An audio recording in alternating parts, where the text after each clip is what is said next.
like abrupt switch back between my mic turning on and off less jarring. I don't know. I just want it to be a nice experience, you know, like all around. I gotta learn this technology. I gotta get it right. So today I'm going to be experimenting. We've finished the Children of Gaia book, Great Nations of Rendaria, and I actually have the proof on its way now. It is in the mail and should be here Thursday morning. So you understand. Yeah, I mean, you know, I don't want to be like annoying anyone else by being like, hey, help me figure this out. I feel like once I get it right, it'll just be right, and then it won't be a thing to worry about anymore. So yeah, so I've got this. The book is on its way in the mail, and so we're starting the next Children of Gaia book, which is called Worn Horses, and this one is a little different. It takes place on Terra instead of Rendaria. And so this is a Terran story. And both books are like actual in-story items, like Great Nations of Rendaria exists as a book on Rendaria. One of the characters in Children of Gaia wrote that book. And this book is written by a character and, you know, illustrated and photographed by a character on Terra. So these are both like in-book story props that are going to be published before the story. Kind of a little like meta introduction there. So this book tracks the doings of a bounty hunter kind of, well, assassin, I guess, Triggerman. And it's written by a journalist who's being hired to like basically write the exploits of this assassin type character.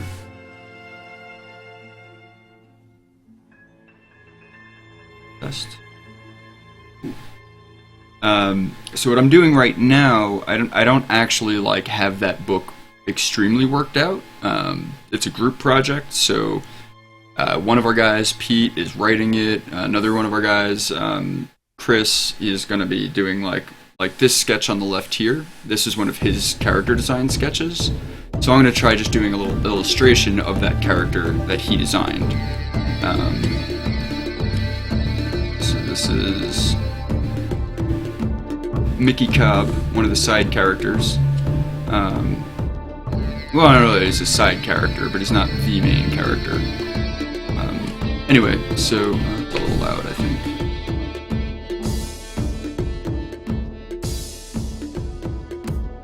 It sounds loud on my end. Please feel free to tell me if anything is like glitchy or annoying or weird or, you know, detracting from your watching or listening. So yeah, I'm not really, I don't have this like very planned out. I just want to try to do like a little bit of a loose kind of illustration to get my feet wet with the story. So far, so good? Cool. Let's see. I think I might even just try illustrating like exactly what he drew. Oh, Nightbot.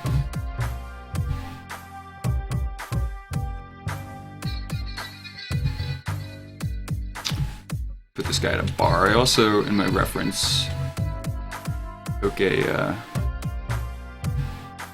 snap off the old Google. Just give me a little bit more of the feels.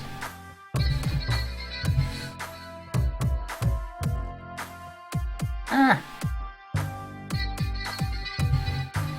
Come on, go in there. Oh, gotta use my mouse for that, I guess. Weird. Okay.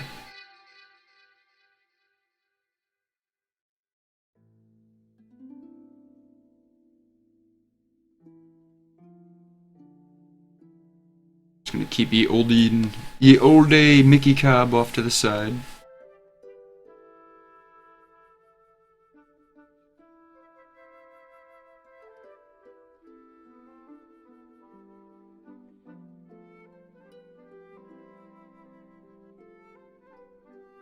Some light sketching. to kind of get the feel for what I want.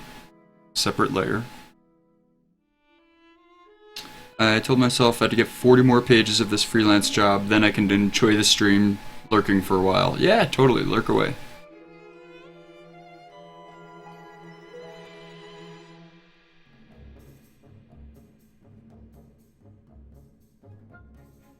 Is old Mickey Cobb here? Hee hee! Oh, this corn liquor sure is a zinger. I don't know. Just trying to feel the character, you know? Get into it.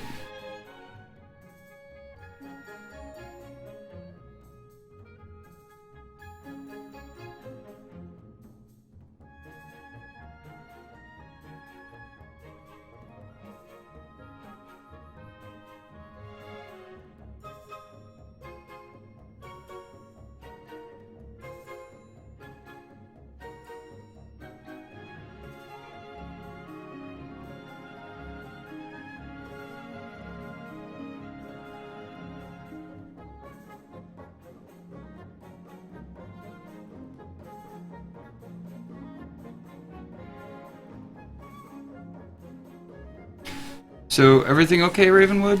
Said you're doing okay. I want you to be doing awesomely great, super well. I mean, not that you should be doing any different than you are. I just mean, you know what I mean. Just hoping everything's as cool as it can be. Only out of concern.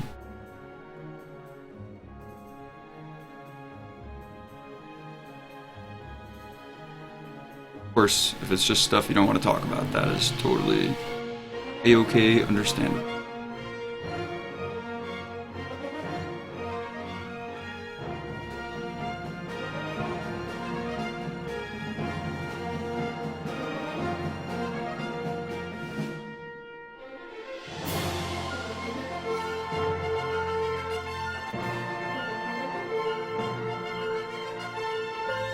Meh, awesomely great is a thing that doesn't happen for me. Aww.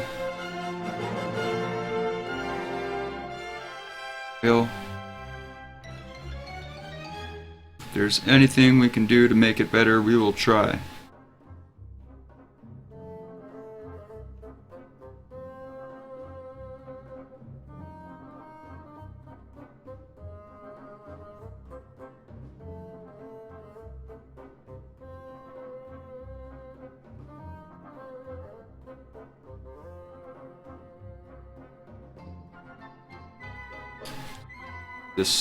Rough this out, and then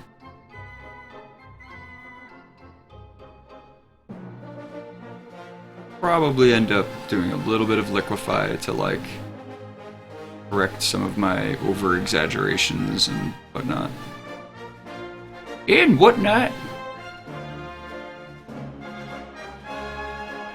Hee hee.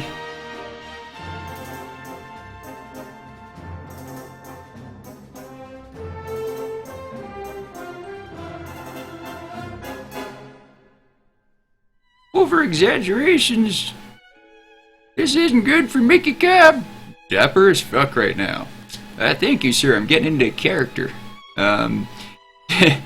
So yeah, I'm working on Ore and Horses, which is kind of like it's one of the Children of Gaia backstory books, and it is kind of a western. It takes place on Terra, and it's our new project because we just finished Great Nations of Rendaria. I've got a hardcover proof on its way to me in the mail. It should be here Thursday morning. I'm so stoked. So then based on that proof, we might have to make some changes and then order a new proof, and then hopefully it'll be in production soon. And believe me, I will let you all know all about it when it's in production and ready for printing and purchasing and not a ton anyone can do. Yeah, sorry to hear it. Well, at least we can be there for you and try to, if nothing else, entertain, and I'll try to lighten up a little bit, and I will maybe see if I can get into a silly mood. I can't force it though, but you know, if I can bring a smile or a laugh, I definitely will. I myself am just a little like, but I'm trying. I'm gonna try to pep myself up.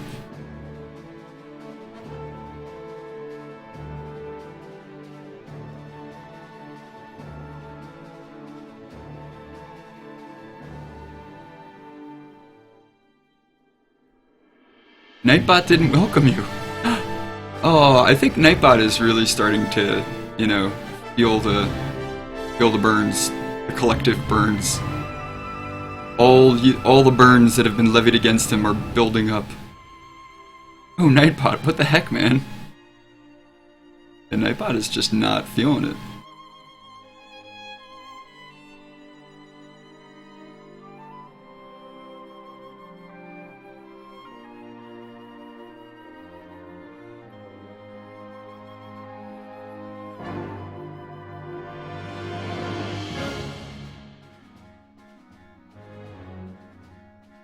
It's cool. I'm a bigger fan of Daybot. Daybot, fighter of the Nightbot, champion of the sun. He's a master of karate and friendship for everyone.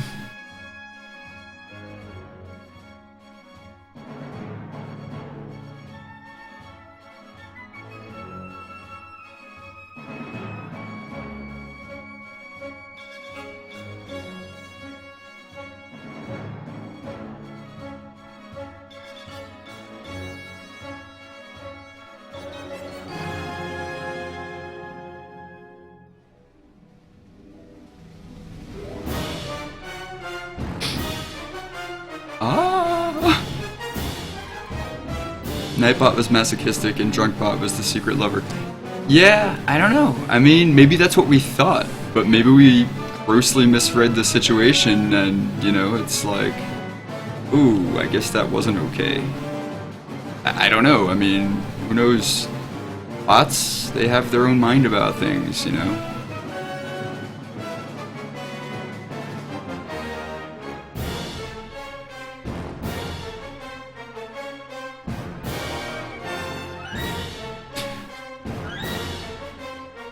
So how are you doing tonight, Eggman?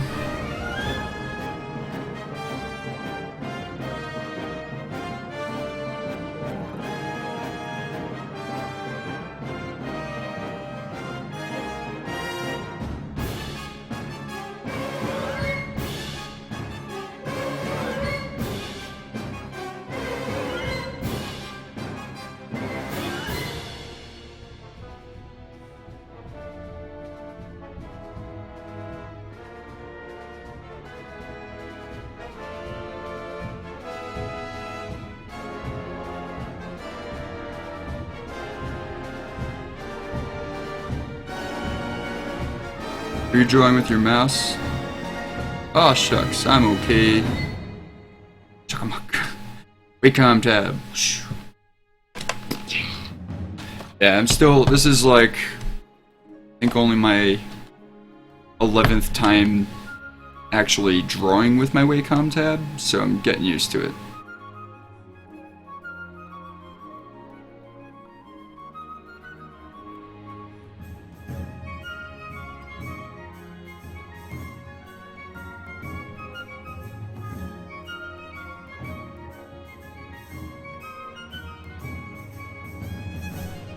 So on the left, that character design is by Chris Cavelli. He's one of the co-founders of Children of Gaia, co-creators. And I am trying to just get into the project and, you know, get my own aesthetic for what the illustrations for the photographs are going to look like. So the book will have like etchings in it that will look like the journalist drew them. And then there's also going to be like old school like photo plates that are printed in the book. So I have to come up with an aesthetic that is going to look like a photograph version of his drawn characters.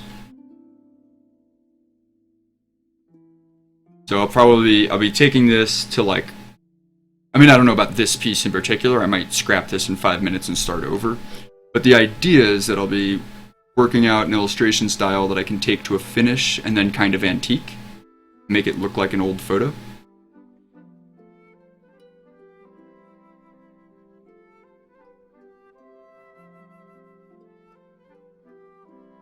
I can't type, I can't spell. Yeah, I can't spell either. Anytime I write anything, I have to be like, Lindsay, can you read this before I show anyone? And she's always like, yeah, sure. And then there's like 5 mistakes. Even though I like read it over like 5 times, she'll find things that like I just never would have seen. But she's also a professional editor. I mean, she's doing that right now. As we speak. Well, as I speak and you type.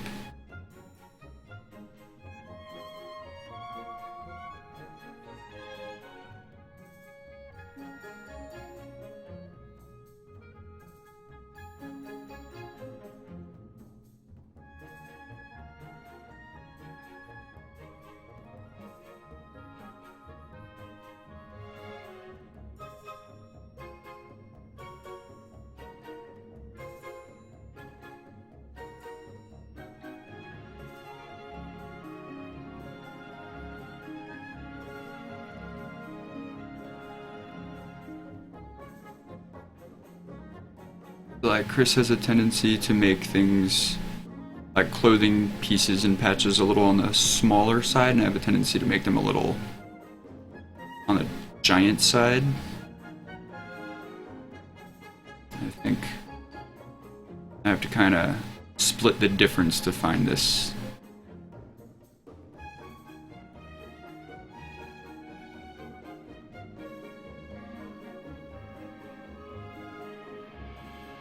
Find the aesthetic.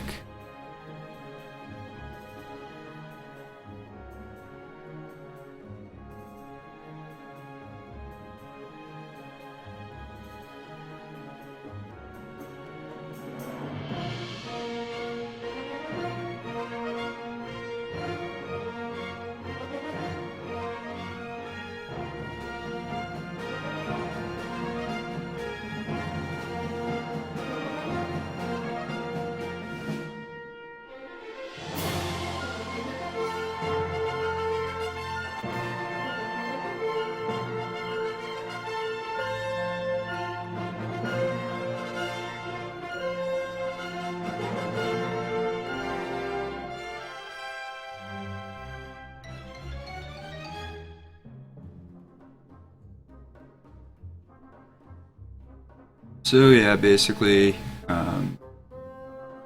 no shame in having typos or spelling errors.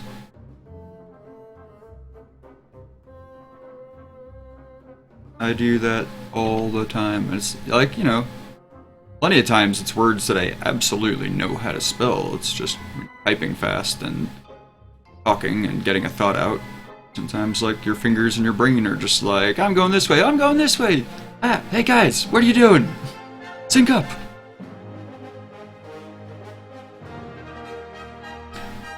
And fingers are like, wee. Brain's like, no, focus.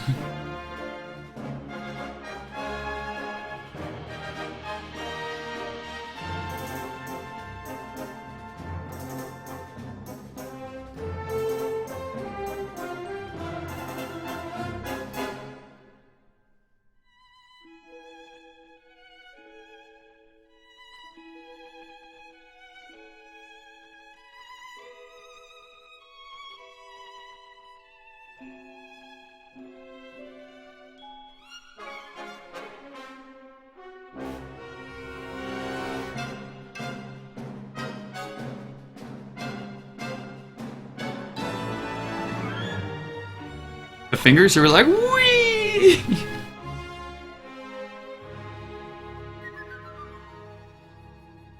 God, Lindsay. Do you not know what fingers are like? Jeez.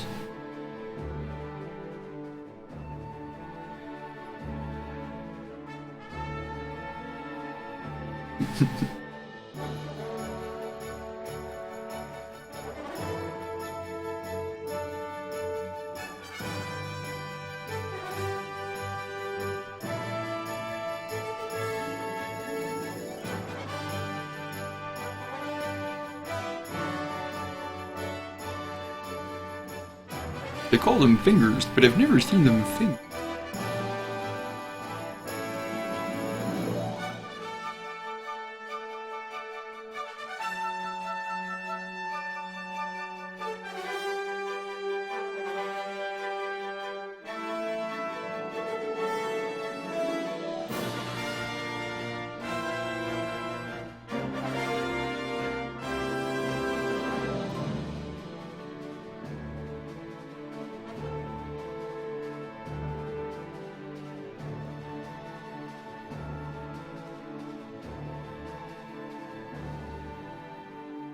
Okay, Mr. Corelli, let's see.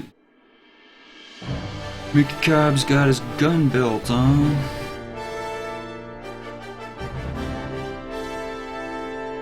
Fingers are hard.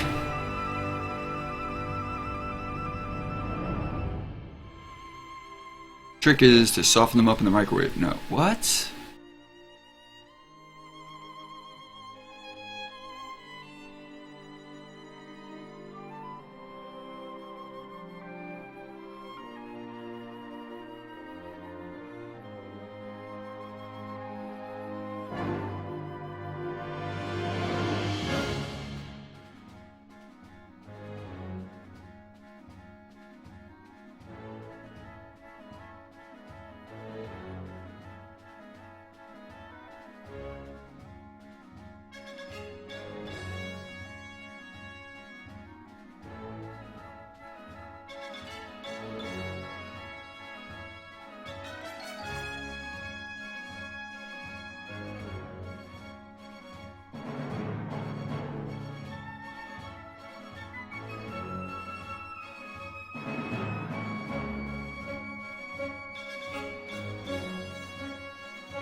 specific about that bottle? Oop.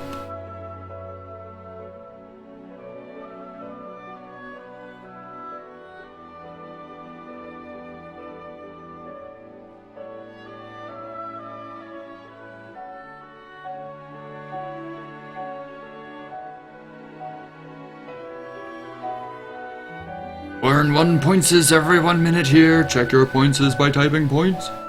I gotta turn off that. It's in conflict with the Drakes. Drakes are more important. Don't listen to points. Revlobot is dumb.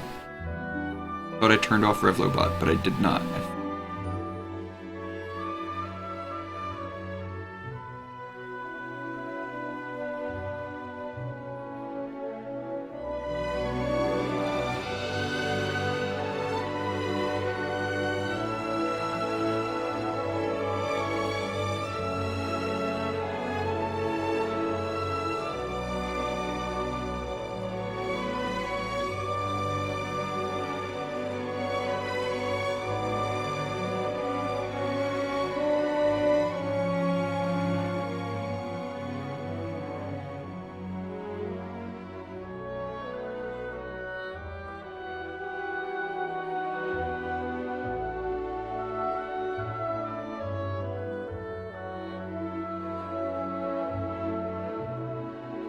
In fact, maybe I should turn that off before it confuses people and anyone else shows up, and then there's more people here, and then a bunch of people get confused, and then I'll have to explain myself, and everyone will be like, Draco, you're an idiot! What are you doing?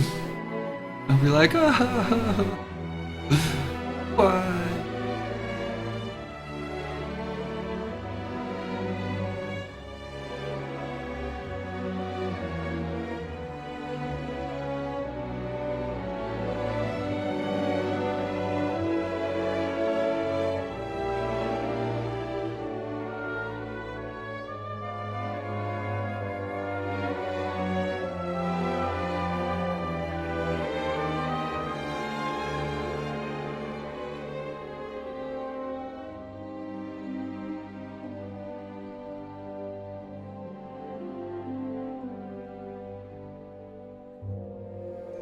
Poor Revlo, all the bots are unloved. I mean, you know, I could keep Revlo there, I just have to turn off that announcement. Because he's announcing something, or she, or it, they're announcing something kind of irrelevant. Ear elephant.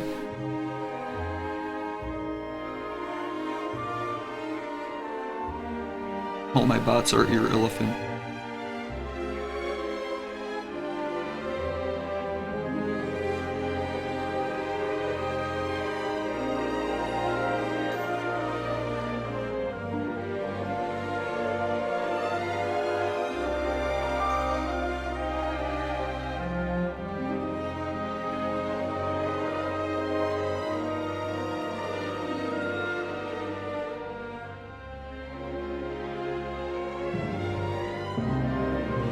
Yep, Nightbot is just down for the count. Nightbot is just not playing anymore.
With man, what the hell, man? You dressed up?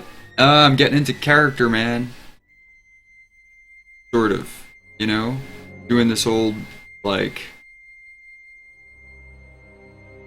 old Western kind of themed story. It's not exactly, like, it's not Earth Western. It's from Children of Gaia. And so, you know, I figured like, I'll get a little bit into... How are you doing, by the way, J Squared? No, I don't have an interview, I'm just having fun. Look, wildcard badge. Never wear that to interviews. People will be like, oh, he's a wildcard, he could do whatever we want, and then they'll give me all the jobs, and then I'll be like, down in the mines, choking, and it'll be horrible.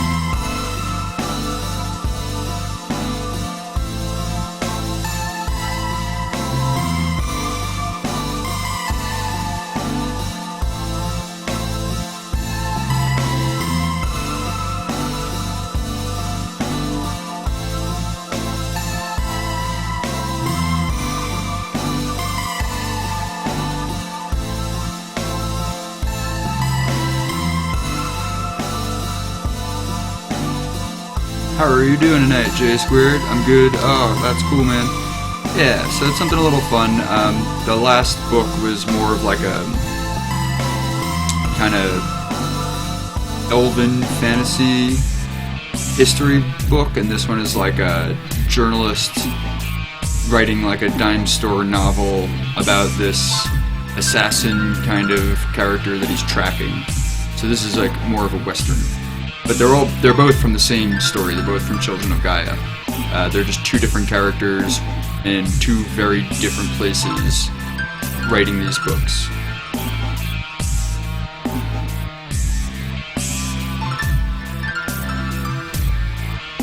Super meta.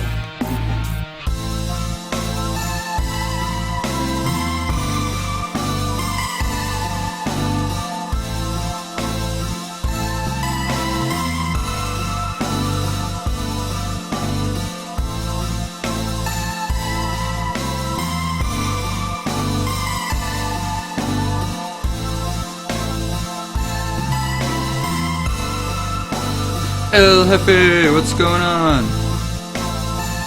How you doing tonight?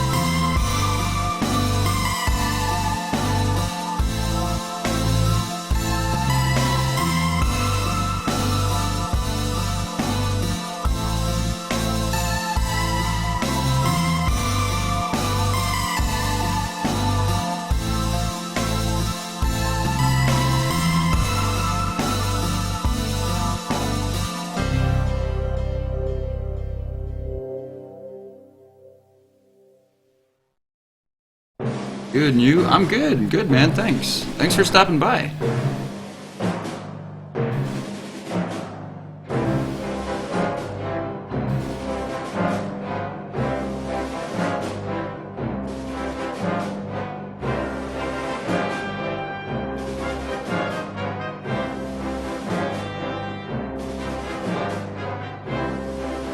So all of a sudden Nightbot is awake, but only for certain people, only for certain things. I don't know what's going on with Nightbot. I think Nightbot might have like a computer virus or something, kind of bug. Nightbot isn't feeling well. Nightbot is on digital antibiotics.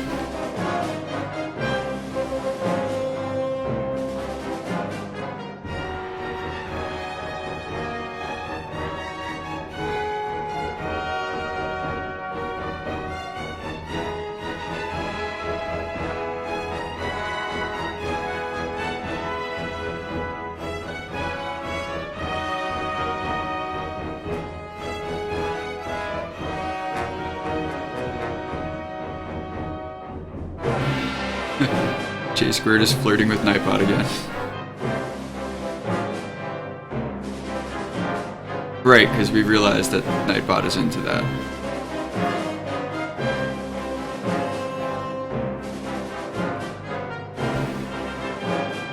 I had to kick his a-hole out of my channel because he kept blocking links and things, even when I set him to only lurk. Oh, okay, so you had your own little Nightbot and didn't play well with others, huh?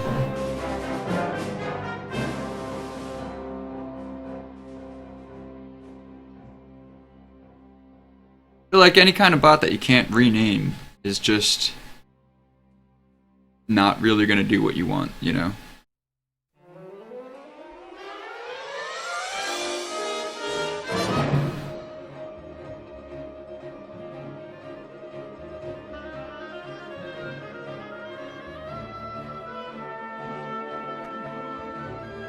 A Squared has anti-Nightbot feels from experience.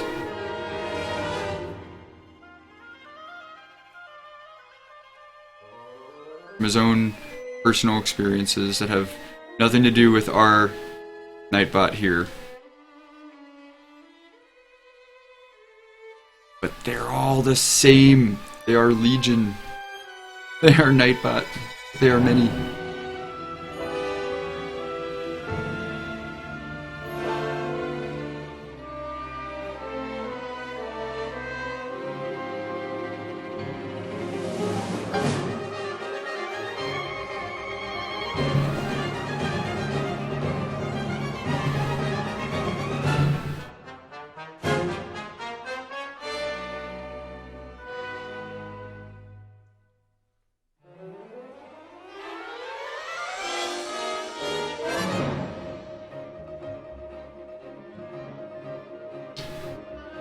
Thinking I would draw him a little more, like, deadpan, but I feel like in this little 3/4 thing, so I might try to just shift it over. Let's see. Untamed Beastbots! Maybe Nightbot is Nightbot's ticking time bombs, like, as a species. Oh my gosh. He has his place. I'm just hard on Nightbot. Yeah, I think anyone that's used Nightbot for long enough is hard on Nightbot.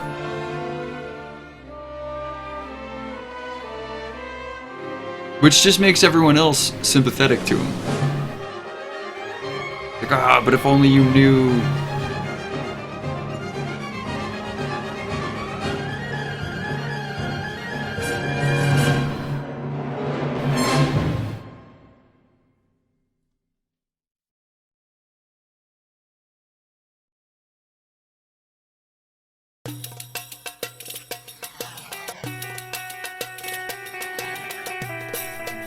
If only you knew.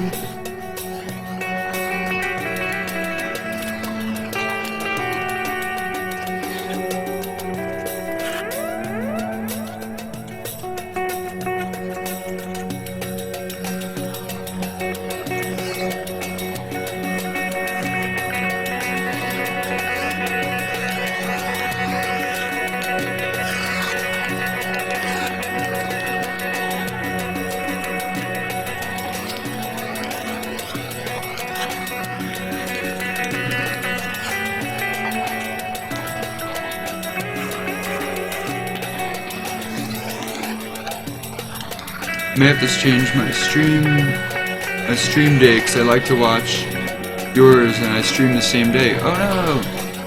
Oh, I'm sorry. Yeah, it's the one thing about streaming, it's so hard. I feel like no matter when I stream, someone else that I like is streaming and, you know, it's just like, it's impossible.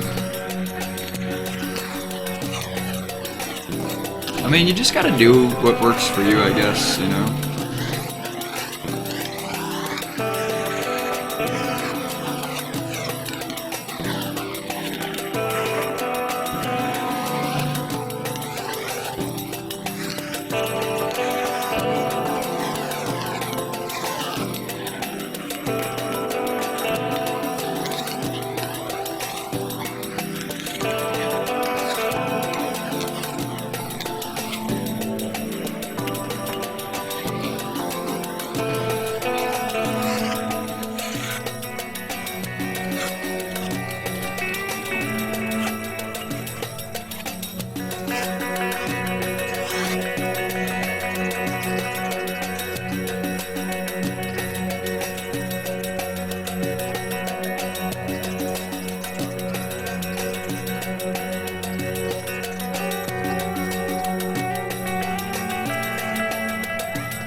You thought yesterday was Tuesday. Yeah, you freaked me out with that one. When you were like, hey, aren't you supposed to be streaming? I was like, oh, how did I forget what date? And I got all freaked out, and I was like, that's so typical of me. And then I looked, and I was like, wait, no, today's Monday. What?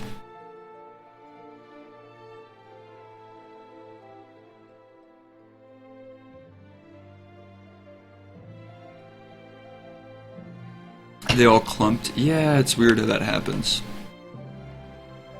I feel like that too. I feel like a lot of my favorite streamers are on at the same time, and it's like sometimes what I do is I'll like keep different streamers open in different tabs and just bounce back and forth because like I really want to like see what both of them are doing, and but then it's just like hard to understand what's going on in either, and you miss stuff, and it's a bummer. It's a bummer. Bummed.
You always like alternate weeks, like this week I will watch so-and-so, next week I will watch this person. That just sounds like crazy though. Trying to keep track of all that. It's hard enough to keep track of what day it is. And that is not a joke.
They have multi-Twitch, but I've never seemed to be able to get that to run smoothly.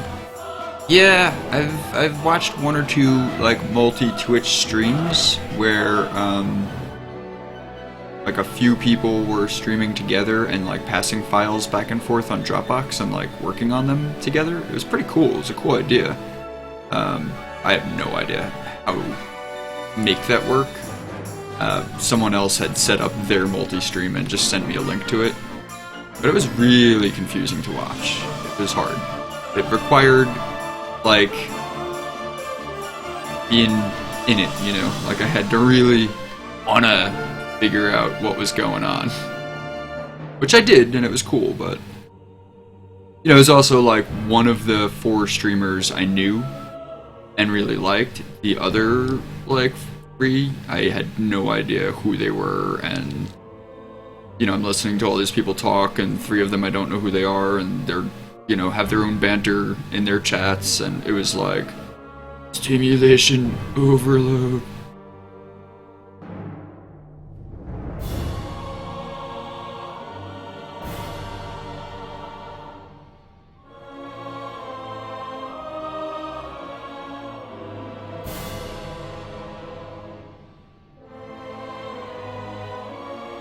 Beep bop boop.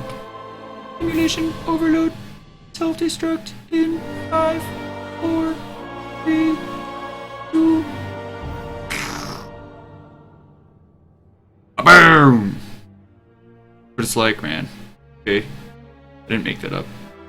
Just tone it like it is.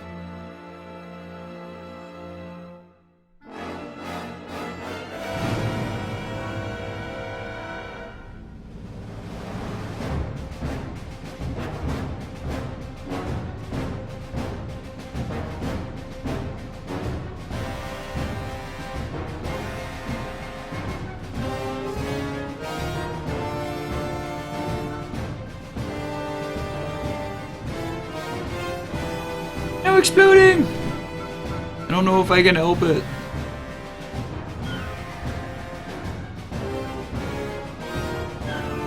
I gotta go. I gotta explode. You know, it's like nature calls, man, when you have to self-destruct. What can you do about it?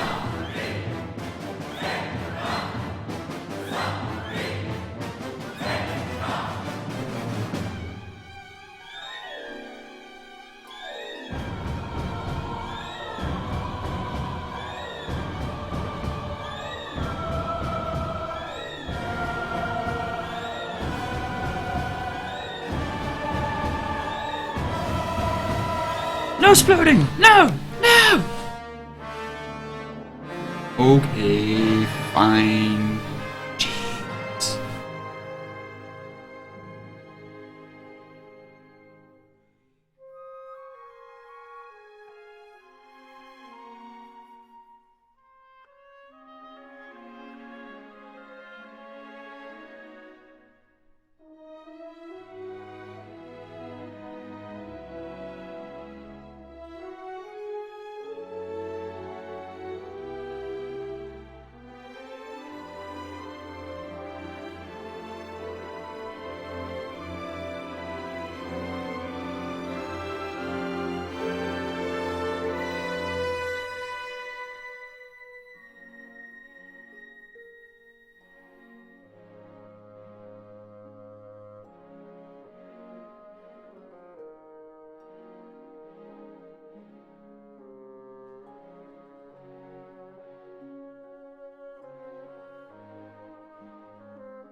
I have a cat I'm snuggling against his wishes. Aw. That's a good pick-me-up. I mean, unless he starts, like, slashing at you, you know. That could suck. Depends on how against the cat's wishes this all is. Some cats like to play, like, oh, I don't really need you to pet me right now. And then you pet them and they're like, oh, I guess I mind this. And then they start purring, you know. But some cats, like, if they're like, they look at you and they're just like, nope, and then you pet them anyway, they will just cut you, like, straight up. Like, I've had cats that were like that, like, you even try to pet them after they've given you the look, you are getting cut. Thankfully, Chalathor is not like that. Like, he's never... He'll, like, do the whole, like, attack and run away thing when it's, like, bedtime and he's not sleepy yet and he wants to, like, use up energy.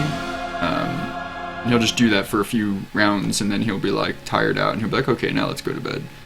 But like, he's never like just viciously attacked to like be a jerk. But definitely met cats that slice you for any infraction.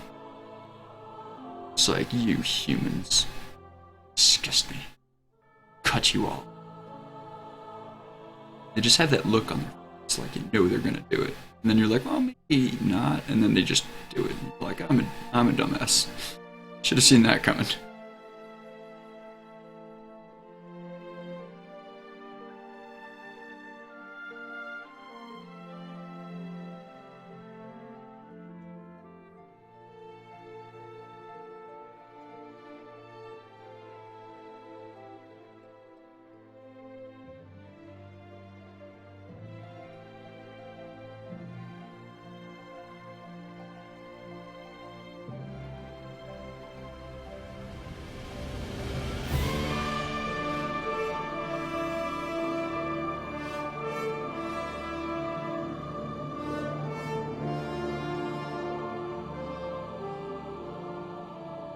Actually, I have a scar on one of my eyelids from an old family cat. And you know, everyone knew he was a terror. And one day, I just got real brave, and I was like, you know, I'm gonna make friends with him. I'm gonna do it. I know I'm scared, he might claw my arm or something, but I'm gonna make friends with him today. And I sat down in front of him real slow, like a few feet away, and I just inched a little closer, squinted at him, waited, inched a little closer. You know, like the whole song and dance of like how to whisper a cat, you know. And like, I got up to him and I just went to like gently reach out to pet under his chin, and he just sliced me right in the eyeball. I blinked just at the right time and it cut through my eyelid and actually like scratched my cornea. I was like, never again going near that cat. It was horrible. Like burned for like days. Every time I closed my eye, it felt like something was in my eye scratching it. Like, it was so bad.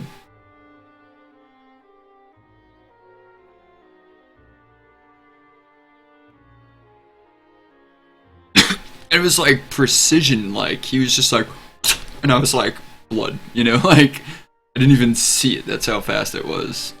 Thankfully, like my eyelid just reflexively shut, like just in time. He went right through it. Can't imagine how much it would have hurt if I hadn't blinked. I don't want to be cuddled. Oh, fine, okay. No, I want to stay. I don't want to stay. Ugh. Aw.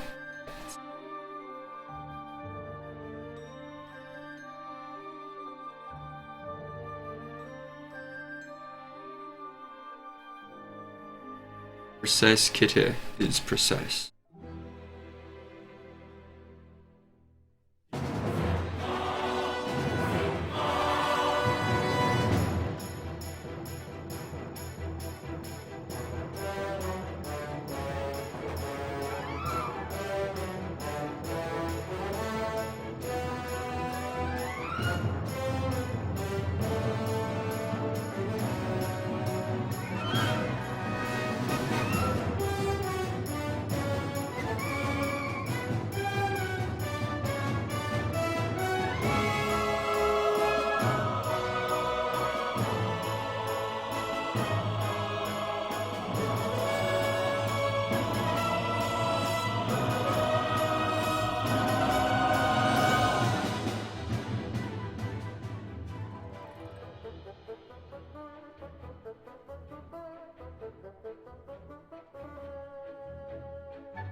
You have been booped by the kitty, by the way.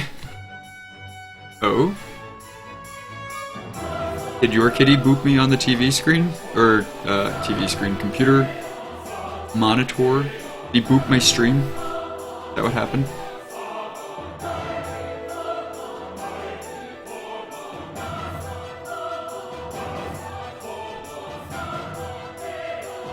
Alright. I have to figure out turning off Revlobot because he's misinforming people. Drakes are the thing, not points. Let me just try this real quick. If I can't figure it out in like a minute, I'm just gonna give up.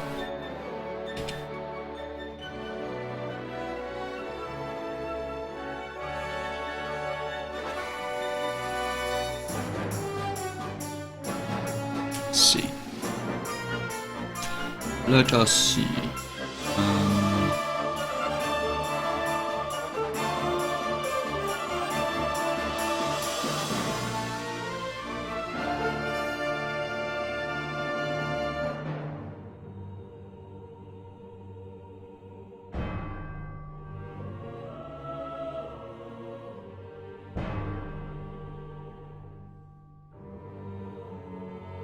Okay. So I just muted Revlobot. Yay, I did a thing! And we'll see if that... Now that might not update until the next time I start streaming, I don't know, we'll see. Some of these things, like, you change them, and every time you look down, Sam's like, no, look up! Boop! Oh, he's helping me focus. Nice.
Skynet has you. You have been warned. You know what, Skynet? Not today, buddy. Not today.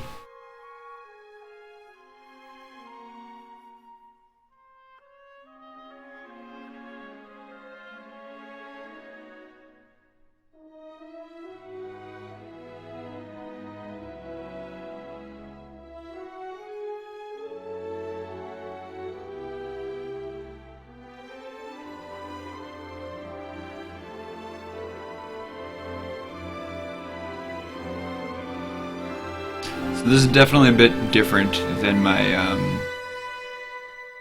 you know, drawing for comic books or, and coloring them. My digital streams are usually coloring the comic books. This is just, it's different. That's cool. I like to mix it up so I don't get stuck in my head or stuck in a old technique that I've been doing too much of, and then like that becomes, you know, something that's difficult to break away from.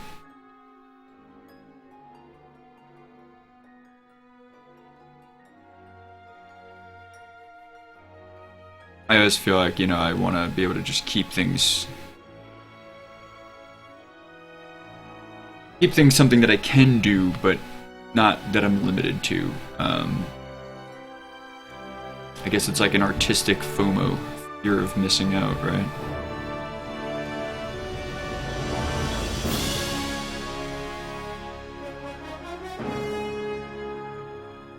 But when I've been doing one thing for a while and then switch to something else, like, it is definitely hard to change gears.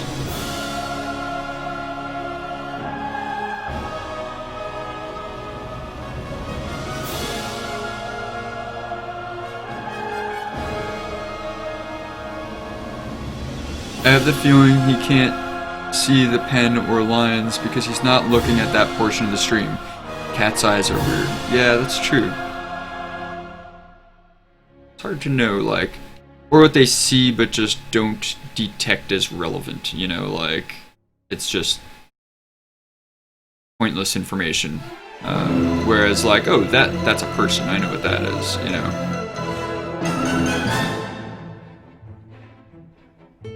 And different animals have different, you know, I guess, MOs as far as what they consider relevant.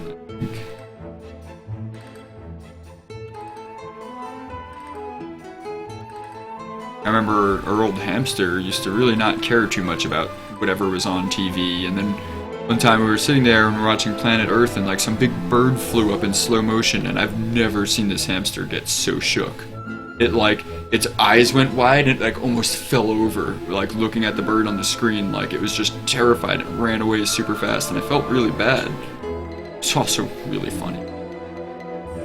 But like other things, like people on the screen, it like basically just was like, that's irrelevant. I don't care. There was like a cartoon on the screen, it was just like, that's irrelevant. Because I don't know, my mom's dog thinks like only bad guys and animals are relevant. Like if there's a bad guy on the TV, she'll stop whatever she's doing and like start barking at the bad guy. Or if there's like any kind of animal on the television, she will try to climb inside the TV screen, barking her head off. Especially other dogs and horses and wolves and things like that. Cats. Just loves it. Put on Animal Planet and she's just glued to the TV, like, indefinitely.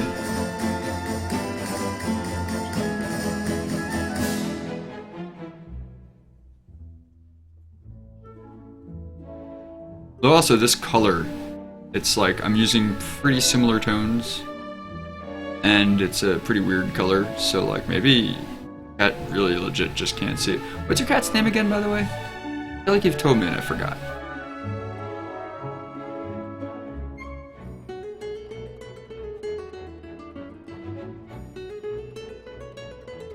Or maybe you didn't. Maybe I'm just making stuff up. Maybe I thought you did.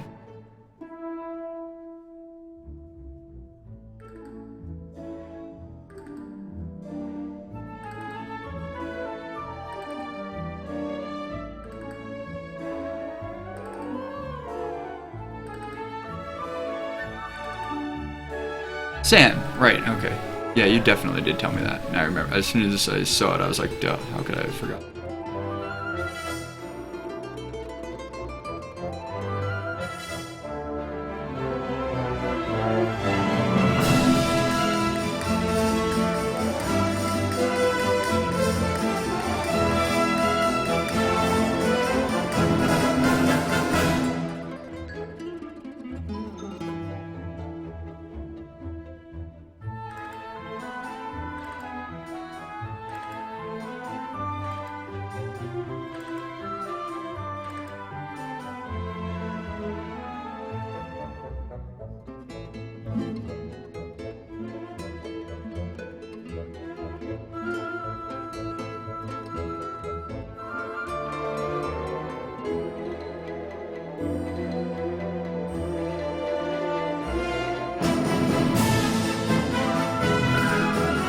So this guy is Mickey Cobb.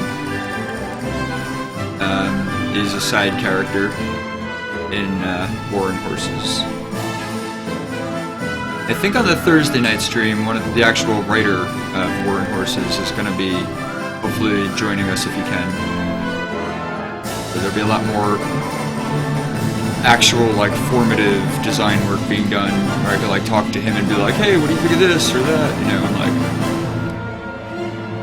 So it'll be a lot more of a, you know, I guess a lot more information will be available on that stream.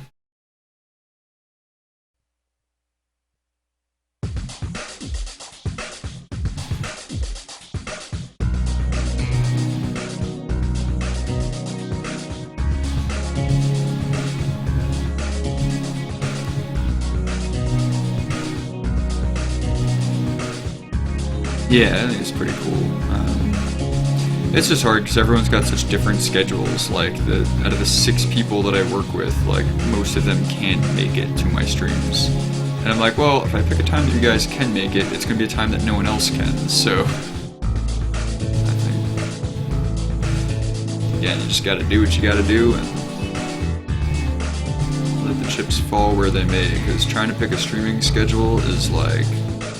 absurd.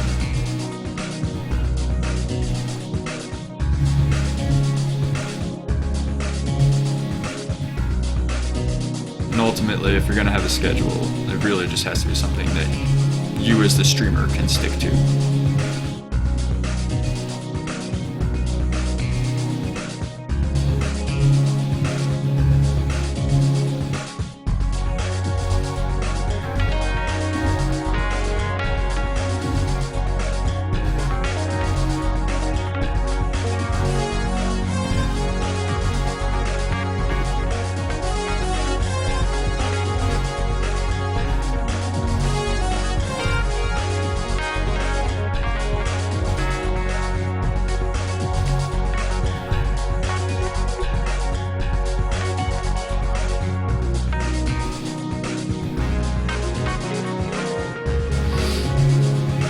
Time zone things, yeah, exactly. That's what makes it so difficult. Like, 2 of our writers are EST, Lindsay and I are MST, and then the other 2 are PST. So, like, we're all in different time zones.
Half the streamers I watch are British, and oh my god, I envy everyone in their time zone.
Cab.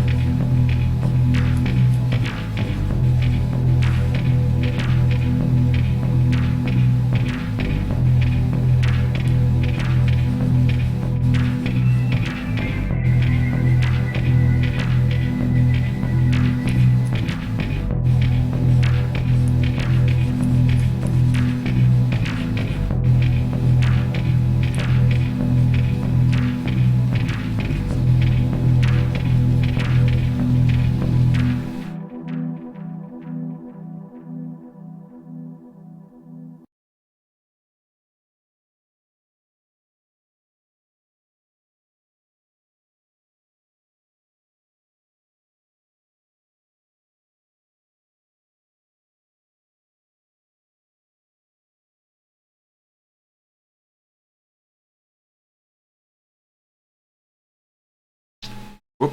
I think it's 10 minutes till break time.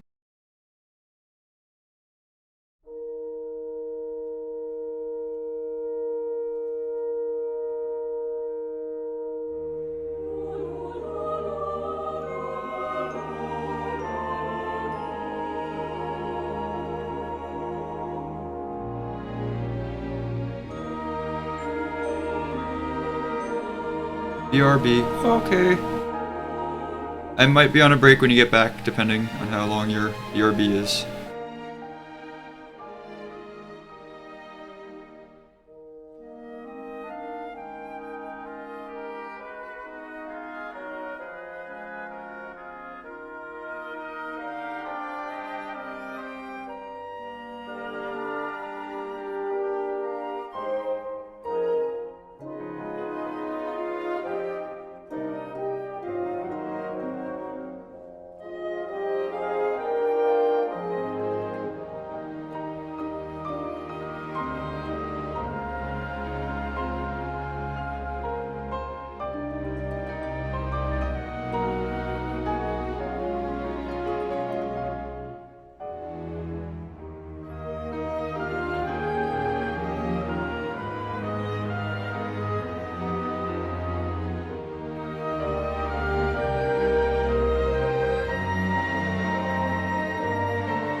Oh, okay. Yeah, no worries.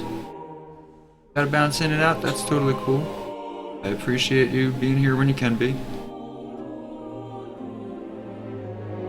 I'm actually gonna have to bounce out for a couple minutes pretty soon just to take my first break of the evening.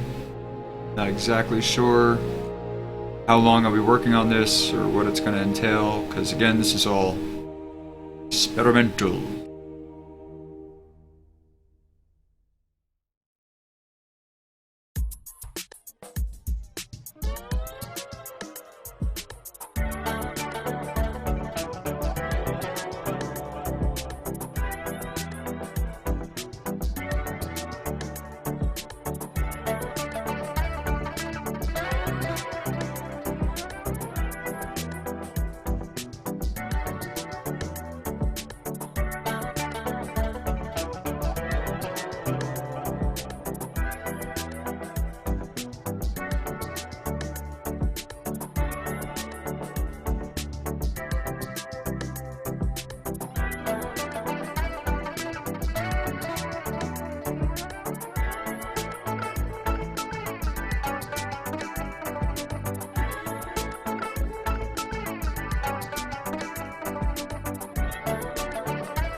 Alright. Sadly it wasn't? Oh, you wanted a cancellation. Gotcha.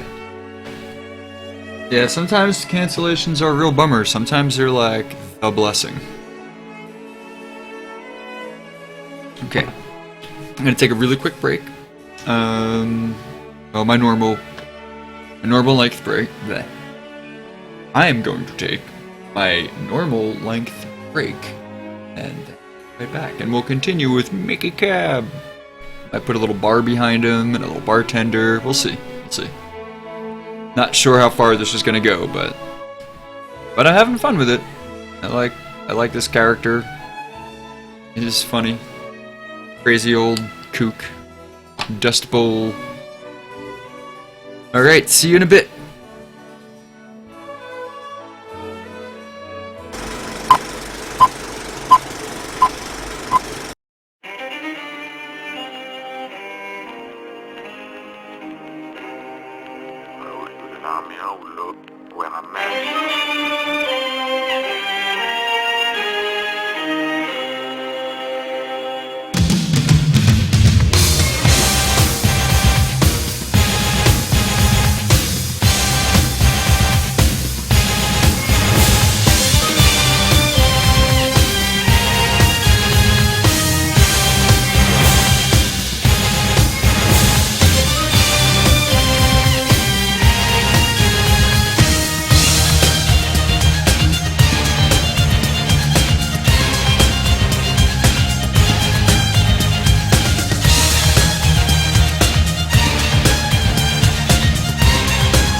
Hi, I'm Lindsay G. I'm the writer, editor, and co-founder of Oneshi Press. Hi, I'm Jayel Draco. I'm the illustrator, designer, and co-founder of Oneshi Press. Oneshi Press is an independent publisher of progressive, immersive, gorgeous books in print and digital formats. To start with, we'll be keeping 3 original concepts in production. Our first 3 are a graphic novel, a comic book, and an art book.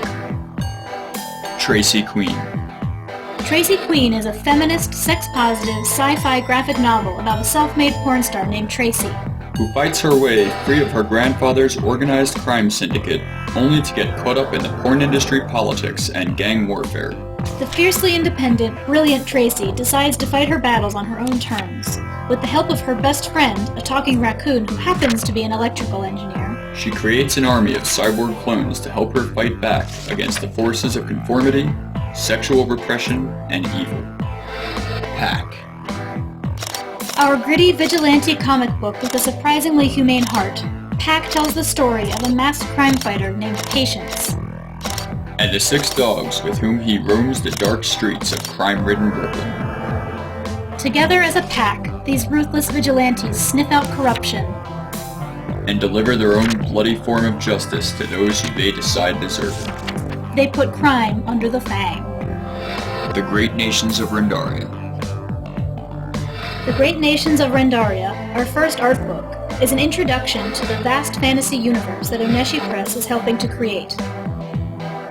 This book serves as both backstory and introduction to a diverse, intricate universe in which its narrator, Jen Kazian, has become obsessed with preserving the memories of the greatest civilizations his world has ever known. The Great Nations of Rendaria is both a book in its own right, as well as an artifact from the larger story, Children of Gaia.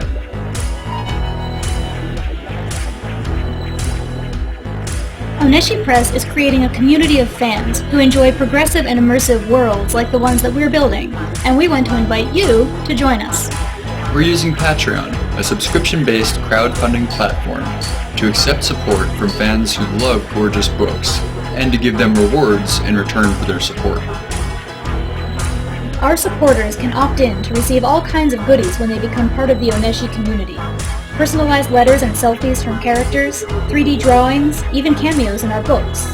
And access to exclusive works in progress as work continues on all of our projects. One of our favorite rewards, which is made possible by our patrons, is the weekly live stream, during which Jayel streams live on Twitch TV as he creates art for our projects. Join me live every Tuesday night to watch me create art and to chat with me and other Oneshi Press fans and supporters. Watch in real time as the art takes shape.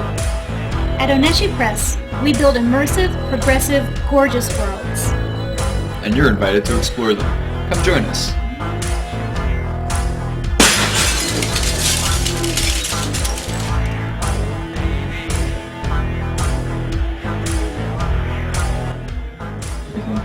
Feel good about it?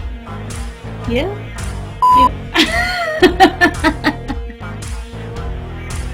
Woo! You're the best! You're awesome! We love you! You're so cool! Thank you!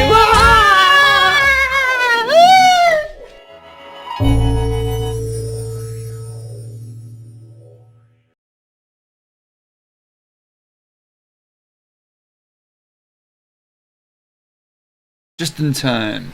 Alright. So is he in a bar? Or on a fence? Ooh, on a fence. Yeah, he could be on a fence. I was thinking in a bar. I actually even got a little reference pic of a dude leaning on a bar that I thought I might use. Like something like that. But he could totally be on a fence. Kinda really like the on a fence idea. Thanks for sticking around. I always appreciate when I come back from break and there's still someone there. These breaks are tough. Lose lots of people that way.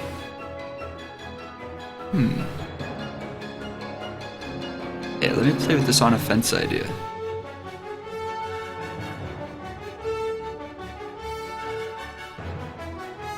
Wonder. I'm pretty sure that from Draven, which is where this guy is from, you can see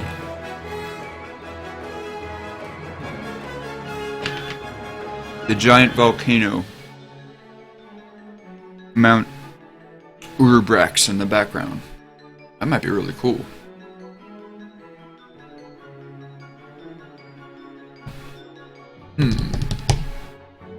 Drunkbot is still trying to get Nightbot's attention. Nightbot just is not having it. So sad. So sad. I think they like updated Nightbot to like not interact with other bots or something. Let me just check that real quick. Might be important. Yeah. Hopefully Chris, the designer of the character, Mickey Cobb, and the co-creator of Children of Gaia, the co-creator, might be popping on the stream when he gets back from work in a bit. That would be fun. Like it. Alright, so maybe about this.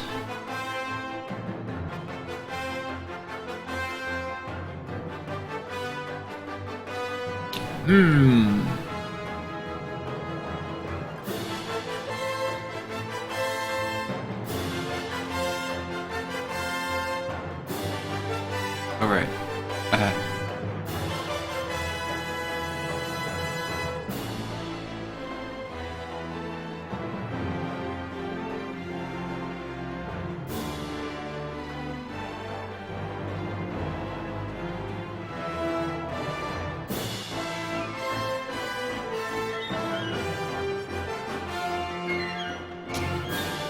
I grew up where we still had wooden fences, and guys would always lean against them like that. Or the lower front porch, or they'd kick a football back on the floor of the porch and lean against the railing. Yep. Dig it.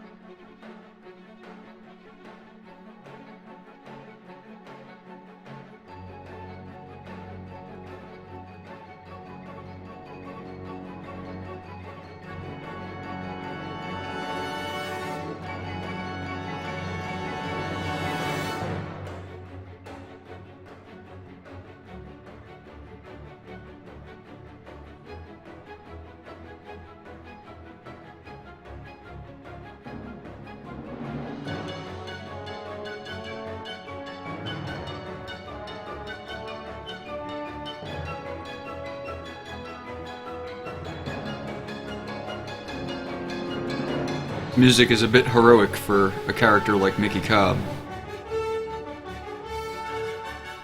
He's a no-good doer.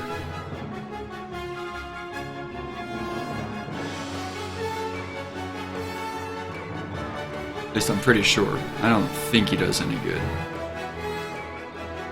I think he does no good.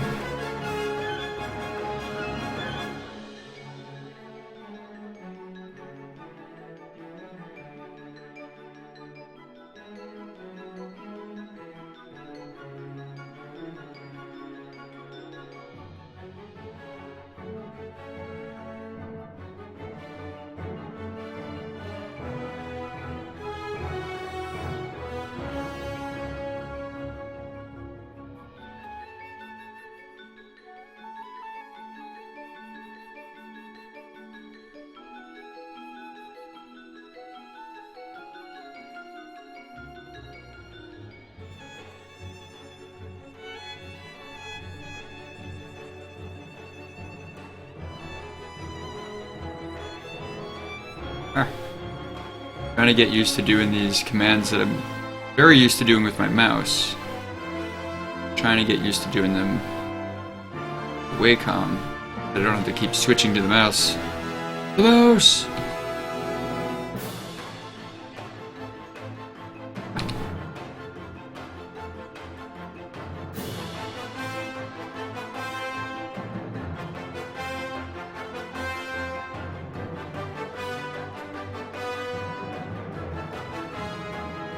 Could be staking out a joint, posing as the new town drunk for all we know.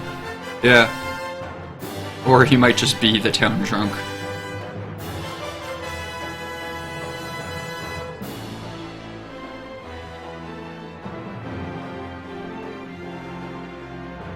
Probably waiting for his boys to round up the next cattle rustle.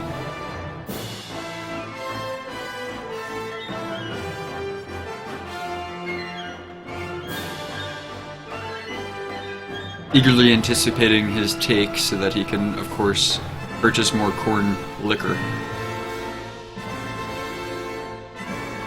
Spelt Kornlikker.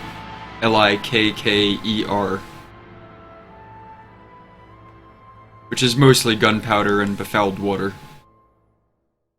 There might be a little bit of, like, fermented corn in there, too. Yeah, you take what you can get.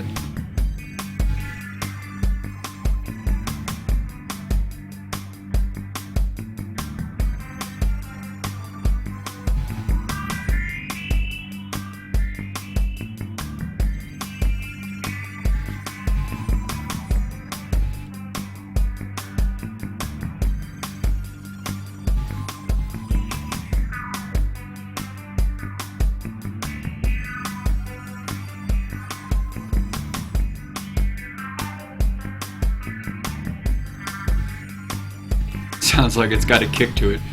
Yeah, I mean actually, so like apparently a lot of like old school like Western saloons would serve stuff like that for like the cheap. Like they would just mix like gunpowder into it and like water it down, and you know, it was a big problem. Like people got seriously messed up off it.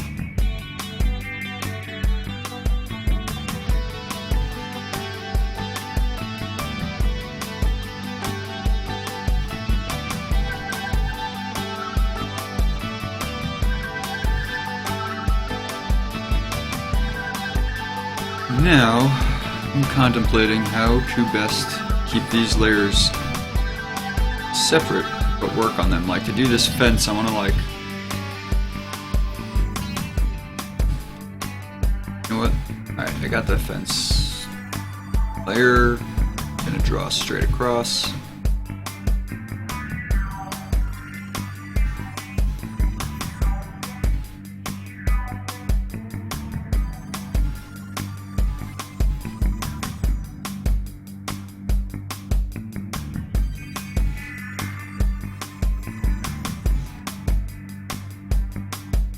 It'll be weird for a few, but, you know, process.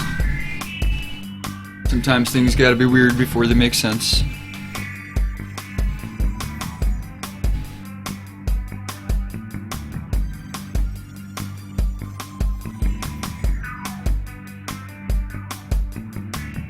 I mean, most things are weird before they make sense, right? That's like a kind of obvious statement, I guess.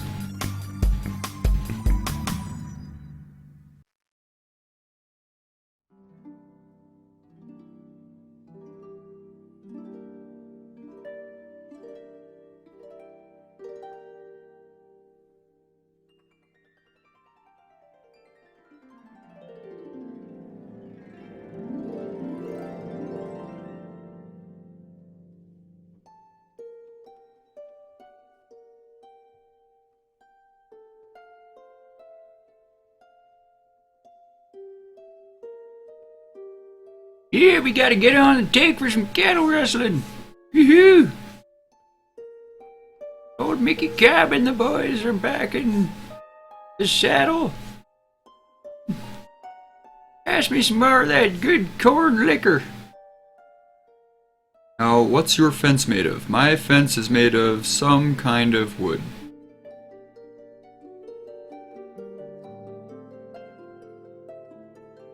Old, weathered wood. Is probably all warped and uneven and, you know, just plain winds swept. Dusty plain winds swept across this fence many, many, many times.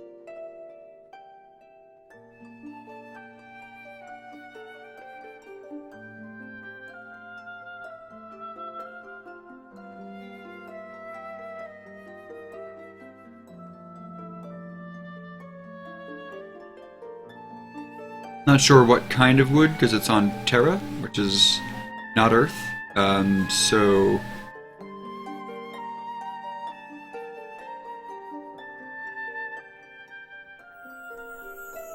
it might be a little ambiguous.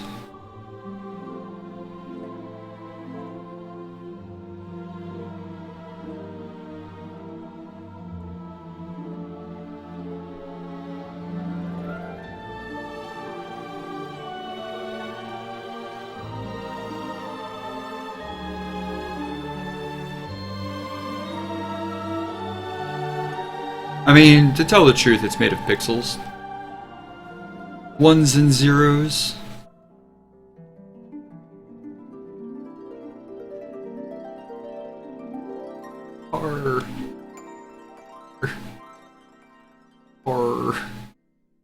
I'm terrible. Hate me.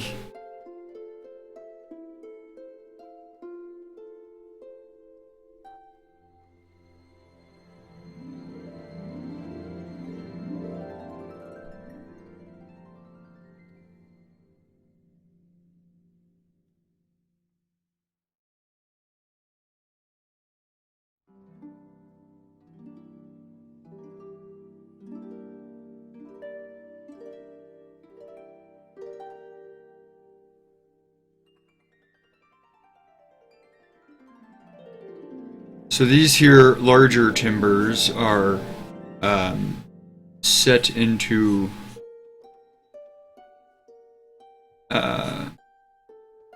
post holes, and these here cross timbers are pegged through them.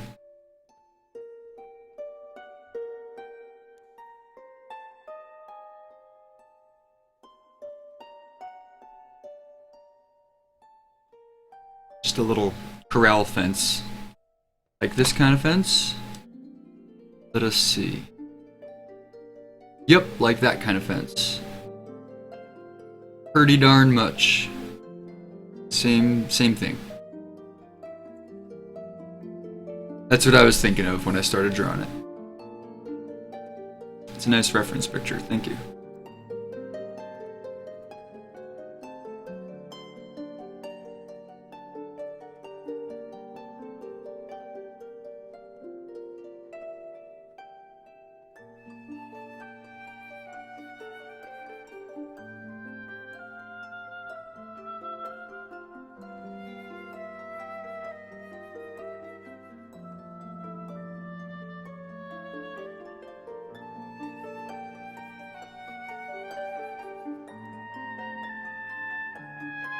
Trying to help a bit. Yeah, no, that's awesome. Appreciate it.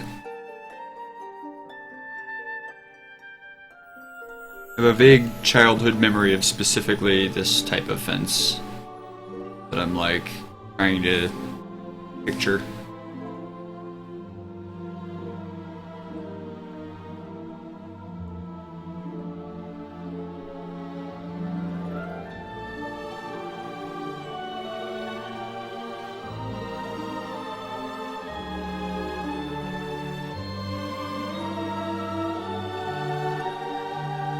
That same style, this is probably a bit more weathered than the one in that picture.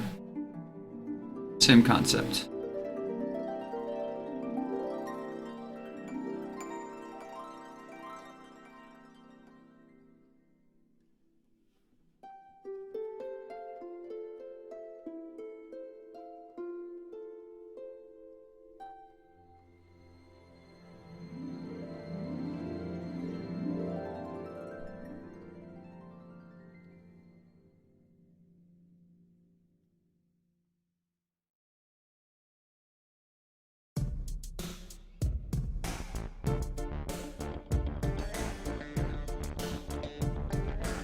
It would definitely be like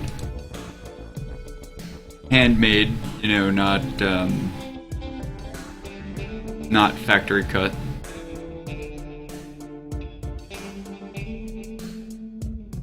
Probably just logs that have been hacked away at.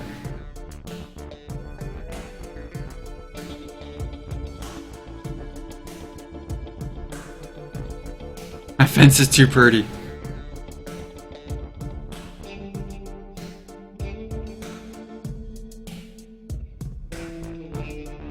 Get your pretty fence out of my stream. We don't take kindly to pretty fence havers like you.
How many different accents do you figure there are in America, discounting the ones that are obvious duplicates of other countries' accents? Well, that's interesting because even like in just Brooklyn alone, I mean, there's like accents of people from other countries, but then also like neighborhood specific accents. So then you have like mixings. So if you really get into like the gradient of it, I mean, there could be upwards of thousands. But if you want to get into like major like archetype kind of qualities of accents, I mean that really depends on what kind of like cataloging system you go by. You know, like there's so many nuances that if you were to count those, there could be thousands. But there's also like major types of accents. But I mean, people that are like linguistically really gifted can often spot like what city someone's from, or like what state, you know, what area of what state even. So I don't know, I mean, maybe there's as many accents as there are cities, but if you really get to know them, every city has like neighborhood accents and, you know, community accents, like accents for different you know, ethnicities, like cultures, and some of them, you know, aren't even like at all ethnic accents. Some of them are more like just subculture, like depending on what type of person you are from that area, you might talk differently, which is kind of like I think telegraphing allegiances, so to speak.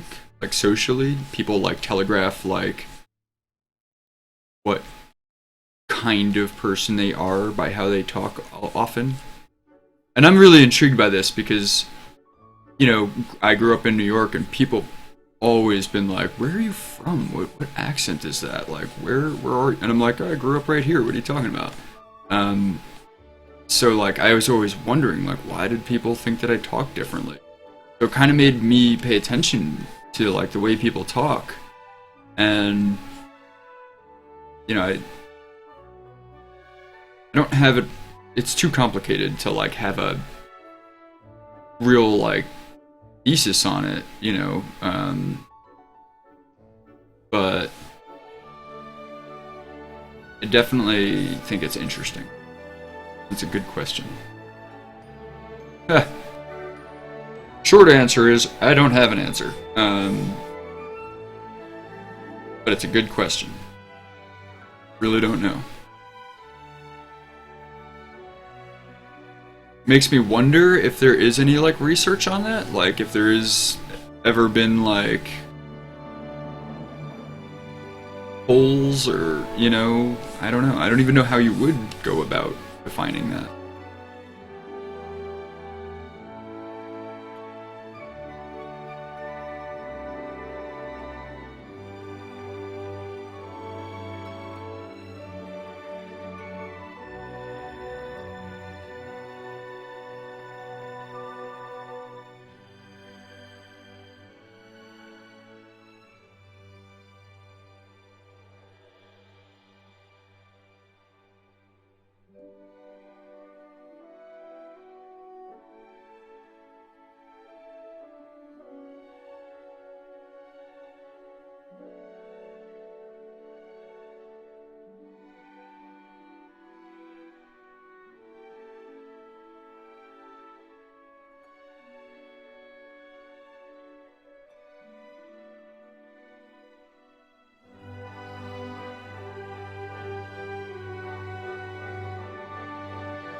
I don't know, Raven, do you have, like, did you ask because you have a thought on that? Like, do you have a guess or an opinion, or are you just wondering if I do?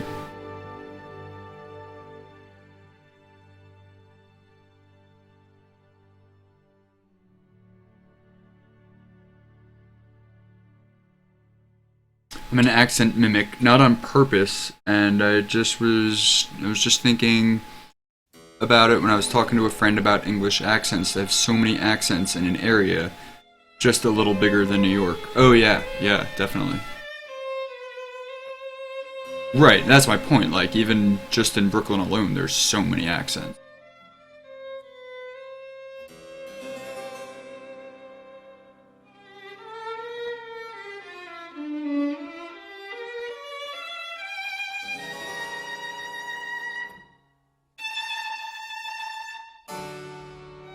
I mean, like, you ride the subway train to work just one day, you know, at rush hour, and you will hear more accents than you could probably count, you know.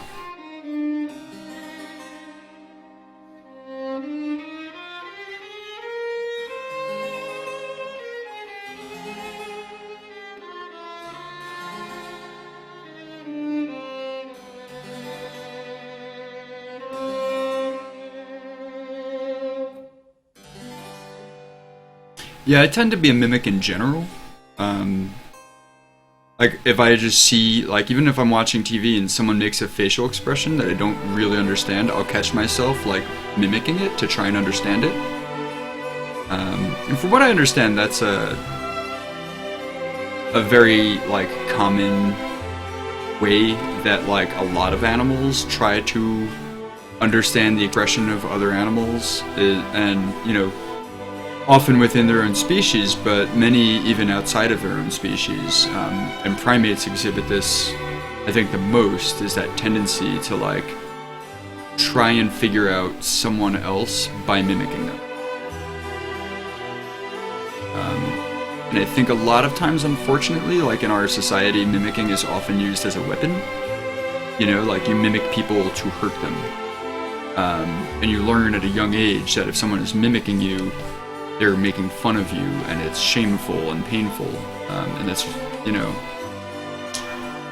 weird, because also, like, when kids are meeting other kids for the first time and they're coming across people who are different and were raised differently and are, you know, just different, not for good or ill, just genuinely people are different. And kids often mimic other kids to, like, play with understanding, well, what did that person mean when they did this? So what if I do that? But then we're quickly taught that that is a weaponized feature of our socialization. So we end up, like, learning, you know, really young that we can hurt people just by copying them. And that if someone is copying you, it's hurtful. Kind of weird. It certainly makes it harder for us to try and understand each other, I think. I think, like, a lot of people have a hard time learning different languages because, like, you know, it's that thing, you have to actually mimic what it sounds like. And for a lot of people, it's really hard to do because it feels like you're doing something wrong to accurately learn another language, you know? Kind of weird. It's, like, very stunting.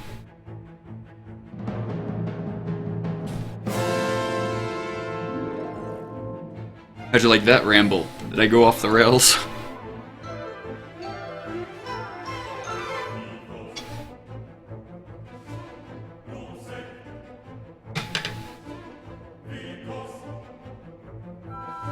Yeah, I can definitely just, like, take a topic and run with it. There's a general accent map I remember seeing a few years ago. There's a northeastern accent family, that's New Hampshire and above. Then for Maine, New York accents, and New York City has, like, blips all over it. Then there's two southern subtypes, a Texan subtype, a Midwest, and then Pacific Coast accent. Yeah, but even the Midwest has, like, tons of different accents. I mean, like, moving out here, I'm already starting to realize, like, how many different accents there are. Well, I'm out in the west, I guess. Montana is pretty darn west.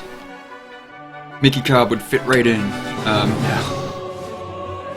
Just kidding, Montanans out there who may be eavesdropping or lurking.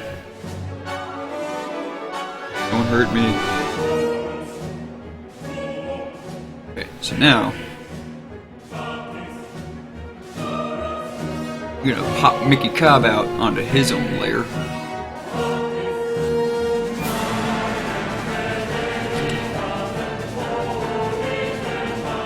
What I thought I was doing originally was just rough sketching Mickey, and then I thought I would do a neater version of him on another layer, but I think I kind of am digging this.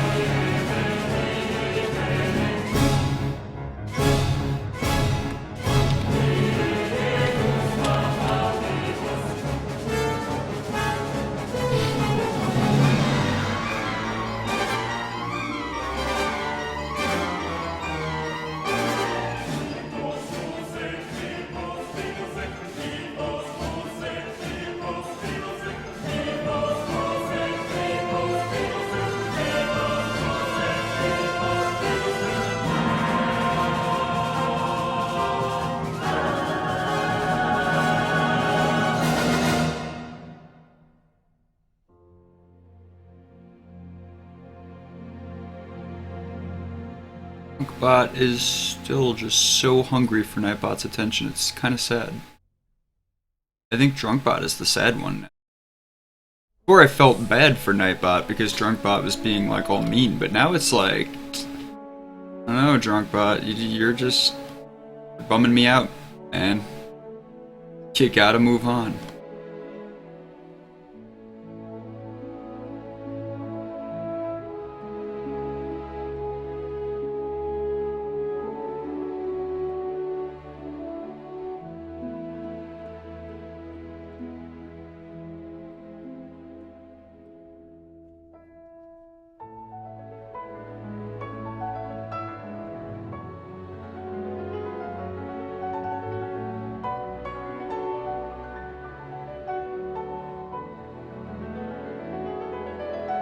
When your adversary don't want to play no more. The feels.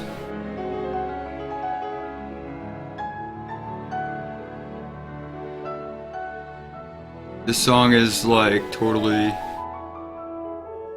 all about Drunkbot's emotional state right now. And how sad it is. It's bittersweet. He's remembering all the good times he had with Nightbot when they used to argue back and forth.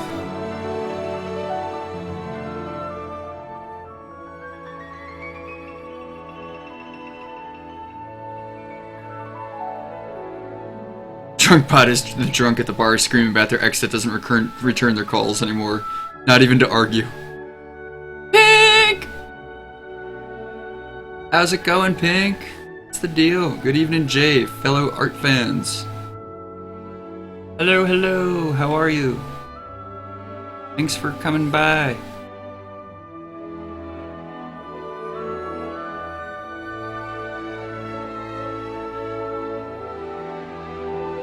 I'm working on good old Mickey Cobb. He's a side character, I guess, or one of the characters in our newest book that we're working on, which is called War and Horses, and it's a Children of Gaia story.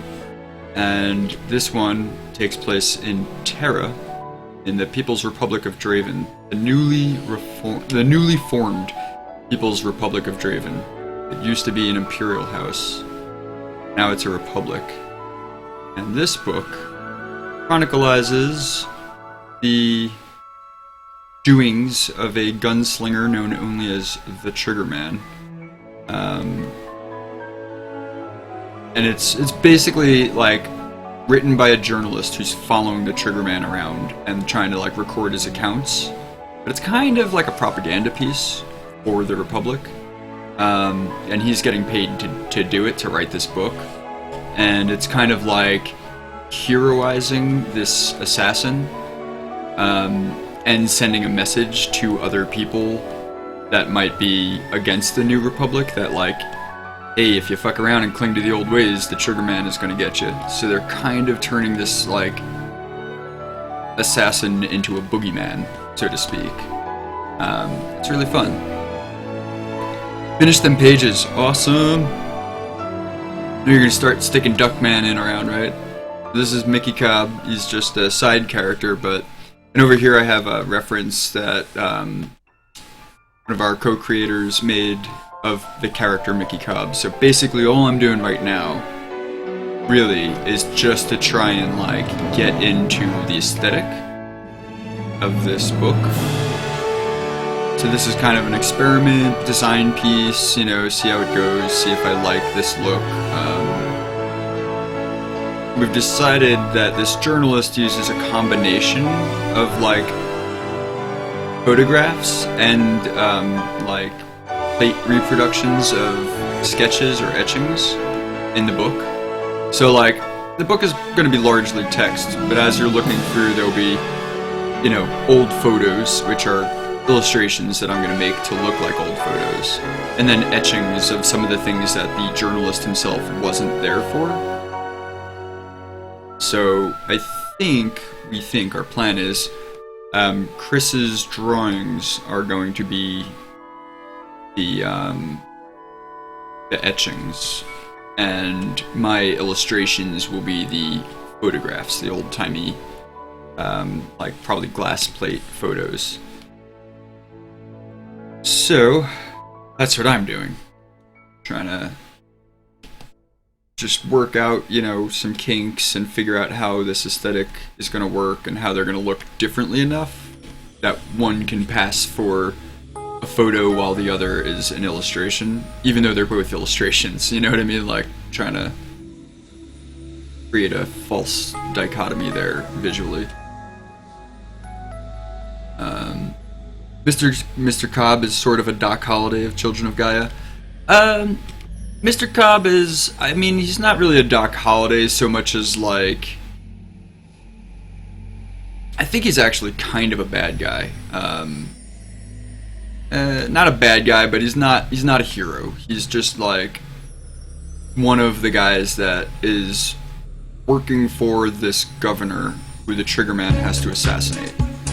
And the governor was someone that used to be powerful in the old House of Draven, and now that Draven is a republic, the governor kind of transferred his powers and is like clinging to his old allegiances and his old powers.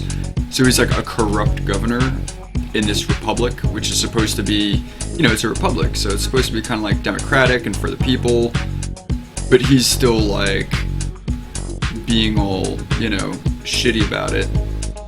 So the Triggerman is sent in to assassinate the governor, and Mickey Cobb is one of the governor's, like, I don't know, muscle people. So he's kind of a bad guy, but maybe if you looked at it from the governor's perspective, you know, like, maybe he's a good guy, and maybe the Triggerman is kind of a bad guy. So that's where we get real, you know, it gets interesting, it gets dicey, like, can you really say good guys or bad guys in this kind of situation, or is it just, you know, the main character and the main character's victims, you know? Triggerman is kind of an anti-hero. Doc wasn't all good either. Yeah, that's true, actually. He's the first one I could think of from that time period. Right.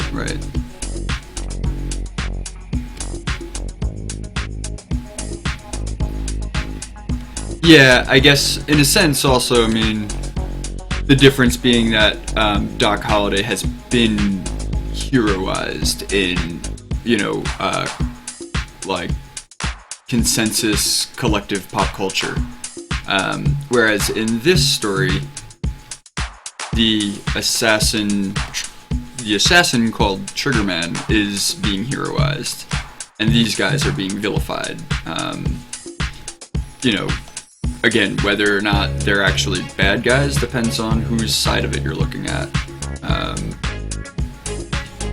But in the book, which is written by a journalist working for the Draven Republic, certainly the book is slanted to be like, these guys are the bad guys. Triggerman is the hero of the land. You know, like, he's the Republic's new boogeyman that will get the people who don't, you know, who are bad. Kind of like, I don't know, like sensationalism, yellow journalism. And throughout the story, Children of Gaia, the actual story, like, Triggerman does do some really good things, but he also does some really bad things.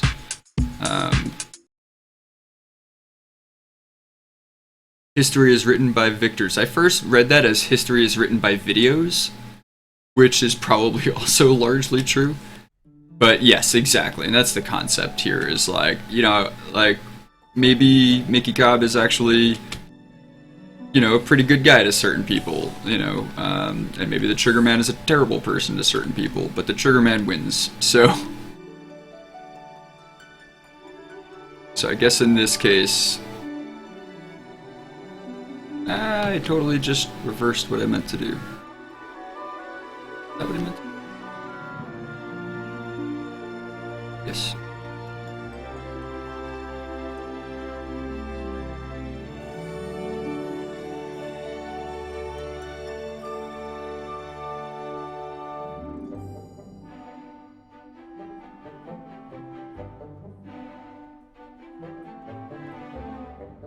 Ah!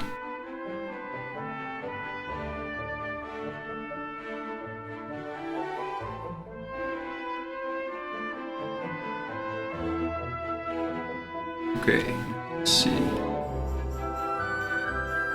Eehoo!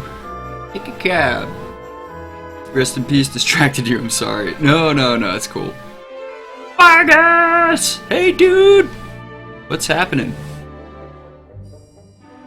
Playing around with this, Who's that kooky character? You tell us, man. I'm trying to, like, describe this dude, and you know a lot more about him than I. So, this is, Vargas, who I was saying before, is, Nightbot, stop! This is his sketch of Mickey Cobb.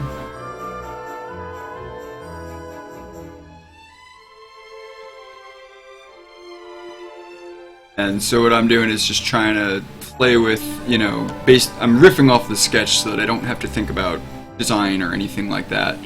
And I'm just kind of playing with the concept of, like, how I can make this look like an old-timey photo or something. So it's just, you know, Vargas's design sketch, and I'm just gonna try and, like, illustrate it, you know.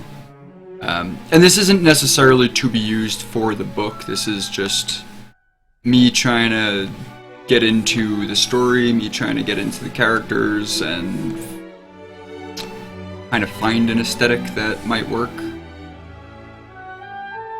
But yeah, Vargas, if you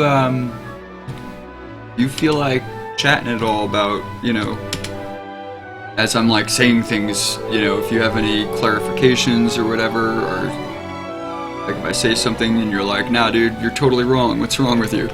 That's cool. Feel free to correct me.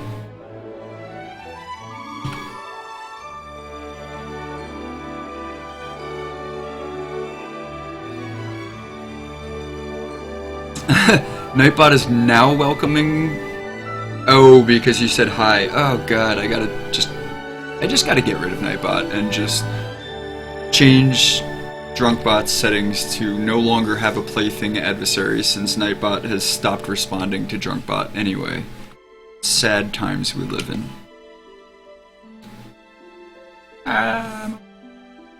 Wait, no I'm not.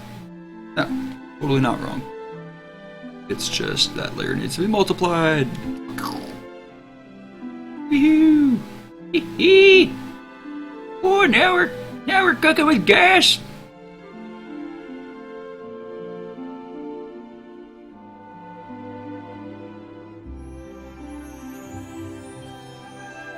Saw that on my notifications before I clicked to open Twitch, but I thought I read that wrong. Are you currently dawing? Aw, daw. Yep. So, yeah, I wonder if I can... See, this is what I mean about me not being able to spell and needing Lindsay to spell check everything. I don't know if I can update while I'm in the middle of streaming, though. I just tried it. Let's see. If anyone feels like being brave and refreshing, you can tell me if dawing became drawing. Because I am clearly amazing at the spells, bro. Brah. Yo, brah, check out my ill spells. Mickey Cobb is one of several mercenaries unofficially working for the rural governor in the newly established Republic of Draven. Word.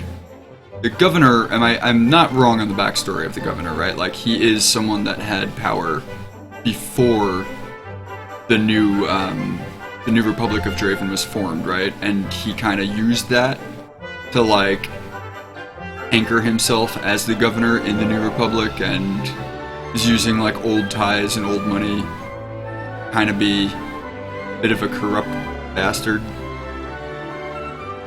That's what I remember of it, but I could be wrong. He's described as the ugliest of his crew. Mickey Cobb? Aw, I think he's charming.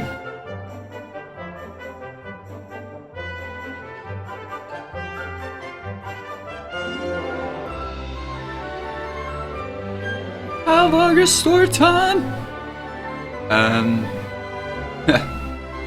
Oh my god's at the Ermazing at their spells. Can't read at their spells. Letterer gets paid a lot for those little things. Oh no, you have to repay your letterer every time you realize he spelled something wrong, right? I totally spelled it wrong. I gotta pay you to fix this.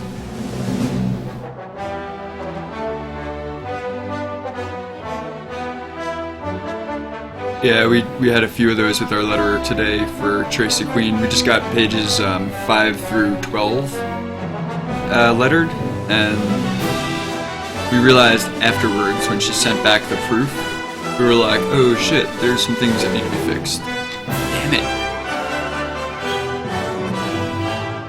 Can't see the full title on your app. Okay. That's fine. I mean, if I'm dawing, that's alright. I can daw. I'm okay with that.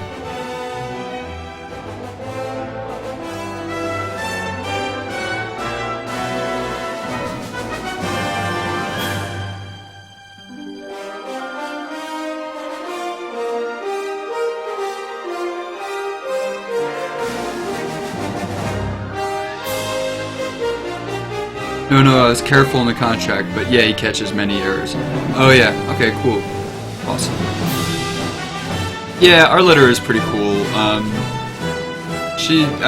also, I designed her website and her husband's website, and whenever they need me to, fix something, I just fix it, and they're, really grateful. So, we have a pretty cool rapport, if I was like, shit, we sent you something, but we totally sent you the wrong thing, can you fix it? She would just be like, yeah, of course, and send it back, 5 minutes later, fixed.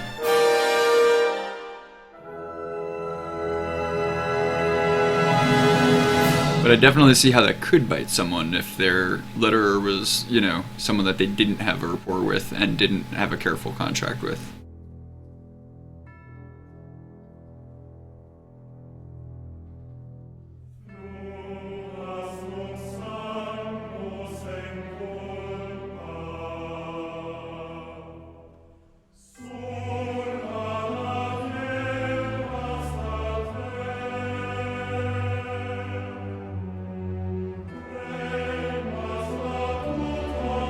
It's mostly correct. Before Draven was a republic, it was a monarchy like most houses of the Empire. The governor is one of many noble lords who were given high position in the government but still act like tyrannical nobles. Right, so he's still clinging to the old ways before the republic.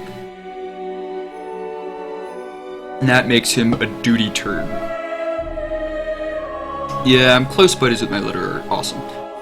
Part of his pay is homebrew and food. Awesome. Hink the Brew Baron. Hawker of hawks. Hawker of hops. Monger of malts. No. Shit. Hawker of Hops. Was it Monger of... Oh, damn it. Drew Baron Pink. Help. I'm failing at words.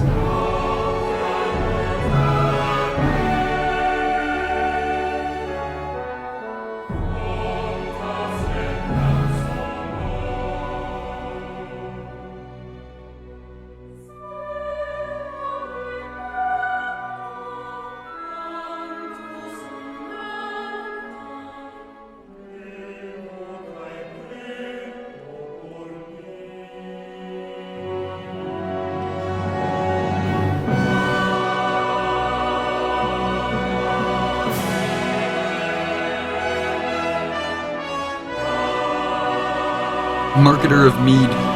Hawker of honey. Nice. You make mead? Damn. Alright, Pink. When are you moving to Missoula?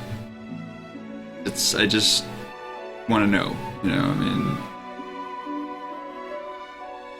Suspense is killing me.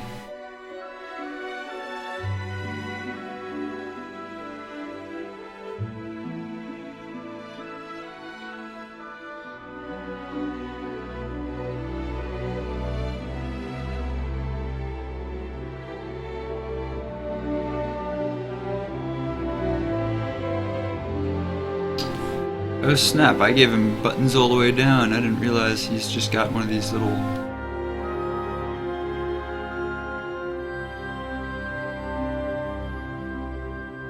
Okay.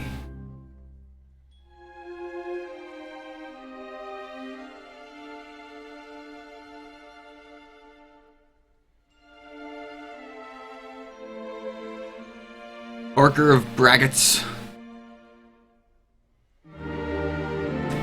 High test stuff.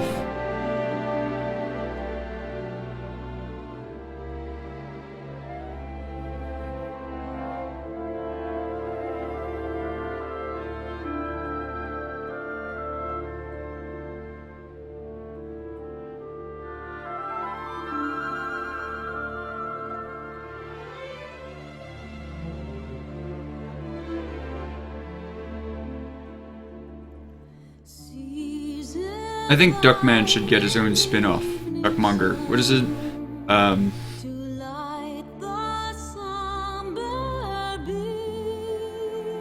Poultry...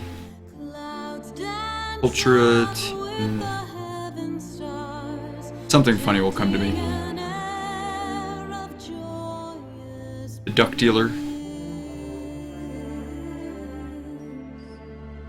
So for anyone else here, Pinkalicious7 has a awesome comic that she does on her stream. She watercolors it, which is super cool to watch. And it's really cool, like, you know, high fantasy, elven period piece, and she puts a lot of detail into, like, knowing the information about things that are going on in the scene, and a lot of attention to continuity and history, and very cool. So you know, that's what I'm joking about when I say the Duckman. There was a guy in one of her marketplace crowd scenes who was selling a duck, and it was just such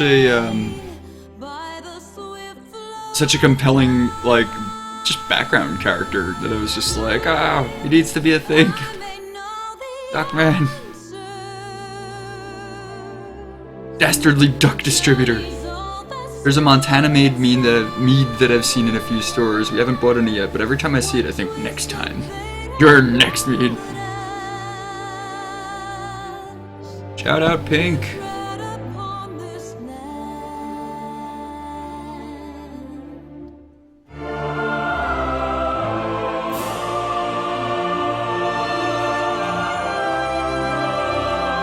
Yeah, if you want to post a link to Root and Branch, feel free. That's awesome.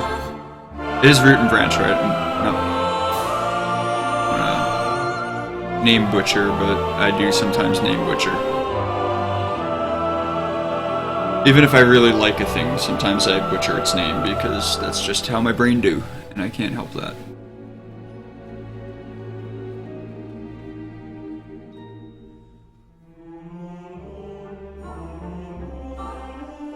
Root and Branch comic. I got it right. Woo! Jayel Draco got a name right. It's amazing. Name right dance.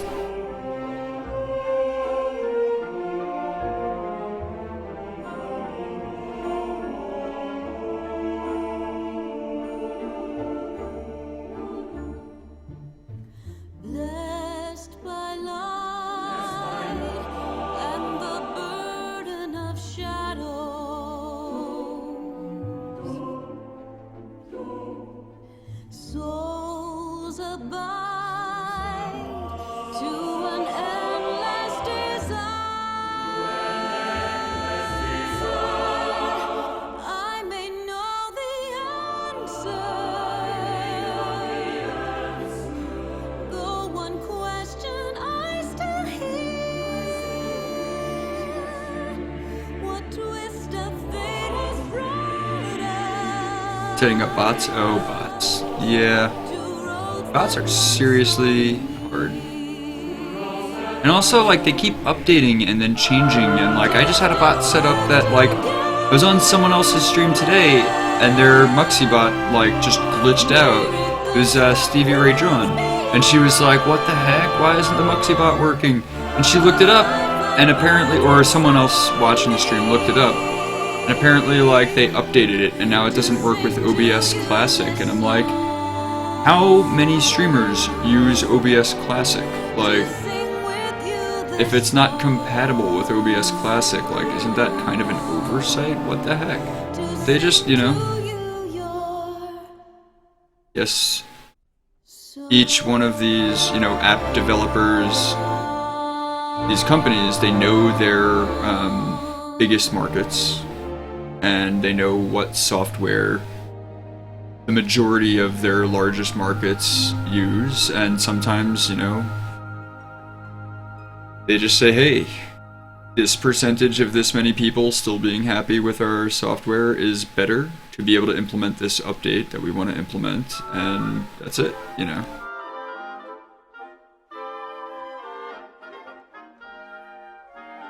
So that's why I had to uninstall... we're not uninstall, but switch over from Muxiebot to back to Streamlabs today, which was like a kind of last-minute panic. I was like, oh god, my stream, I'm about to go live, and my thing's all messed up, and now I gotta fix all this stuff, and just because of some stupid, callous update. I mean, I'm sure, you know, the programmers themselves probably did the best they could.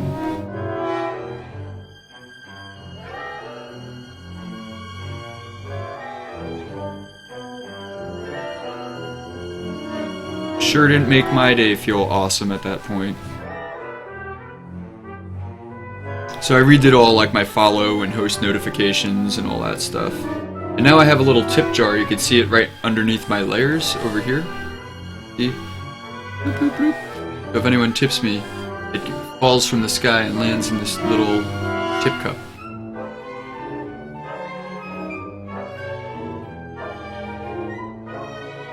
It's a new thing I'm working on, this idea that if someone tips me, for every dollar they tip, I will spend a minute drawing whatever they want. At a minimum of $5. I mean, if you tip like 30 cents, I'm not gonna go off for 30 seconds, because I can't really get anything done in 30 seconds.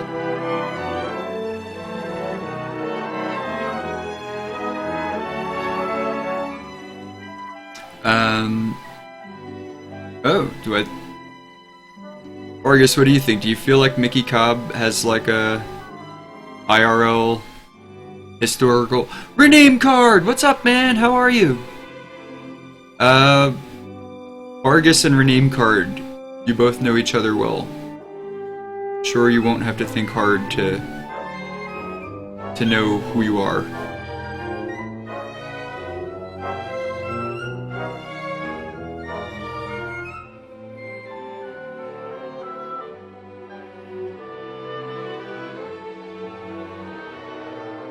How's it going, rename card?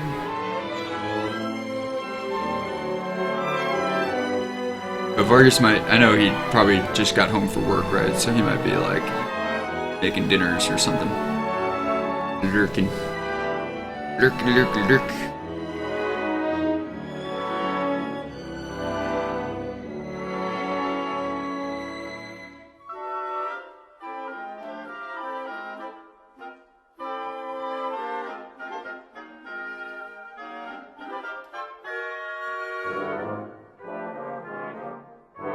Good, man. What you working on? I am working on Mickey Cobb. He's a cowboy.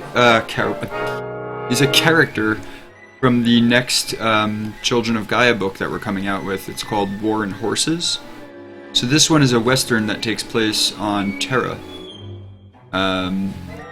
So this is one of Vargas's character designs, and Mickey Cobb would probably be the town drunk in real life western. Or like not even a real person. Like no one specific, he's just that guy.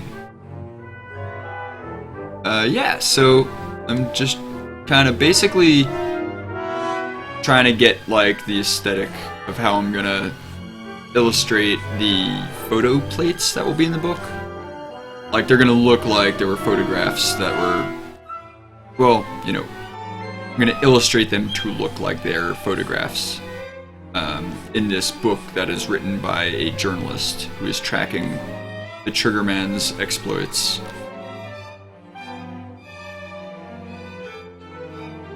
I'm trying to just play with that aesthetic.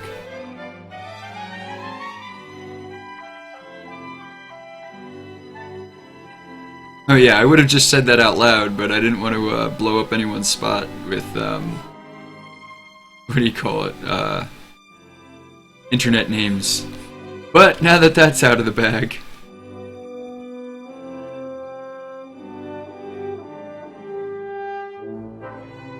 I don't know, not everybody cares about that sort of thing. Some people do, I never know.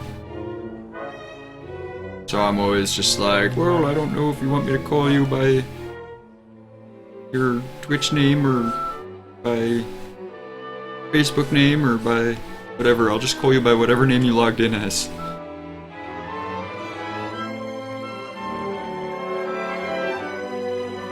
Maybe you're hiding from Skynet. Now Skynet knows that you're using Twitch right now.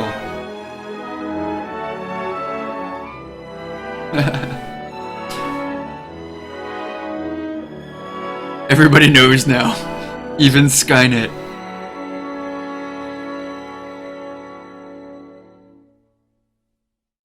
Well, it's a small group, so I think we're okay.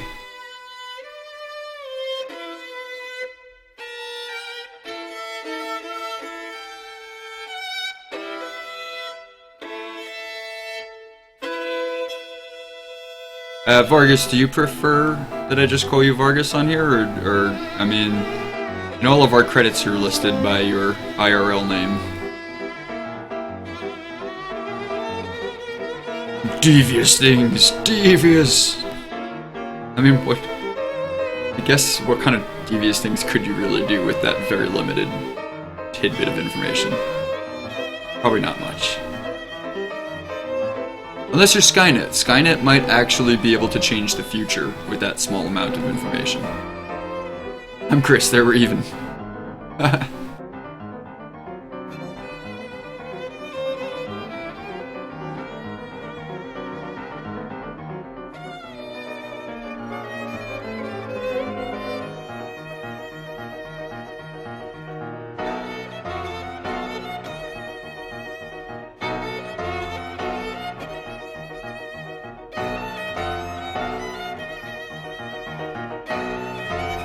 Doxing you both right now.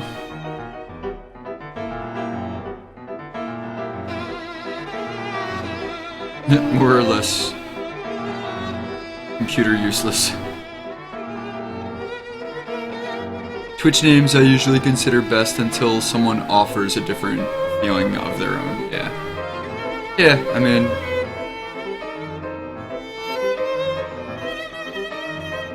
I don't know.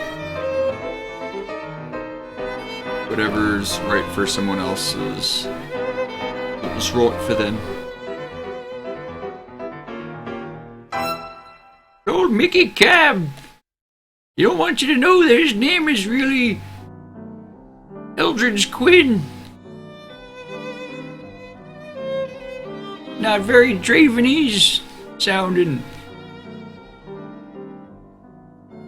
Ravanian.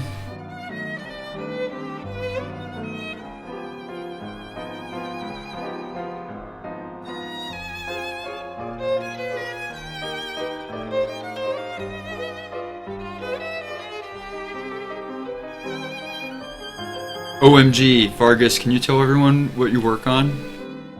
You don't have to. No pressure. I mean, if it's like you'd rather not, that's totally fine. But I think it's awesome.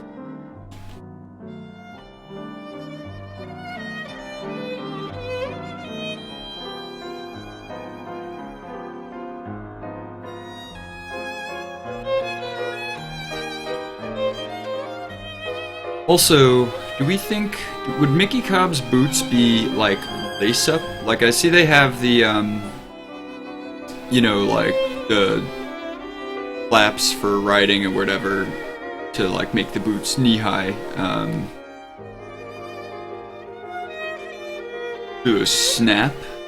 Do they buckle? Do they lace? Not matter.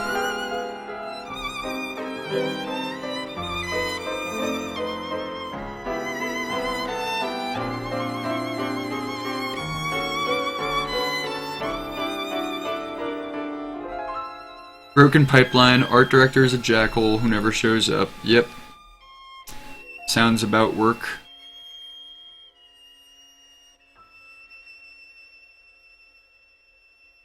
It looks cool.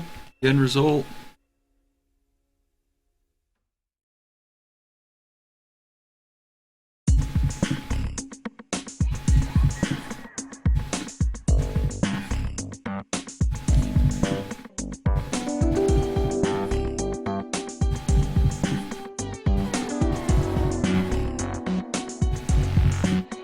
Magically fit and stay in place like all fancy clothes. Mickey Cobb is a fancy man. Oh, let me tell you about Mickey Cobb's fanciness. Old Mickey Cobb. He walks into the bar and orders a drink and the bartender pays him to leave. That's how fancy he is.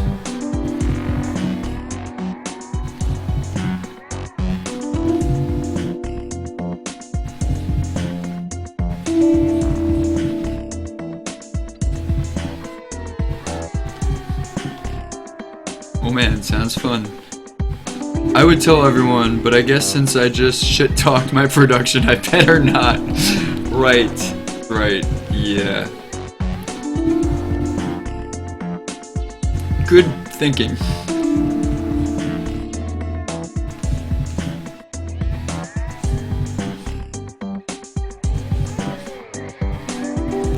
That information could actually be used against you.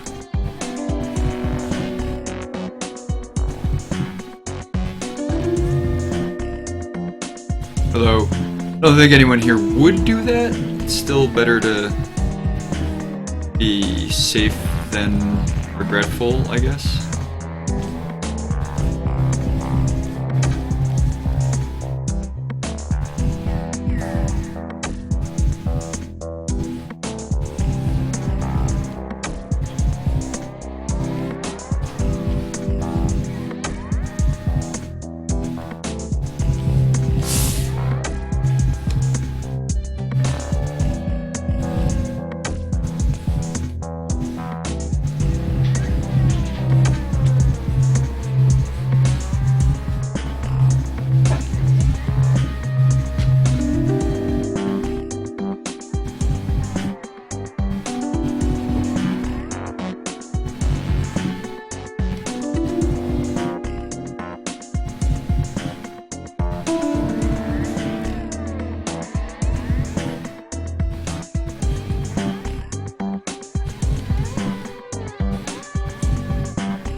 This place is safe for bitching about work and stuff. I almost said math. I don't know why.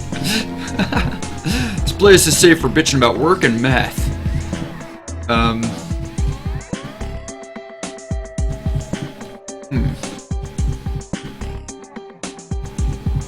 Ah, see?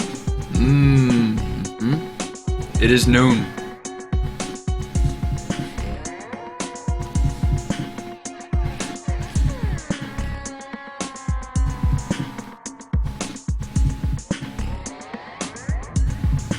Oh, cat is around. I better finish this slice of pizza real fast. Better try anyway.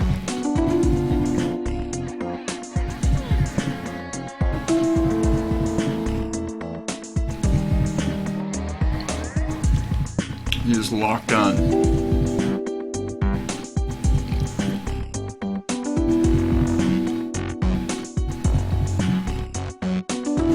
Get your own food.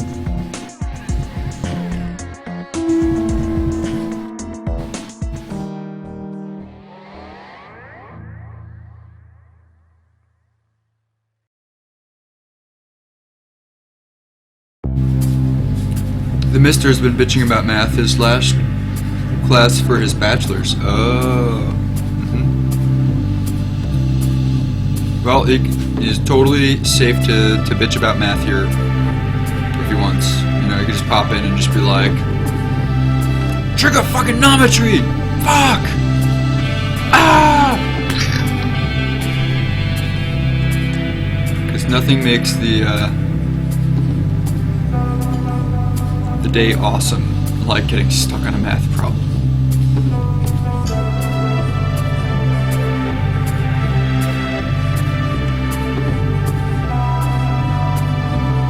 Nothing.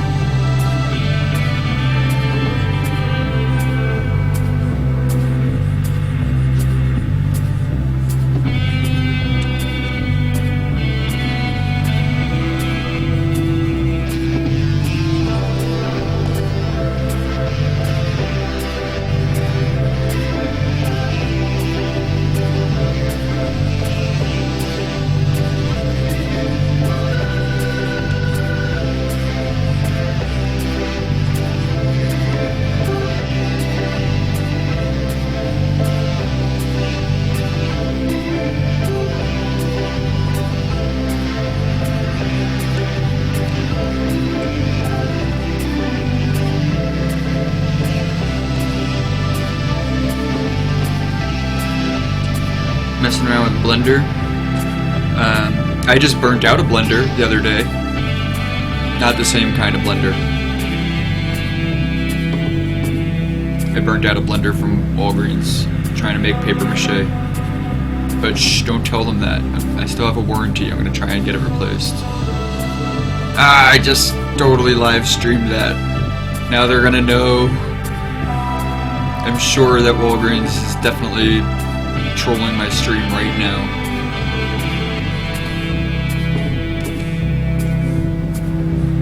I'm gonna show up there with my receipt and my warranty and be like, can you replace this blender? And they're gonna be like, no!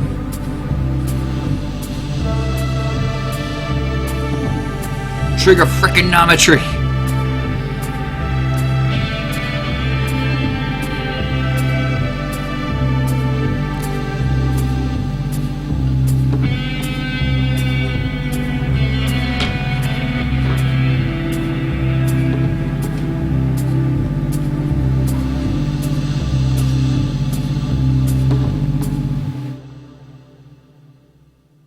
This is my pizza. It's a bad kitty. Uh-oh. Are you really gonna try and sit on the wacom? Oh, you guys can't see.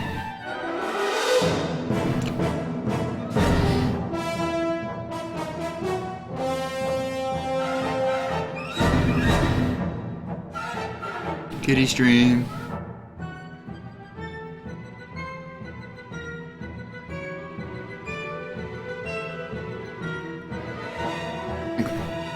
Enough of that. Enough of that nonsense.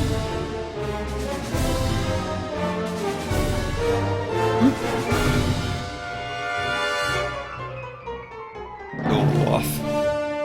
Loop. Trigonometry.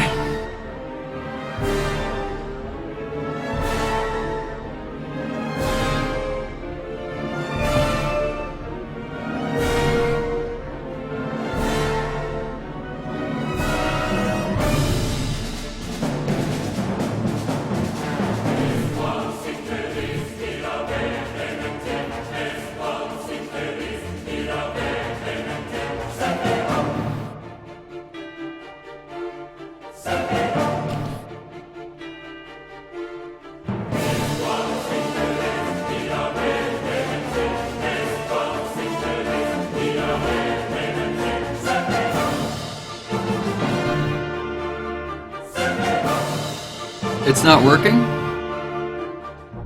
Add quote, quote, add. I think add quote should work. Oops. Let's see.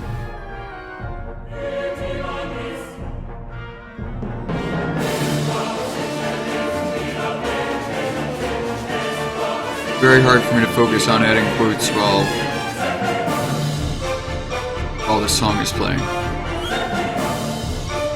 It's supposed to be.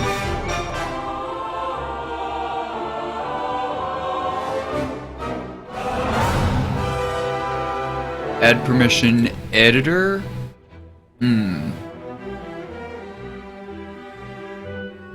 I'll make the add permission moderator and see if that works.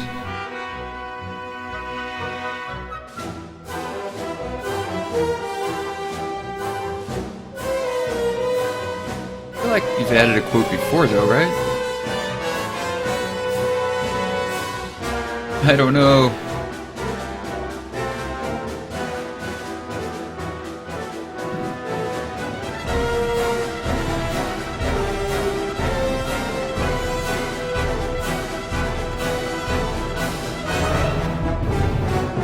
I don't know how to do this. I do not know.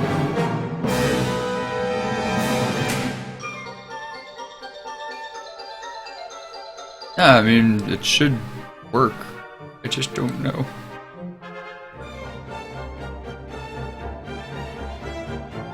I just don't know what I'm doing.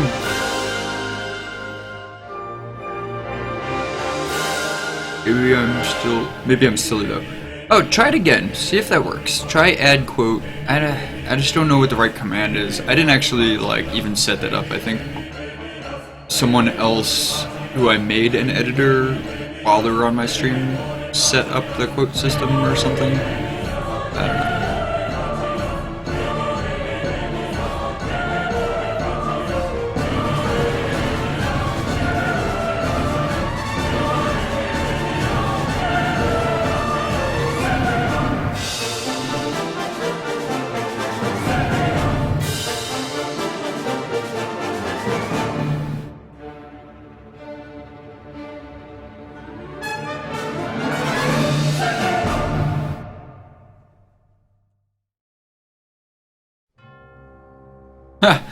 Yeah.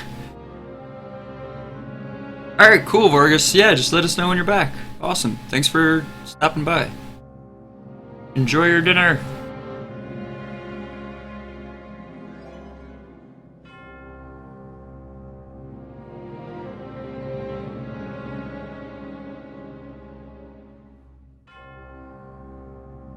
Sorry that my quote's being stupid.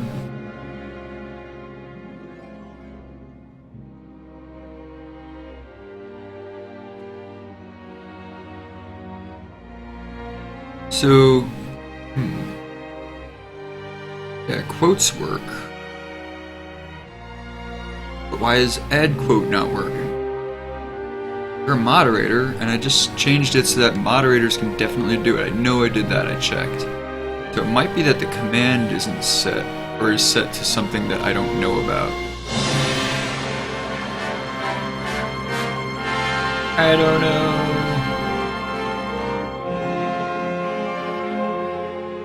It's terrible when things aren't working.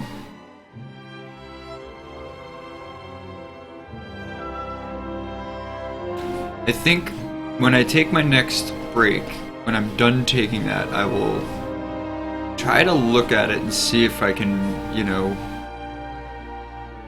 figure out what's wrong with it. I think the only reason why I say after my next break is because it's easier for me to switch gears after having a minute to cool down from whatever it is I'm working on. So right now I'm really into this, and when I go to look at Unkbot, it's I can't even look at it. It's too much. It's too different from the headspace I'm in.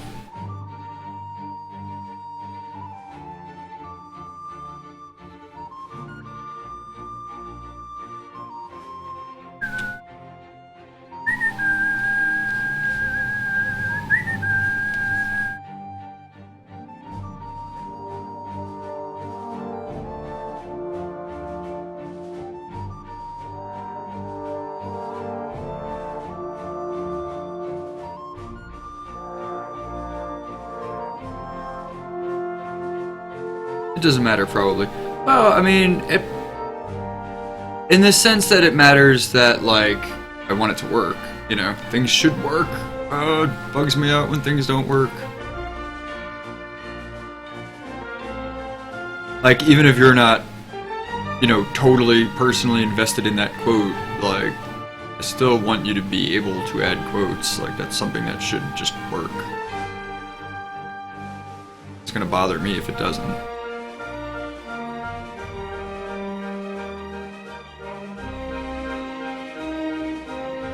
I know that's just Walgreens fucking with me. They heard me. They were like, oh, you think you're gonna return a blender that you broke making paper mache? Take this. And then they hacked my stream and messed up my quote system. They laughed maniacally. Wahahaha.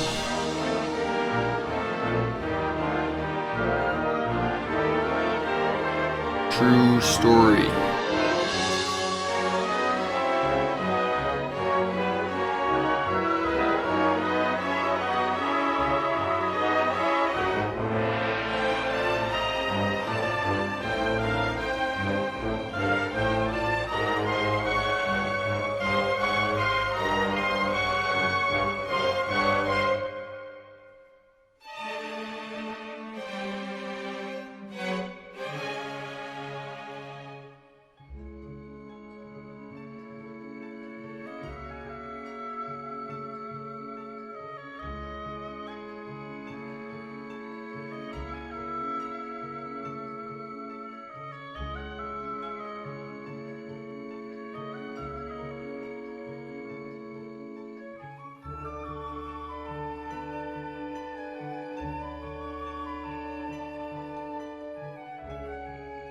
The People's Republic of Walgreen.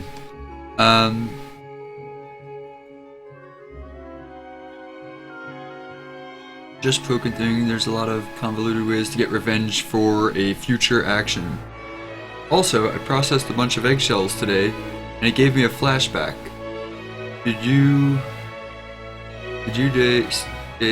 say you use egg cartons? Oh yeah, that's what I'm working on right now is using egg cartons, but not exactly sure if it's gonna work because I also destroyed a blender trying to pulverize the egg cartons into pulp. My next experiment is to replace this blender because it's under warranty and try it again with egg cartons that have been shredded by hand and are soaking in water and have been soaking for hopefully a minimum of 72 hours before I try to blend them with a high water ratio. And afterwards I will use cheesecloth to drain out the excess water. See if that works. If that doesn't work, I'm just gonna use all the egg cartons that I have as kindling. Good fire starter, you know?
My art teacher used to soak the egg cartons overnight and then shred them a bit before we blended them in class.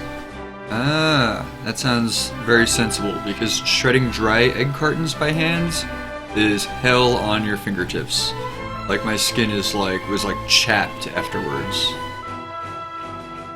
I should have soaked them first.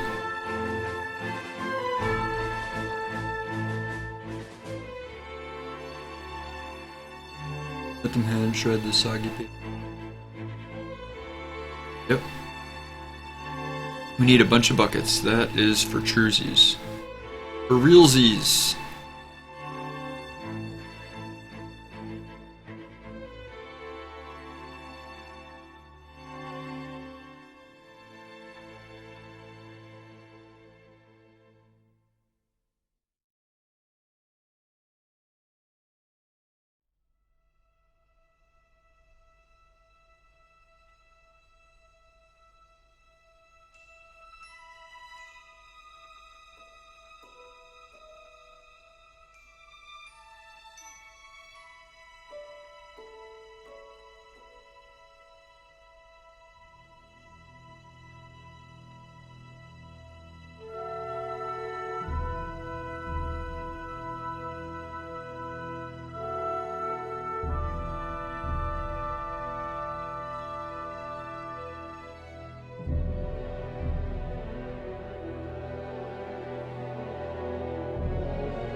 Or a tub. Fill up the tub, just like making moonshine.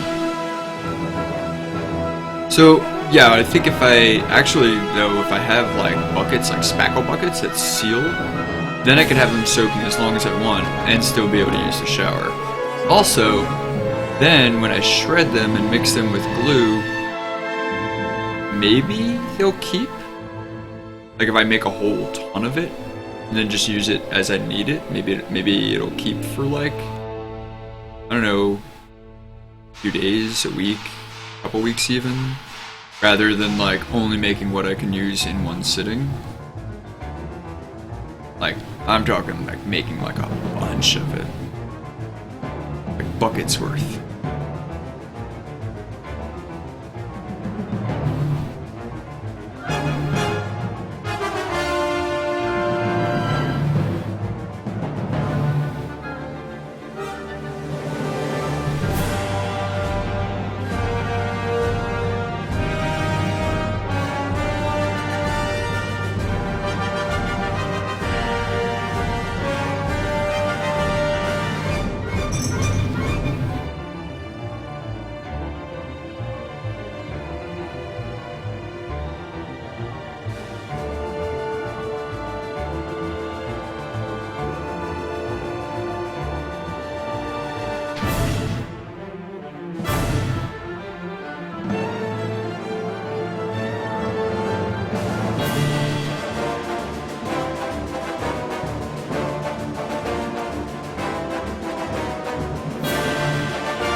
It will slowly get stinky, but you can keep it. And if you dry it, you can re-wet it without needing to blend it again. Huh, that's a good point.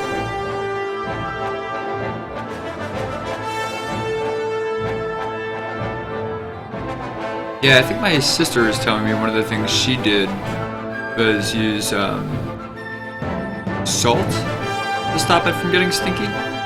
Like just mix a ton of salt into it.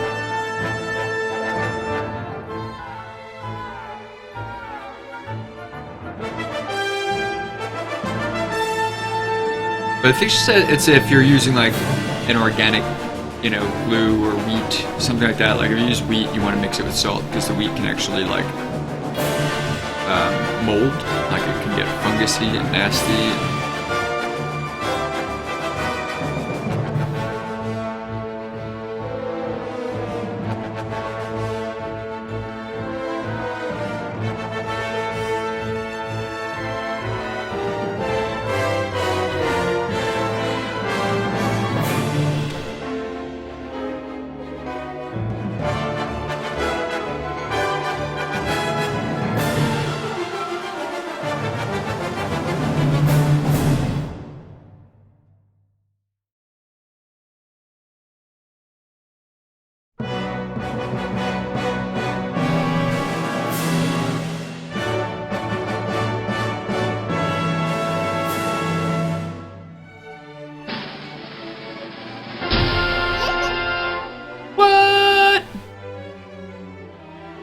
X11 and X I'm sure that I butchered that, but thank you so much for the follow. That's really awesome. I appreciate it. And if there is a way that I'm supposed to be saying your name that is totally different from how I just said it, please feel free to correct me, and I will try to say it right.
Like that bottle, dude. Thanks, man. Working on it. It's hard. I'm trying to get that like really thick liquor kind of glass look, you know, like bottles that are just meant to be reused until they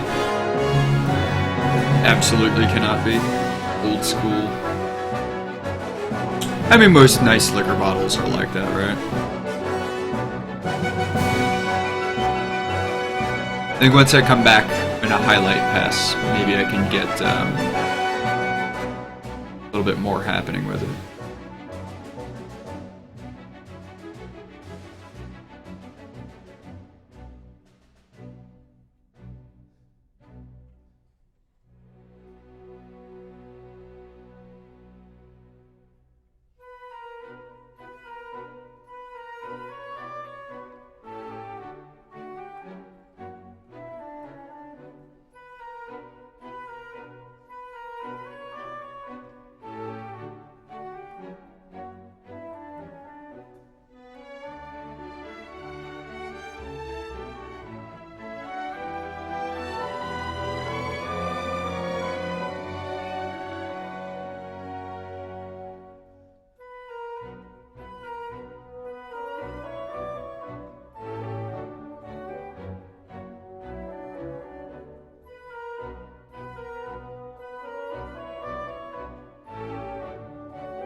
My cat just ran in, plopped down in front of the tablet, and started purring up a storm. He approves of the opera. It's egg peeling music.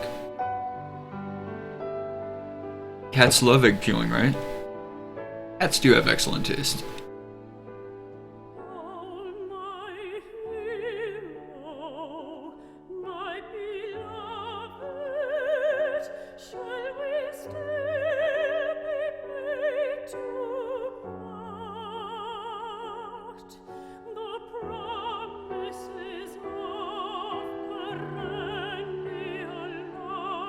Ooh, freaky deaky.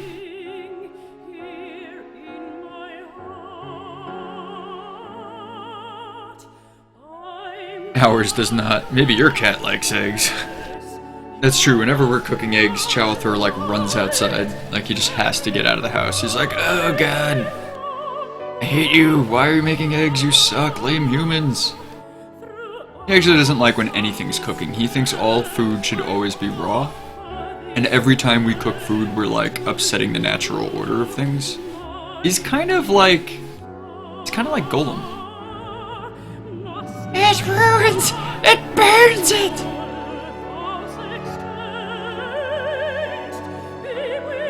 Give it to us raw.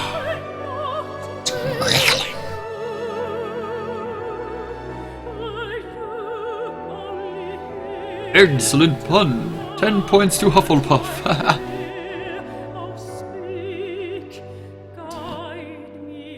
Nope. He hates eggs. Yep. Alright. Yeah, it's true. They just... But, I mean, have you ever tried to give your cat a raw egg?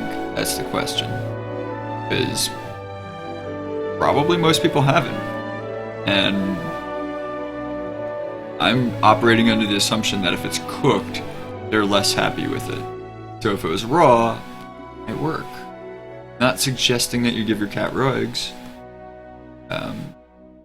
I'm just thinking out loud.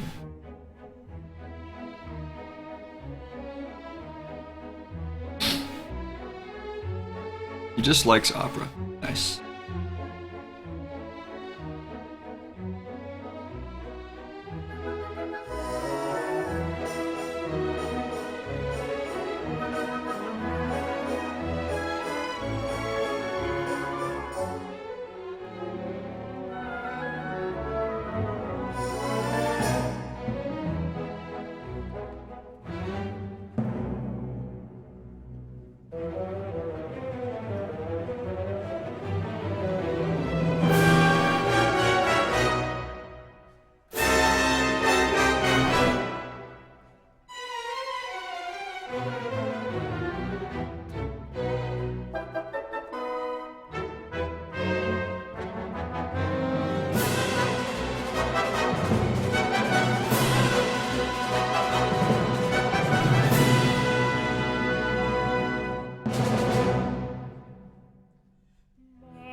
Insolent rogue, name of the Western Hall, would you address my queen, Lady Maria? Never shall you have Maria's hand. I would die before that day comes. Then with you.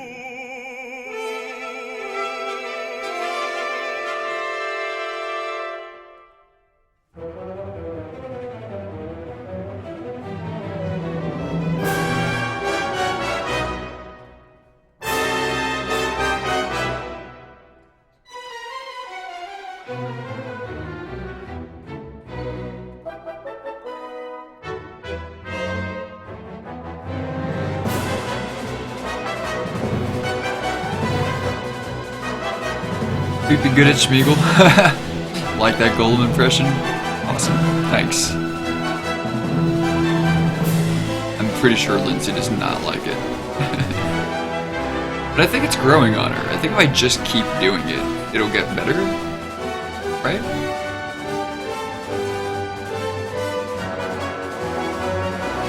That's how these things work, right? Just gotta stick with them until it's acceptable.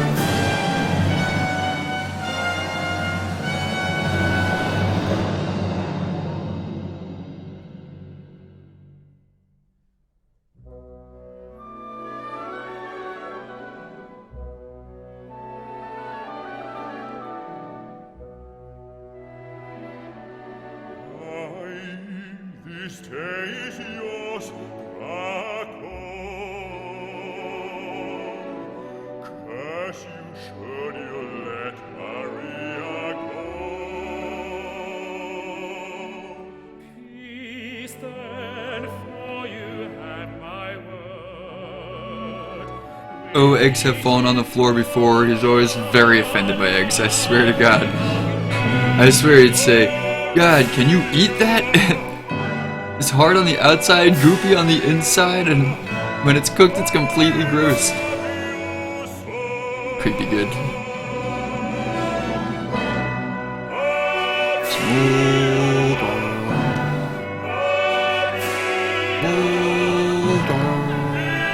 Why is it crying, Smeagol?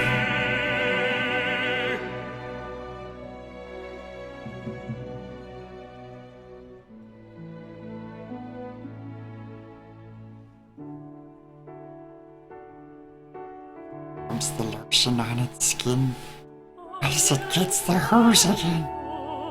Yes, precious, it gets the hose. Little mashup for you. Get it? I see in your eyes, so gentle and wise, all doubts and fears erased. For the hours take no notice of what Mixed media performance. I'm also peeling eggs with my other set of arms. Can't prove that I'm not.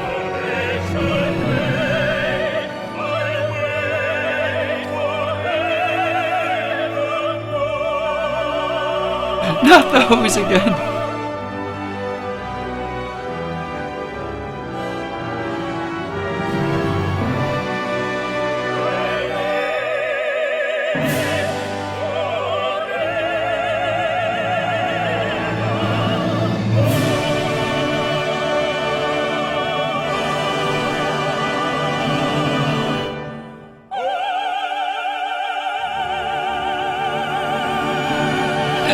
It rubs the lotion on its skin, or else it gets the hose again. Yes, precious, it gets the hose. Imagine Christopher Walken doing Schmeagol? What would that be like? Oh, cat. Cat, what are you doing? What are you doing?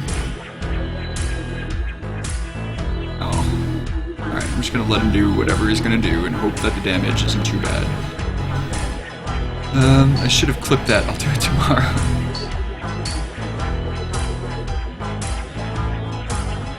So wait, oh, you can clip things like not live? I still don't understand how clipping works. Not that like you need to explain it to me, I should just Google it. But yeah, I thought like you have to like clip it as it's happening or something, and that made it seem so mystifying to me.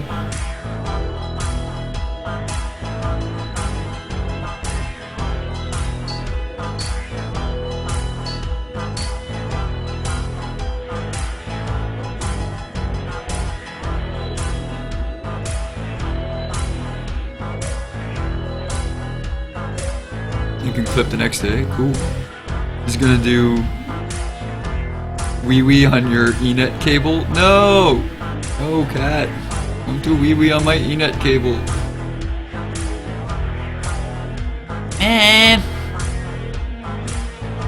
The bad kitty.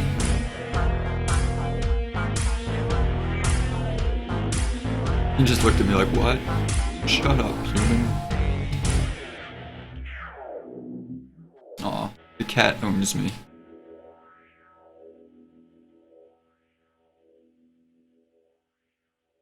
Just tried it not long ago. Doesn't be surprised. Nice. I like when things just like go the way they seem like they should, but usually it's like it's so easy to be daunted by things because you know more often than not, like if it sounds simple, you're like, alright, this sounds simple, but I'm probably gonna spend like 4 hours trying to figure it out. But when you just like try it and it's just like, oh yeah, that's what I wanted it to be like. Golden. User experience A+.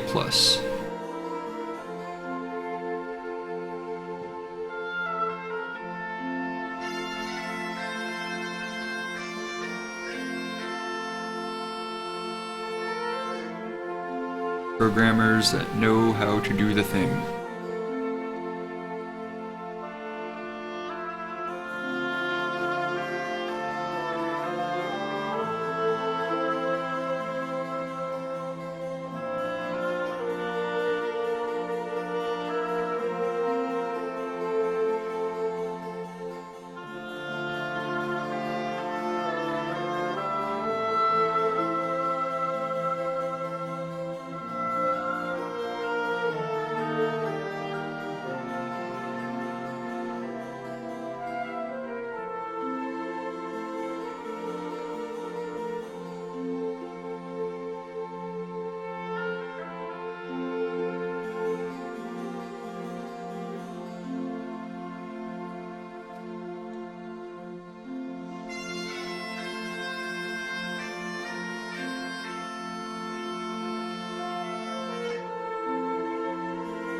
Sounds might be muted to mess things up. So the only sound of mine that mutes, the only song that Twitch will mute is the song that I'm using for my reel. So when my reel is playing, that comes out muted, because I'm using a song that is rights managed, unfortunately. So for my next reel, my 2017 reel, I will be picking a different song. Though I really like that song, I like to pick different songs for my reels anyway. So whenever I'm on break, that part will end up having audio mute. But not for the Oneshi video, it's just that song for the my reel video.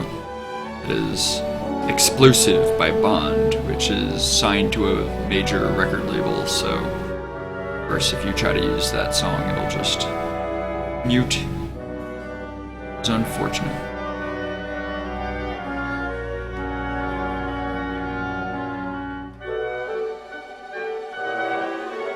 If you clip during a stream, they don't touch the sound, that's cool.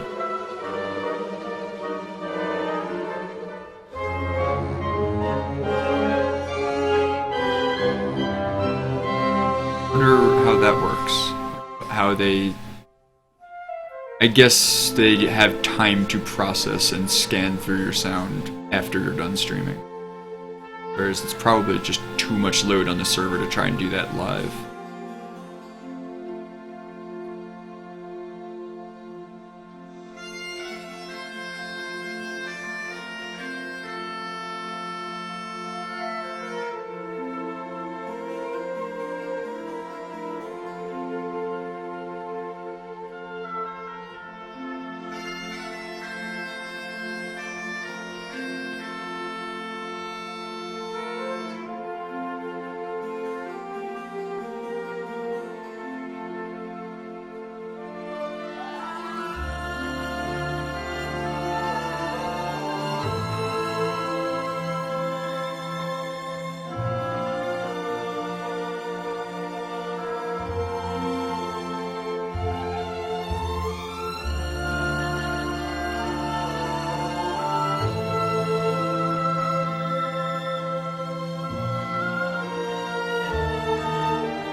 The tech they must have to detect that? Yeah. Same way you ask Google to find out the name of the song on the radio, I figure.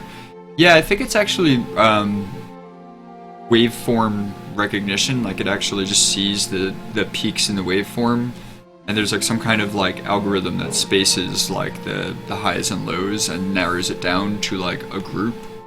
And then within that group there's like more fine, you know, like it's basically like 20 questions, right? Like it's probably something to do with like beats per minute, and then like within beats per minute, like, you know, the next category, and then the next category, and then it just finds exactly what song it is, you know.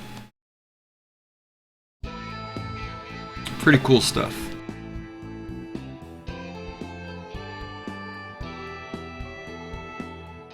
Pretty cool stuff, really. Right, they also had to pick it out from a streamer speaking. That is true.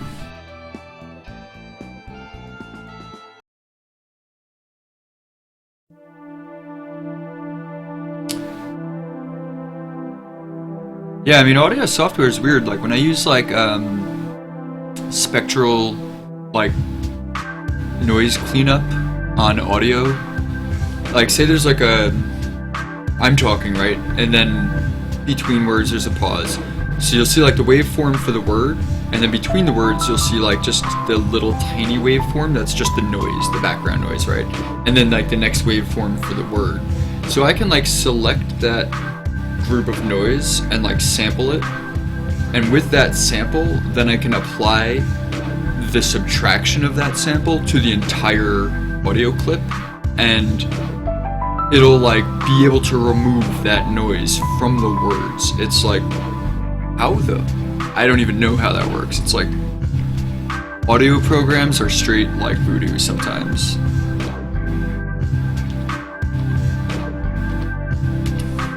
It's pretty impressive. And I think like even if someone explained to me like, well, this is how it works. It's like, yeah, that's still freaking amazing though, you know, like it's still crazy that it works. And that someone figured out like math to make that work, you know. Like, what?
One of my friends sang a song on a stream as part of a point redeem, and he was actually spot on enough that when he went back to flip it at 30 seconds at the end of the stream, it had been muted.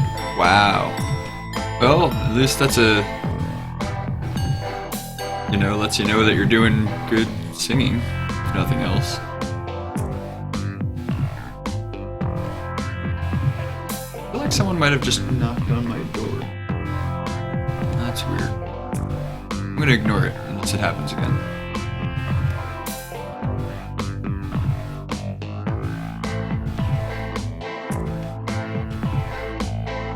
Might have just been someone upstairs doing something.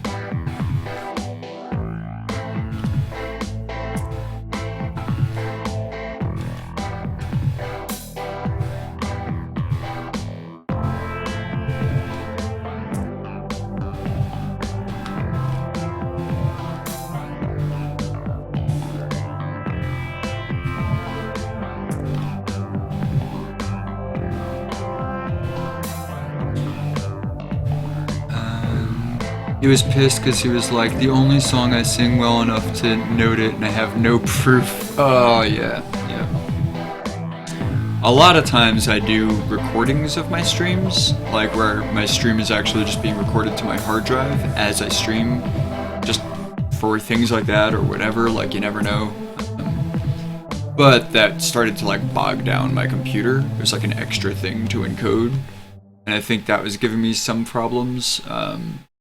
And ever since I stopped doing that, I haven't been having nearly as much encoding issues. So, fortunately, there's that. But with a slightly better computer, I'm sure I'd be able to handle it.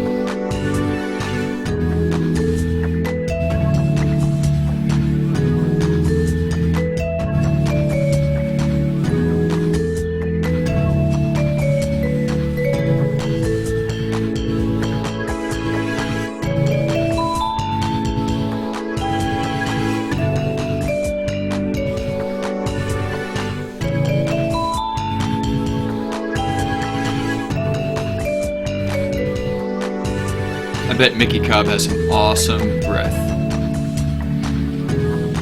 Like powerful. Maybe superpower level.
far, so good.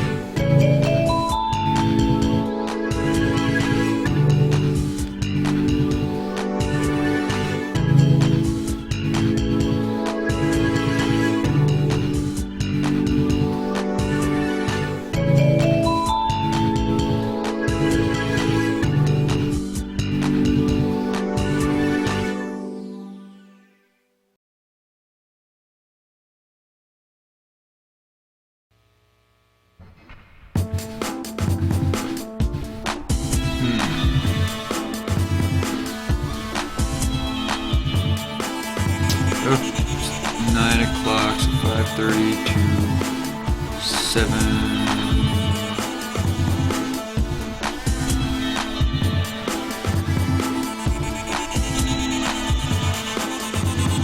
Seven was my first break.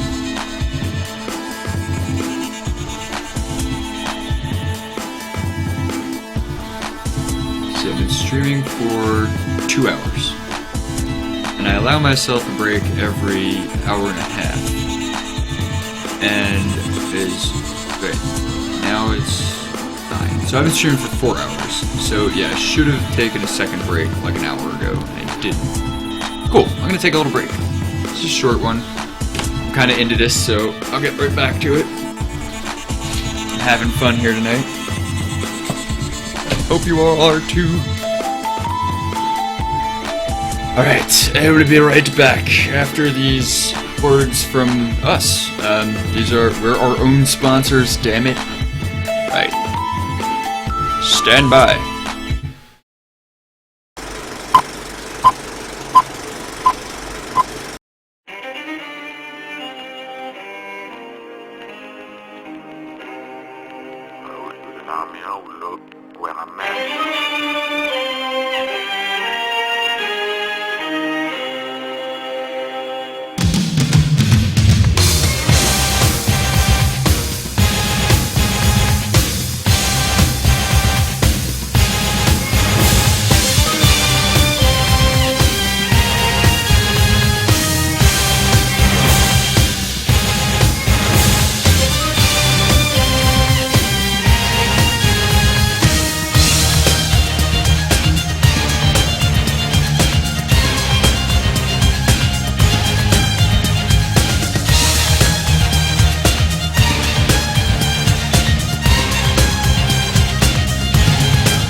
Hi, I'm Lindsay G. I'm the writer, editor, and co-founder of Oneshi Press. Hi, I'm Jayel Draco. I'm the illustrator, designer, and co-founder of Oneshi Press. Oneshi Press is an independent publisher of progressive, immersive, gorgeous books in print and digital formats. To start with, we'll be keeping 3 original concepts in production. Our first 3 are a graphic novel, a comic book, and an art book. Tracy Queen. Tracy Queen is a feminist, sex-positive, sci-fi graphic novel about a self-made porn star named Tracy, who fights her way free of her grandfather's organized crime syndicate, only to get caught up in the porn industry politics and gang warfare. The fiercely independent, brilliant Tracy decides to fight her battles on her own terms. With the help of her best friend, a talking raccoon who happens to be an electrical engineer, she creates an army of cyborg clones to help her fight back against the forces of conformity, sexual repression, and evil. Hack. Our gritty vigilante comic book with a surprisingly humane heart, Pack tells the story of a masked crime fighter named Patience. And the 6 dogs with whom he roams the dark streets of crime-ridden Brooklyn. Together as a pack, these ruthless vigilantes sniff out corruption And deliver their own bloody form of justice to those who they decide deserve it. They put crime under the fang.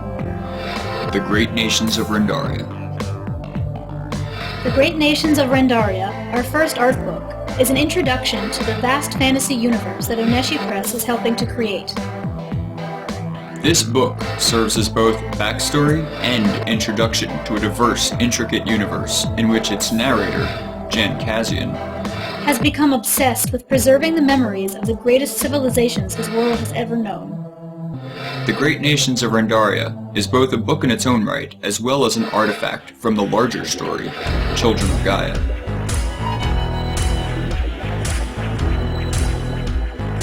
Oneshi Press is creating a community of fans who enjoy progressive and immersive worlds like the ones that we're building, and we want to invite you to join us. We're using Patreon, a subscription-based crowdfunding platform, to accept support from fans who love gorgeous books, and to give them rewards in return for their support. Our supporters can opt in to receive all kinds of goodies when they become part of the Oneshi community.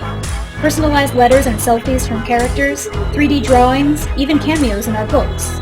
And access to exclusive works in progress as work continues on all of our projects. One of our favorite rewards, which is made possible by our patrons, is the weekly live stream, during which Jayel streams live on Twitch TV as he creates art for our projects. Join me live every Tuesday night to watch me create art and to chat with me and other Oneshi Press fans and supporters. Watch in real time as the art takes shape. At Oneshi Press, we build immersive, progressive, gorgeous worlds.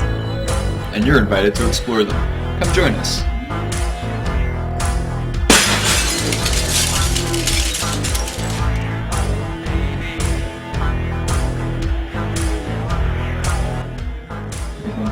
Feel good about it? Yeah?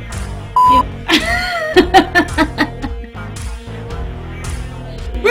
You're the best! You're awesome! We love you! You're so cool! Thank you!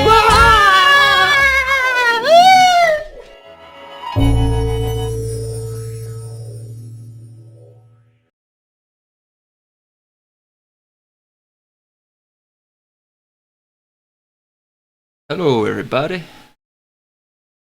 Music back on.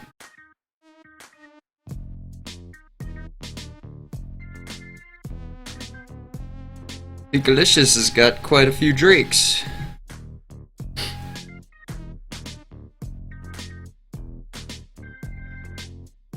How y'all doing? Thanks. It's good to be back. Sorry, I just gotta take my little breaks every now and then, or I start to, like, hunch and get all icky, and it's just not good. Lasting damage, you know? Like, every hour and a half I have to get up and stand up and stretch and do all the things that make me not turn into a cave slug.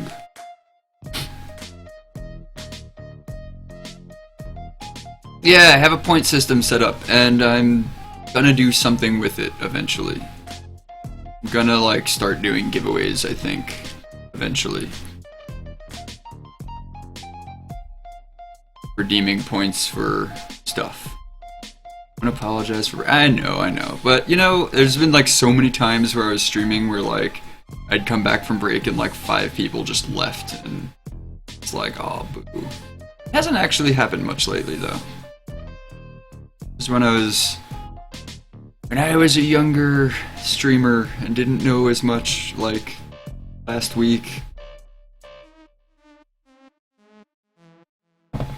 Back last week when dinosaurs ruled the earth.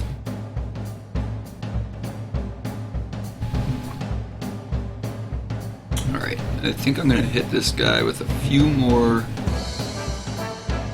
dark tones, and then I might put some, like, background in. Oh, but I gotta wait till Vargas gets back to ask him about Urubrax. Still starting some grass though.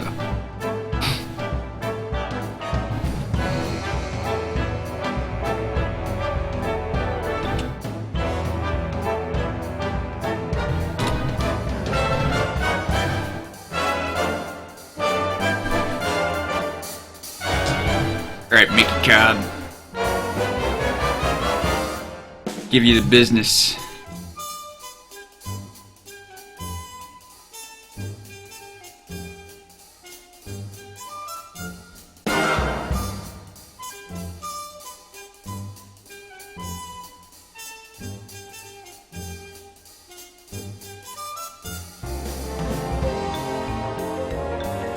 Don't turn into a cave slug, and don't worry about breaks. I had to run out just for a second because one of my other streamers said they had to cancel stream because they aren't feeling well. Oh no! You have a fancy video. What more do they want? Bread and circus? Well, that'd be cool, right?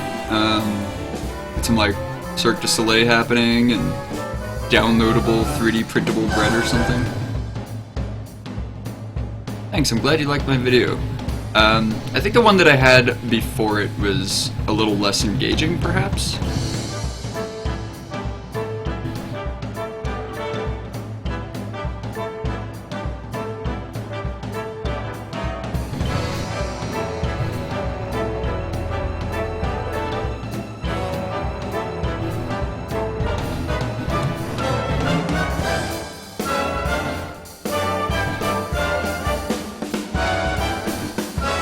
If you break, we won't have a stream to watch anyway, so take care of you. Alright, awesome. I like it. I'll try not to break. And so instead, I will take breaks. Instead of breaking.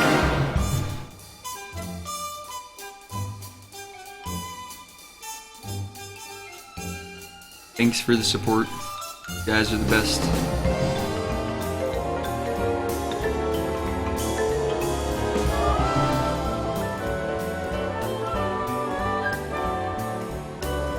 I mean, I have a piece of paper that I wrote on.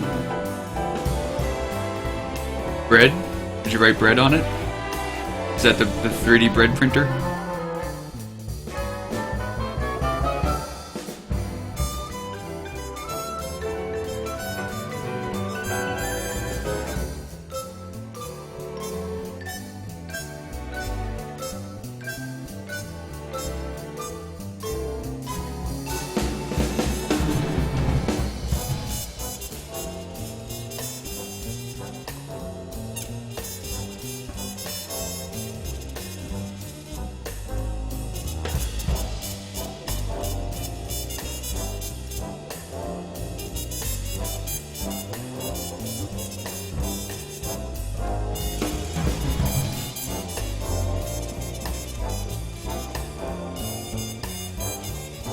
Totally Mickey Cobb's theme song playing right now.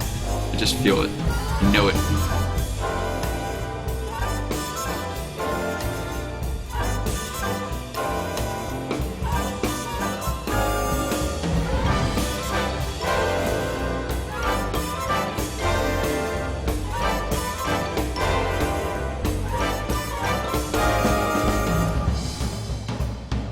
The other vid that is. The other one wasn't bad, but this one you're both more comfortable with the concepts and able to pass that on. Cool, thanks.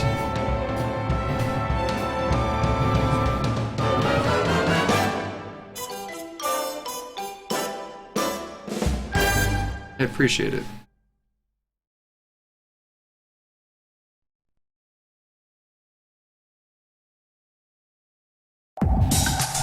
You know, 'cause it's like when you have a video and then you're like, oh, we're gonna remake this video, and we spend all this time and effort. It's like, is it worth it? Like, did we actually do it better? Like, is it just more of the same, you know? So a little bit of feedback actually really is encouraging. It goes a long way.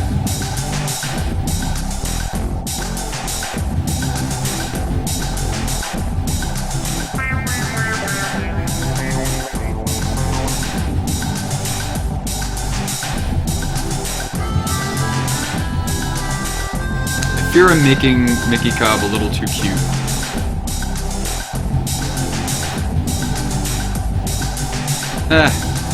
whatever.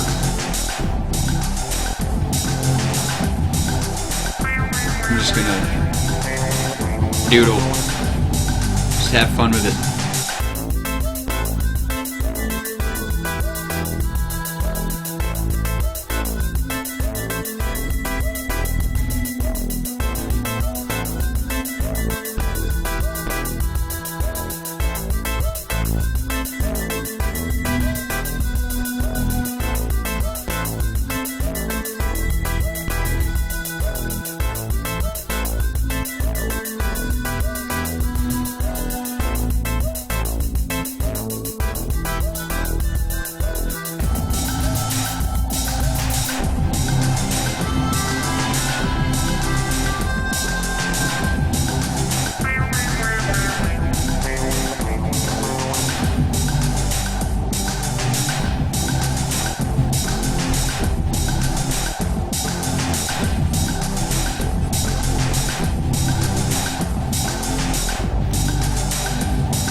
He looks a little more Ron Perlman in the original concept drawing. Ha! Okay. Yeah, maybe when I'm done with the sketching part, I might like merge these layers together and then liquefy it a little to try and pull the face back more to like match the original concept. I think I'm making him a little understated. We don't want our Mickey Cobbs understated. No, sir.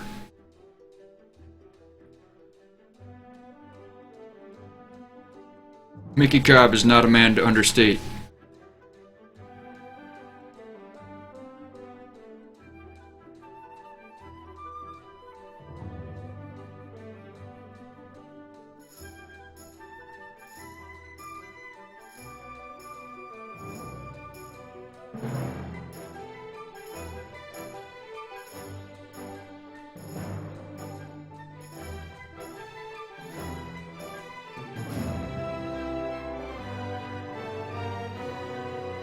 This looks quite a bit more sinister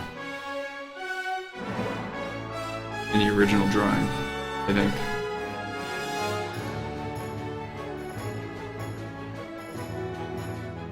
And I think, like, you know, when you think, like, oh, someone's supposed to be described as, like, an ugly character, I mean, a lot of that is not, like, beauty.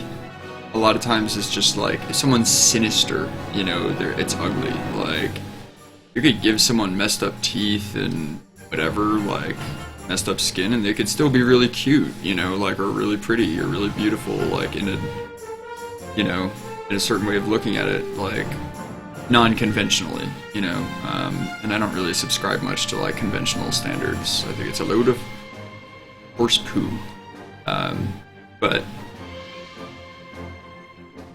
I just need to make him look clearly unlikable. I think that might sell it.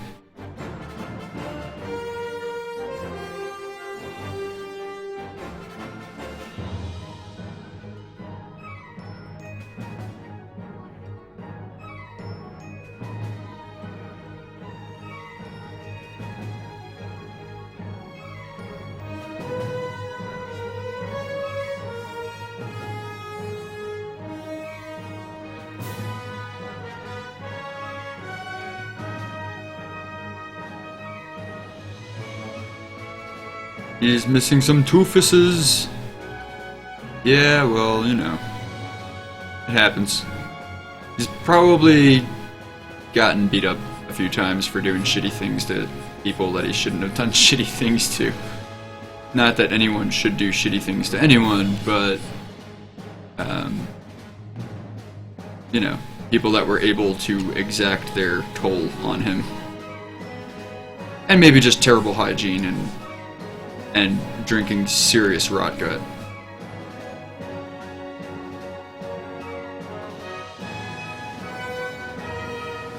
Oh no, this guy isn't an assassin. This guy is the, he's just one of the governor's cronies. He gets killed by the assassin. The assassin is definitely, much more capable of pulling off different looks. He's a chameleon, but he can do the dapper, like, wealthy businessman, or he can do, like, the dusty cowboy. That assassin character, he's like, you know, shaving a haircut and a different hat, and he looks like someone different, you know, like he's just one of those people like Val Kilmer, who just have the ability to, like, look like whoever they want for some weird reason. Missing some chiclets.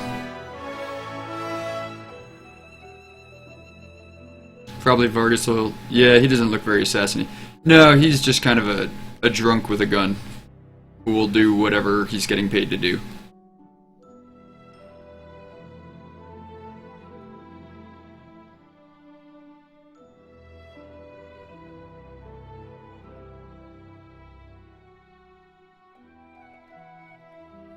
This is not the hero of our story.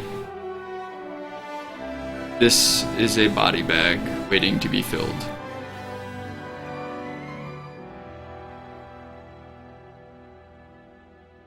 A man who has made many poor life decisions. Too many to recoup from.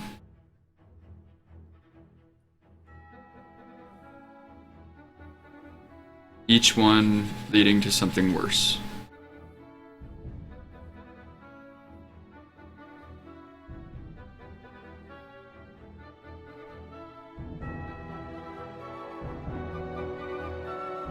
This is not his theme song.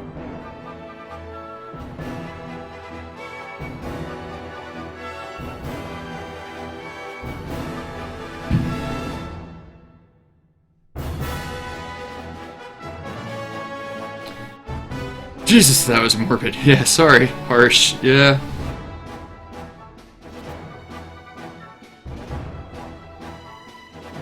Yeah, I mean, so this part of the story, like, is pretty morbid, I think.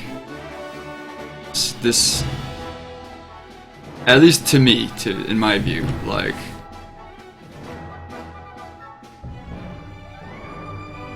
anything that Triggerman is involved in is gonna be kind of morbid.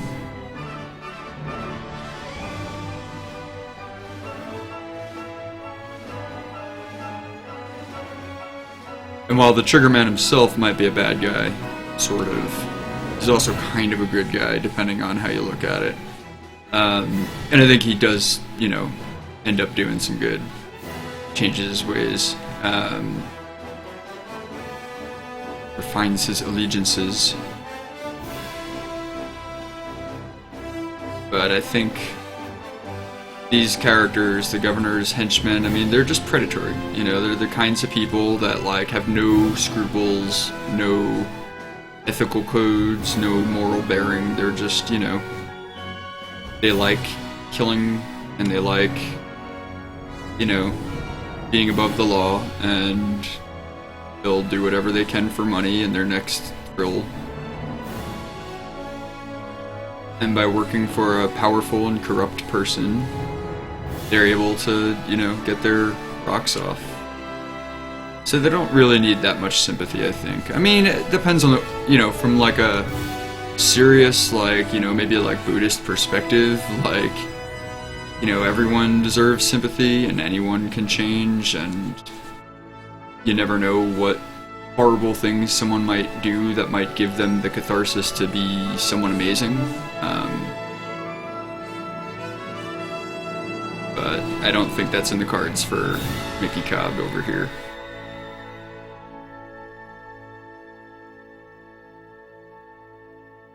I think the best thing Mickey Cobb can do is not succeed at killing the Triggerman.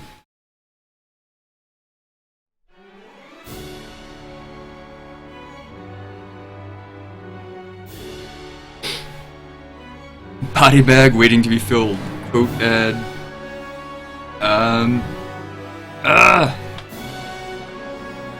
Come on. Alright. Alright. I'm gonna... Okay. Quotes. So... Add permission as moderator.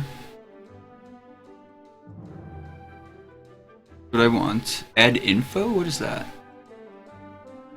No. Response. Quote. I don't know how other people... Maybe you have to do a number, like quote add 5 or something? I don't know.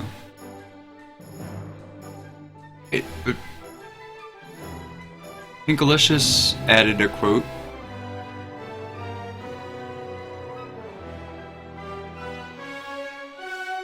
Pink, how did you add that quote that time?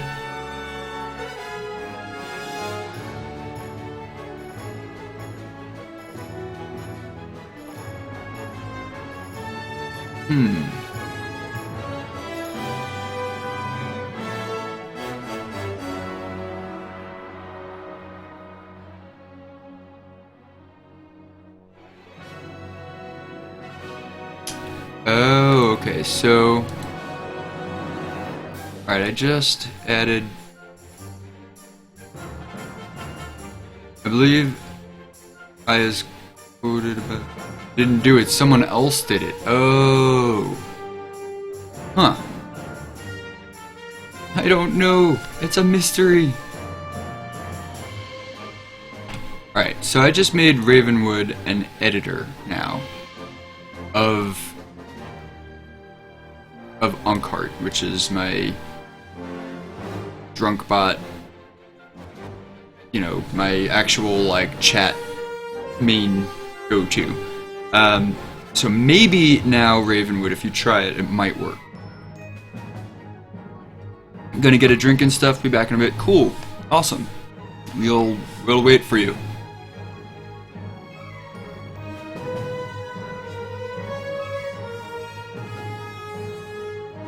Go get yourself one of them nice sarsaparillas.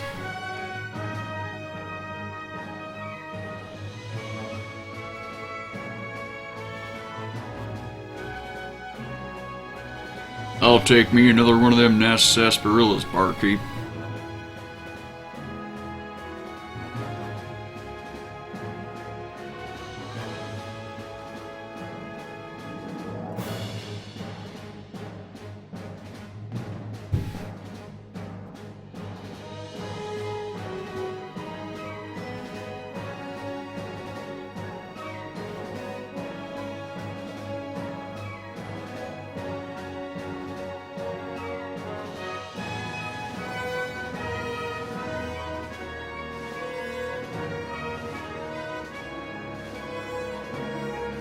The mystery lost to time. Ah, bad quote. Maybe when someone else stops by, who knows how to do it, we'll find out and we'll be like, oh duh, it'll be like something really, like, I don't know. Something really simple but not obvious, you know? Hopefully. Or maybe it's just broken. I don't really know enough about how these things work to know, like, if it's not working or if it's just something that I didn't do right. Like, maybe I have to give you a certain permission to add quotes, or... I don't know. But I can just add that quote manually. I can do that.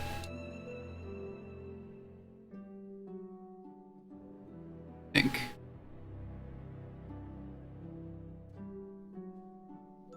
Oh, but I can't copy and paste from my console. That's freaking weird. Why not?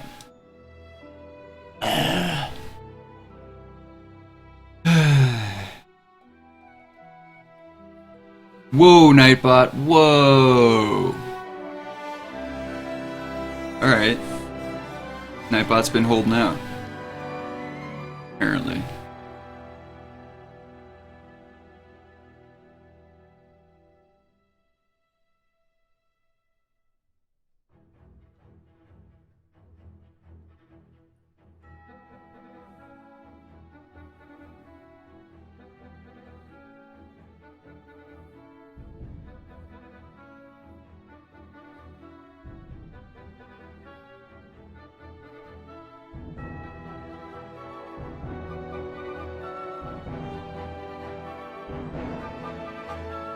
Did it?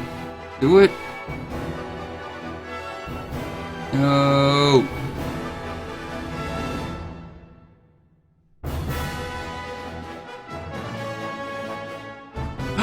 It worked! Haha!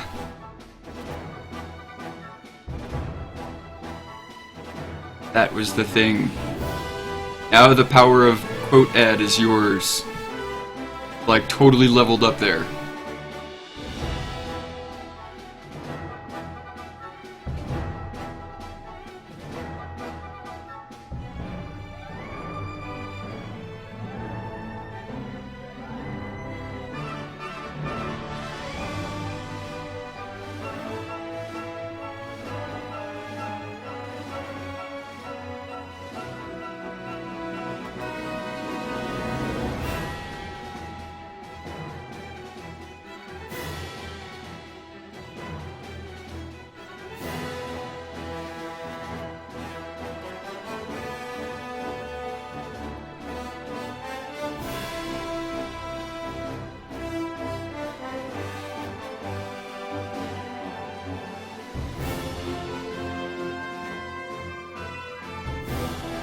Firm fish shakes and back pats to Raven. Handshakes, fish shakes. Into space, nice. Quote add trigger frickonometry. Nice.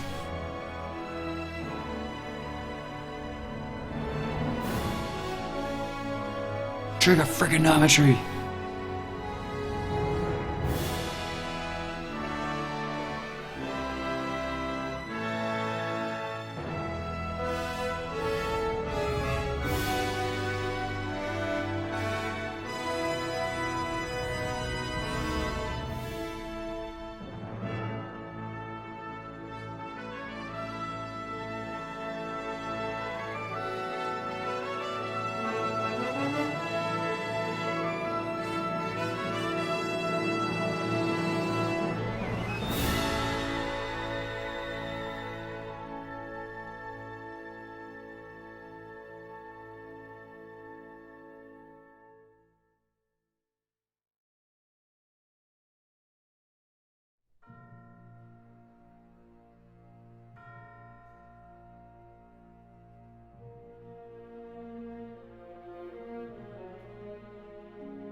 I don't really want fish shakes. If it's all the same to you. Fish shakes. Mmm.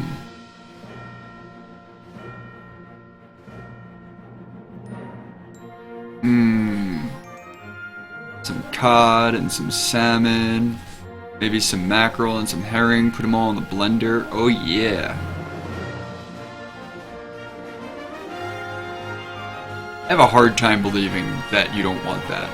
I mean, you really thought about it? Just saying, like, pretty excellent prospects in that blender. Milk in there, fresh up some ice. Ick, ick, ick, ick, ick! Ick! Ick, damn you, ick! Stop talking!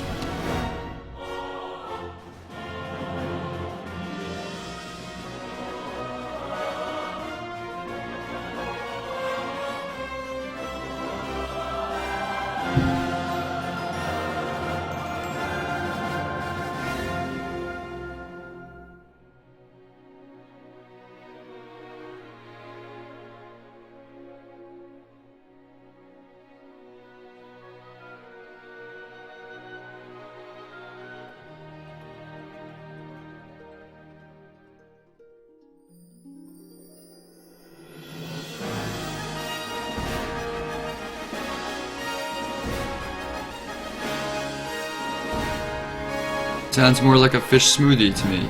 Well, yeah, but it's a shake, you know, like a milkshake. So I said put some milk in there. Doesn't that make it a shake? And you can make a shake out of anything if you add milk, right? What's the difference? I don't know. Don't tell me. Explain it to me like I'm 5.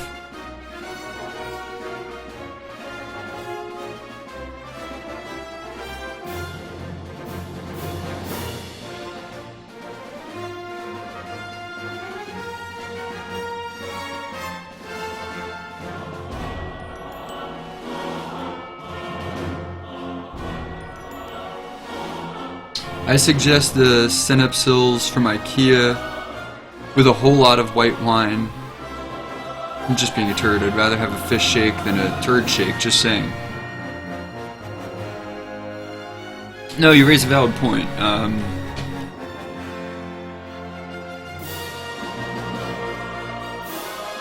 Turd shakes. Preferable to fish shakes. Discuss. I said that backward. Or did I?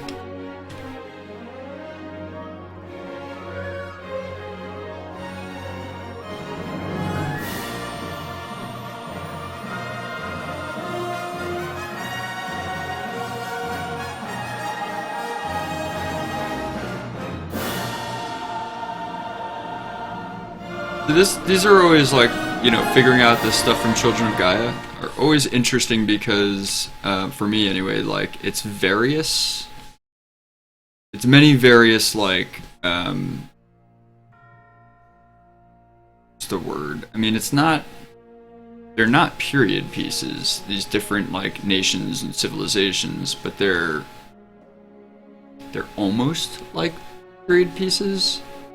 But they're their own mixes of, like, you know, these things might have advanced a little quicker, those things advanced a little slower, so the technological development is just different than Earth's timeline, and that's both, like, Rendarian Fey nations as well as Terran, you know, technocratic imperial nations.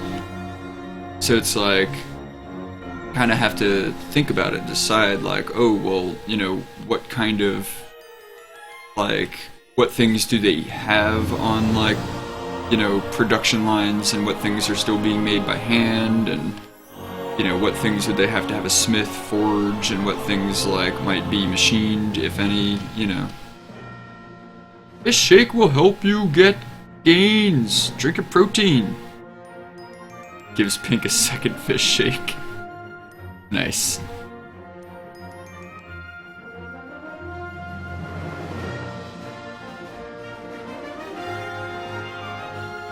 It gains.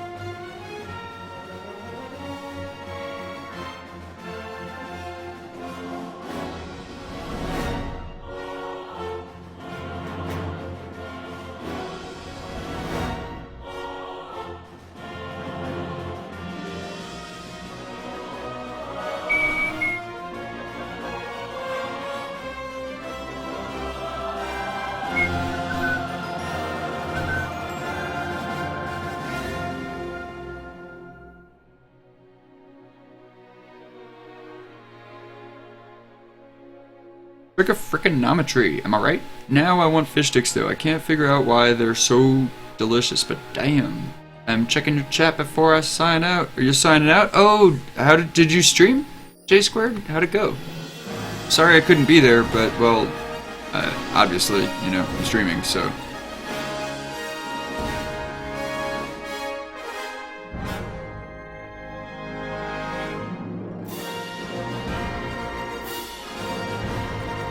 Smooth ass boots. I mean, they're probably really gritty and textural.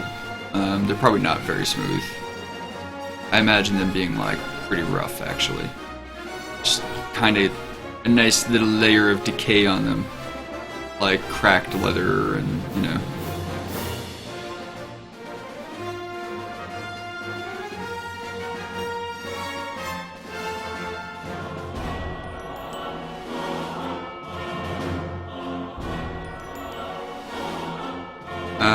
Fix my crap. Cool. Awesome. God, this morning I had to run away from a stream because they were talking Nami food. Yeah, that happened to me this morning as well. Run toward the Nami food discussions. No, not when you're hungry. I got it lined out. I'm better now. I won't dream of crappy holder placements. Awesome.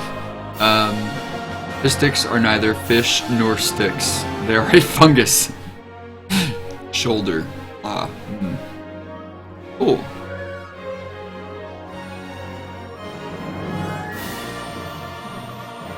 Is that, J squared, is that still the piece with the panda? Not panda, sorry, the polar bear, and the girl?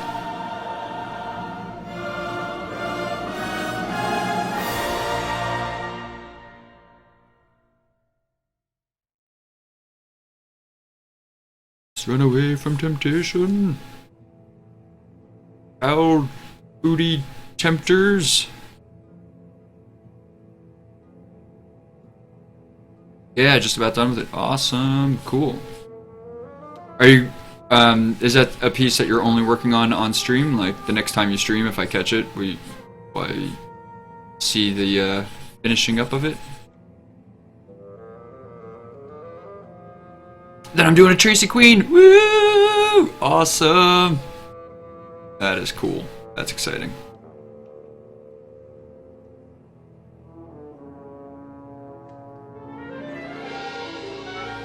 That is super exciting.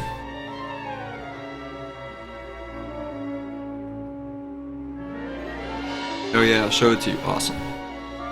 Fishy triangles. Is that a thing?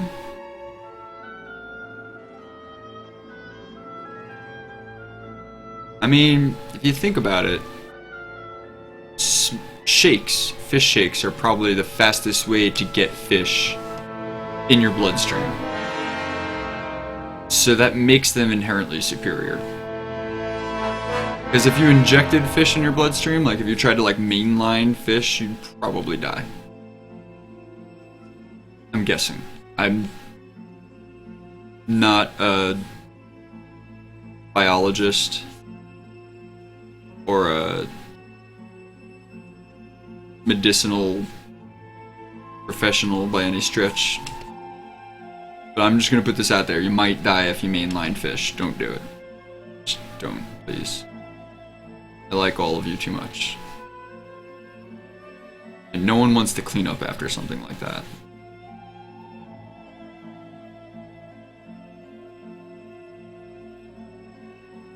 Chugging fish shakes, yeah! I have an idea, but it's a C prize for you. C prize. Oh, surprise, got it. I'm like, C prize? What? I don't see any prize. Yeah, I'm having one of those moments. Simple word plays.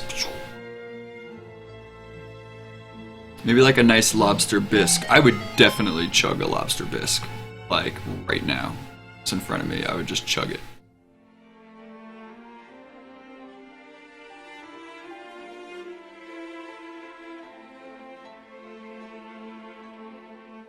What?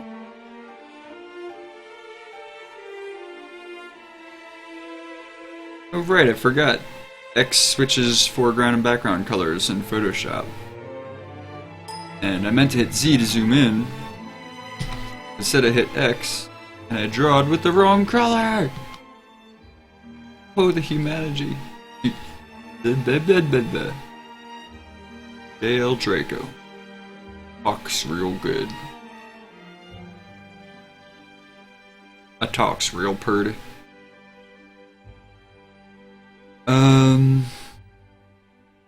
Lindsay, no problem. I need to do a bit more reading on Tracy Queen, but it'll be epic and full of tasteful proportions. But oh so lewd.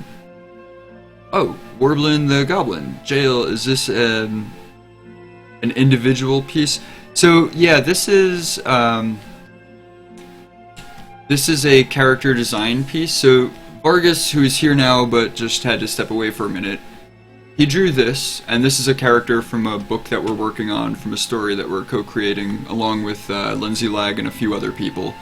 So So anyway, this is like a side character. He's like one of the henchmen of this corrupt governor in a newly formed republic.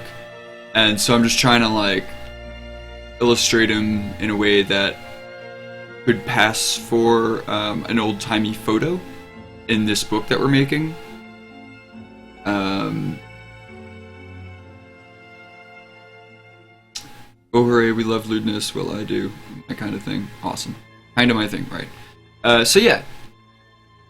This character, he's a side character, but basically I'm using him to try and just figure out the aesthetic that I want to go for with my contributions to this book. There's going to be like photo plates throughout the book designed to look like old photos. So I'm going to like put like textures and effects over this to make it look even more like an old-timey photo, but it's illustrated, so we'll see. Very cool. Thanks, I'm glad you think so. Thanks for stopping by. And totally feel free to ask any questions. I definitely love questions. Don't be shy.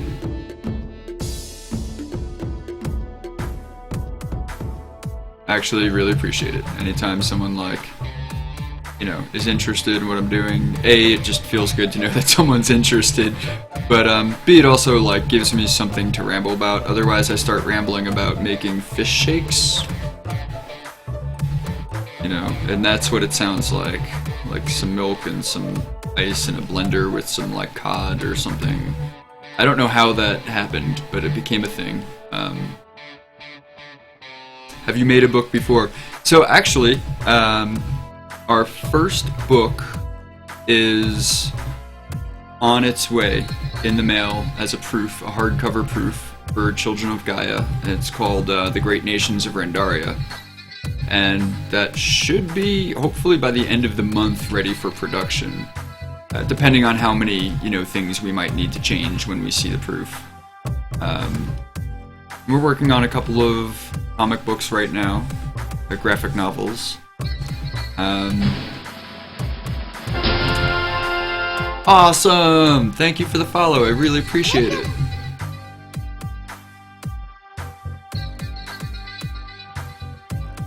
Yeah, I'm gonna use like filter layers and actually, so I've like purchased some stock of old photo plates that are all just like scratchy and icky, and when I use them as layers in Photoshop, they give really nice like effects that make something look like an old photo. It's pretty cool.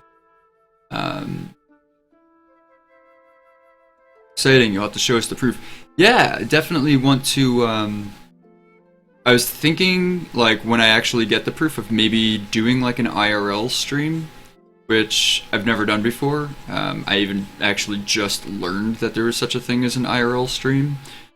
So, yeah, I might, in real life, stream, like, a flip-through of the book as kind of like a... I don't know. Hey, guys, look at this book. Hopefully, it's cool.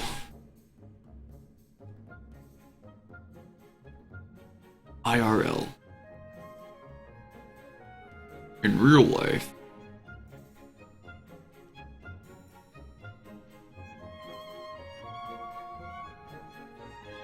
A badass idea. Cool. Yeah. Yeah, I'll have to set that up. It probably won't be one of my like regular scheduled streams. Like I always do my Tuesday 5:30 MST and Thursday 5:30 MST streams.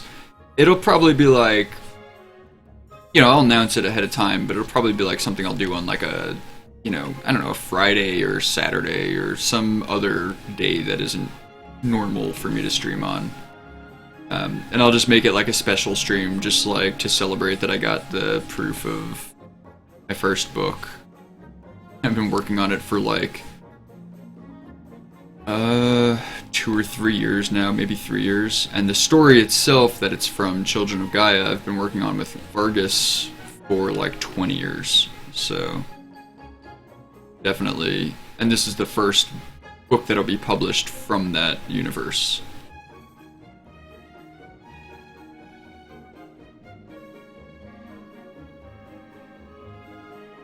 Draco faceprint. A name card? Virtual book signing. Yeah.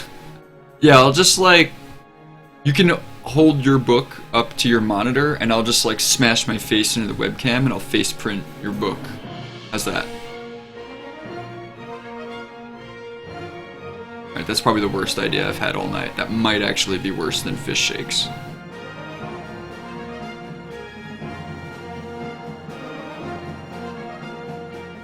Although I haven't tried either, so I cannot confirm which is worse. Only guess.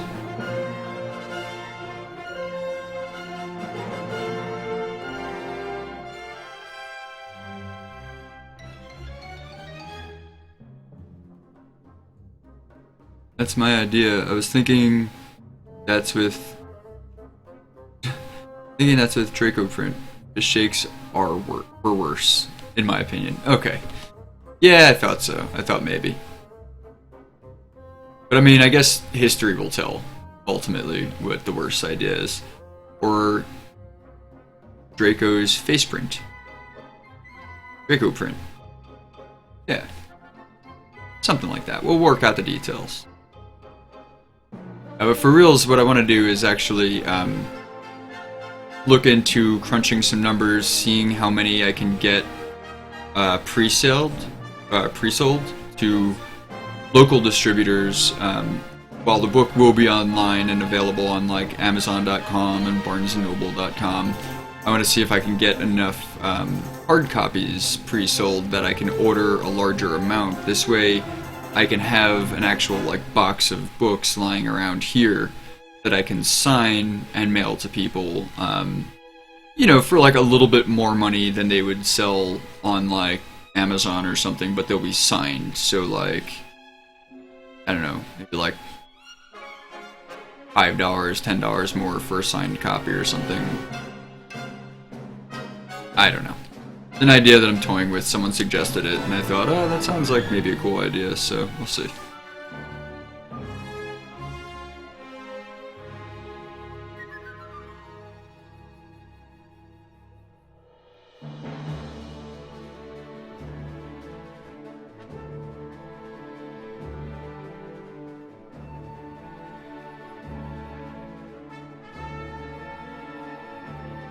I would copy that so you can faceplant just one time versus over and over. Yeah, make a stamp of my face. I will want to be able to see IRL too. You will... Yes. You will want to be able to see IRL too. Phew. Man, words are just not my friend right now. I don't know why.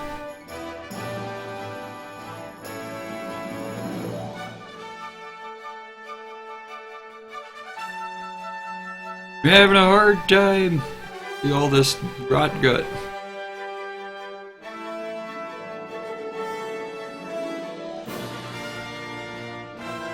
I'm a method illustrator. When I illustrate characters like Mickey Cobb, I actually just don't shower for 2 weeks and drink all like the grossest rot gut I can find. No, I'm kidding. That's not true. I sell books sometimes to strangers that I end up talking about the comic too. Cool. Is there a lot to do with liquor, drug running, power struggle? So for this book in particular that I'm working on right now, I mean, this guy is definitely, he's an alcoholic. And you know, this is like a Western, so it's probably like really harsh rot gut. But the book isn't about that. It is a power struggle. It's, this imperial nation called the House of Draven had a revolution, and the nation itself became the Republic of Draven. And so this governor, who used to be a lord in the House of Draven, is now a local governor out in the countryside in the newly formed Republic of Draven. So he's like, still has all these old ties to the old way of the Empire, and he's very corrupt. So this assassin that they only refer to as the Trigger Man is sent out to like basically assassinate this governor, and send the message, like, to all the other, like, I guess, corrupt local political leaders, like, get in line with the New Republic, or, this will happen to you. So, this guy that I'm drawing now, he's one of the governor's, like, cronies. He's like a henchman, just, you're a guy with no morals who just likes killing and drinking and doing whatever he can. Not that drinking is related to killing. I myself like drinking. But, like, he's just not, he's not really a part of the power struggle. He's just doing his thing, he's a henchman. So I'm basically just using this kind of side character as a way to, like, practice for this book. Because it's going to have a very different aesthetic than the last book.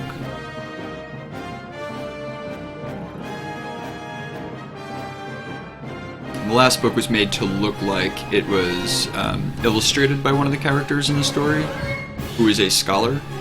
And this book is going to be made to look like it's a journalist's, like, publication of these events, specifically surrounding the Triggerman and this governor. So they're going to be very, very different. Like, one is printed in, probably sold as, like, dime store novels, and the other one is, like, this old monk illustrated it and wrote it by hand. The books have to look very different, even though they're both from the same, like, creator story, the same franchise. So, anyway, just basically trying to, like, fumble around until I find, an appropriate aesthetic. I'm gonna, like, this stream right now that I'm doing is one take on it, and then I'll show it to the group, and we'll talk about it and see what we like and what we don't like, or maybe they'll love it, I don't know. I like the journalist idea to carry the story.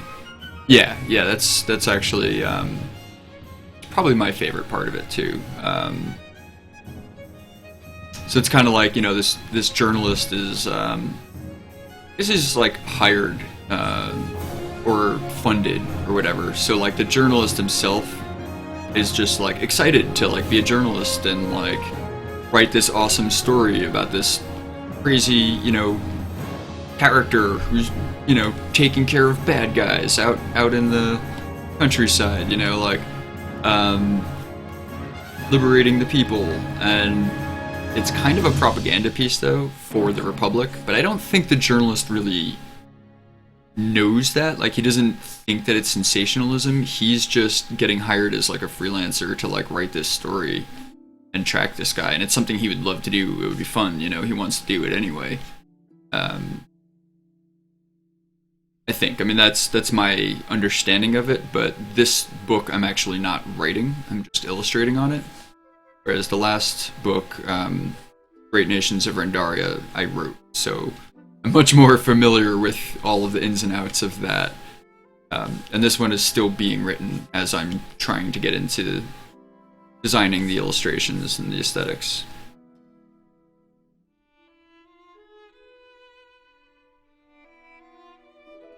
But yeah, I think the journalist idea is really fun.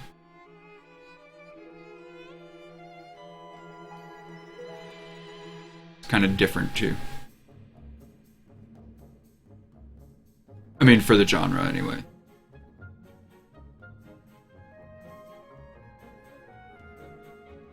And I believe the writer will hopefully, if he's able to, be on the Thursday night stream. So that's Thursday at starting at 5:30 Mountain Standard Time. I don't know what time zone you're in, but anyway, yeah, so hopefully he'll be here and he can also help to fill me in on details, and anyone else that's in the chat will have a bit more information for.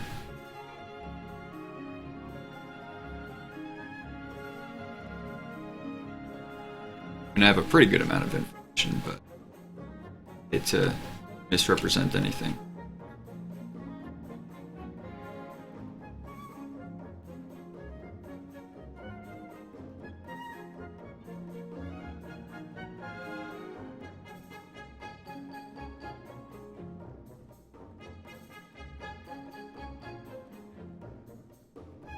Afraid of making this guy look a little too like a cute old man. I want him to definitely look like sinister, like the kind of dude that would gut you for $1.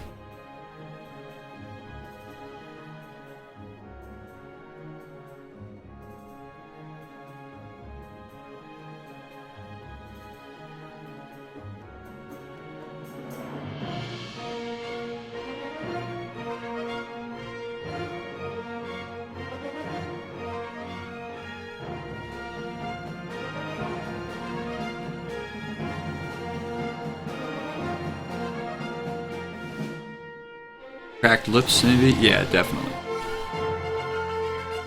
Are you gonna set up your rewards on Revlo? Can we redeem? Watch you guys jump off the bed? Yeah. I mean, I might actually like do giveaways and stuff just right through Drunkbot, because I already have that point system set up here, and I actually tried to see if I could transfer the points from Drunkbot to Revlo, but it was way too complicated. Like, I'd have to set up like a spreadsheet and by hand manually like put in all the points that I have currently on Drunkbot for everyone that's ever viewed my channel, and then like put them into Revlo, like upload that. I don't know. It seemed like it was just like really crazy. I might still decide to do it, but it seemed a little daunting at the time, so I just didn't.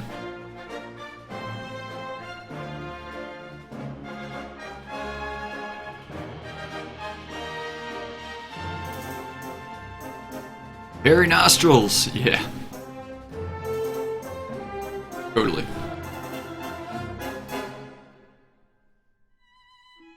I think after I'm putting in all these like dark shadows, I'm gonna go in with a highlight color. I think also I'll be able to like really pull out some of those like hairs coming out of the nostrils. I'll be able to do with some highlights. Right now it's just like dark on dark and you can't really see what I'm doing too well, I think.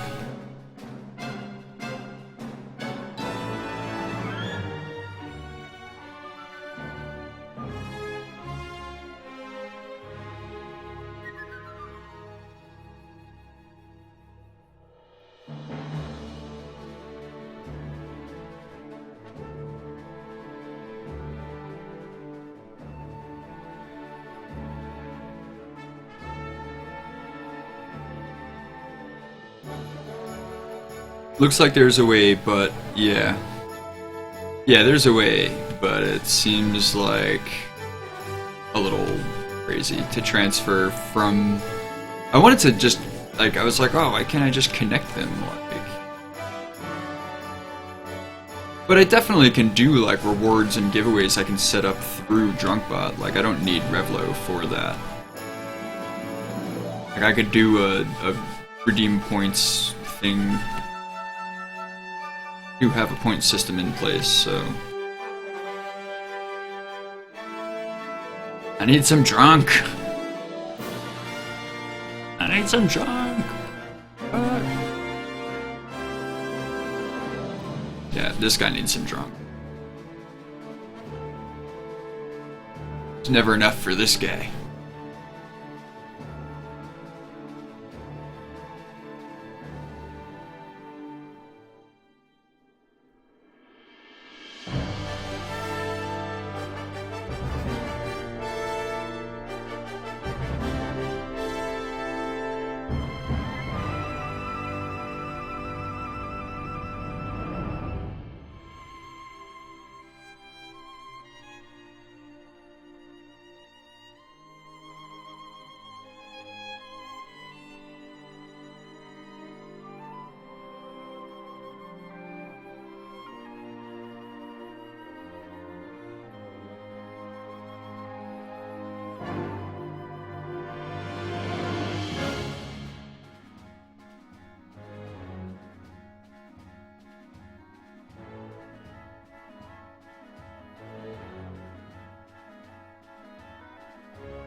Kind of funny. I'm currently reading Blood Meridian. Blood Meridian. I know the name, but I can't. Not placing it.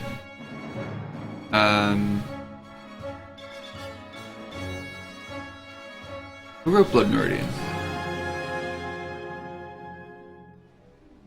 Is that a Louis Lamar book?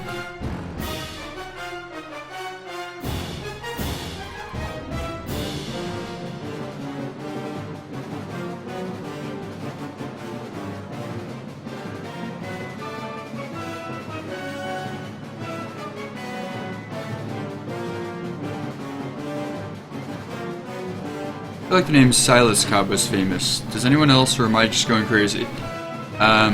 Cormac McCarthy. McCarthy. Okay. Silas Cobb? Silas Cobb. I want to say Silas Cobb was like from a book. Google would know. I bet. If Google doesn't know, it just doesn't exist in this universe. I'm convinced.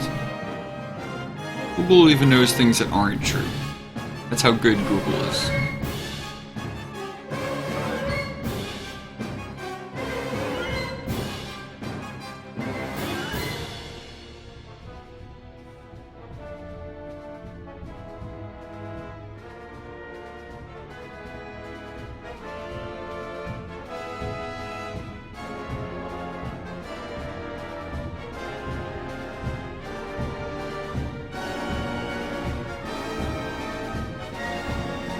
Yeah, I gotta check out Blood Meridian. Currently in the middle of The Quick and the Dead. Fun book. A lot better than I thought it would be, actually.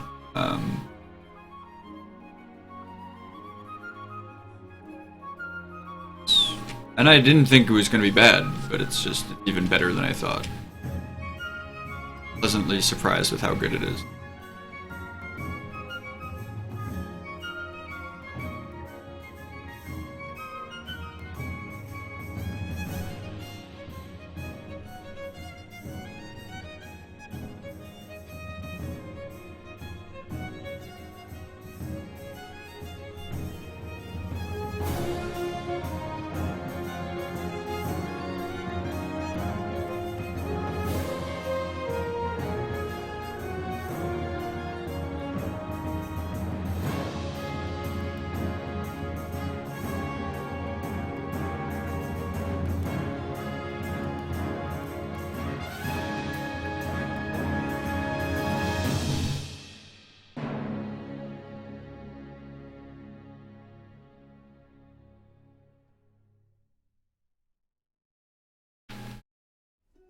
Bioshock. Silas Cobb led the conspirators behind Lincoln's assassination over the bridge into DC. Whoa.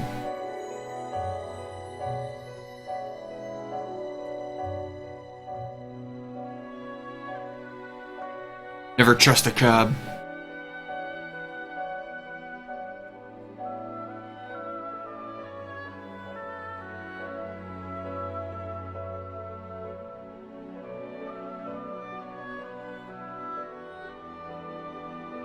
Wait, no, he let them escape DC.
So in 15 minutes, I'm going to take my next and probably last break of this stream. Probably. I mean, we'll see how long I end up streaming for.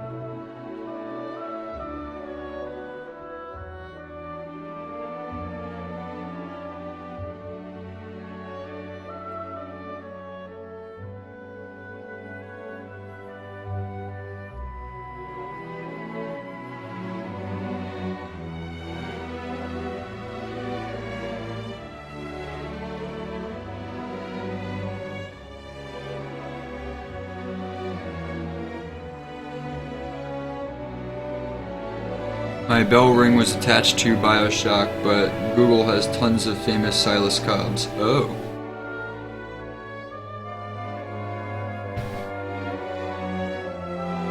Is that metric tons or imperial tons?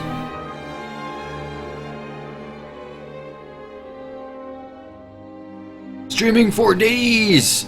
Son! That's right, rename card, but you have to stay in the chat the entire time.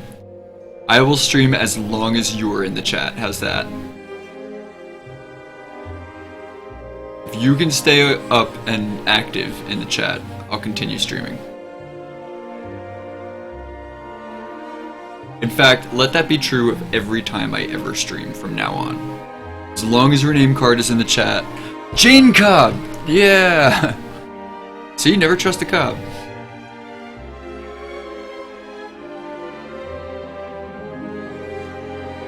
The hero of Campton, the man they call Jane.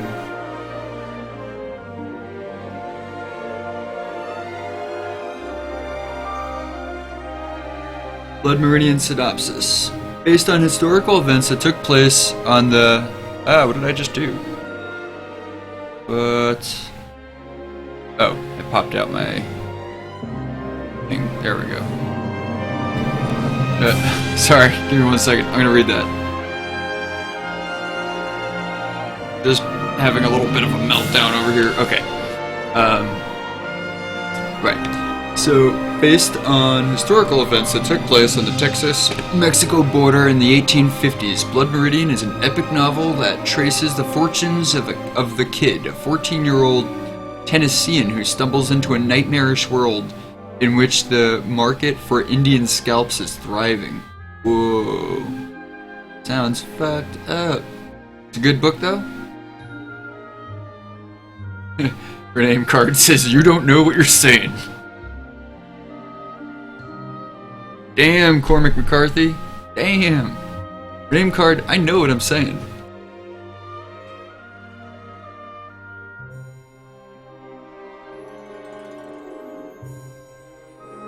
Do you know what I'm saying? Do you know what you're saying? You're saying you're gonna keep me up by staying here. I'll take it, man. I'll take that bait.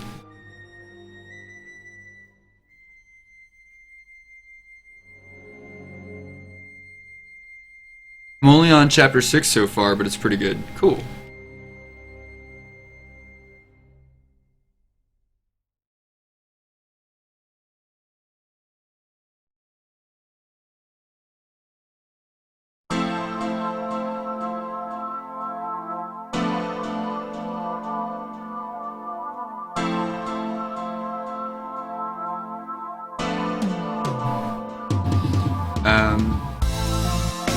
Carnage battle's insane, not like TV movies at all.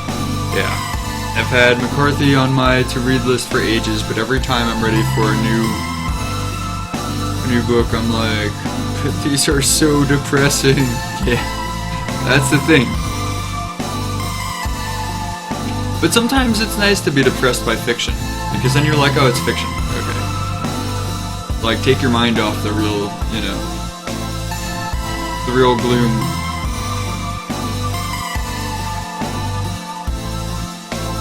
Sometimes. I mean, sometimes actually fiction just reminds you of how messed up life is in, like, abstract ways, which can give you a kind of, I don't know, like an esoteric burn.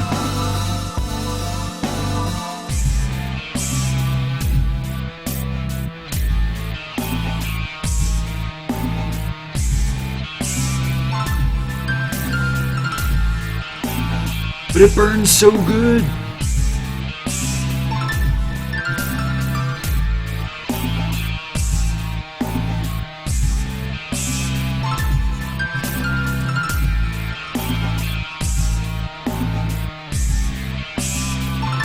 Awesome job on the beard, by the way. Thanks so much. I'm glad you like it.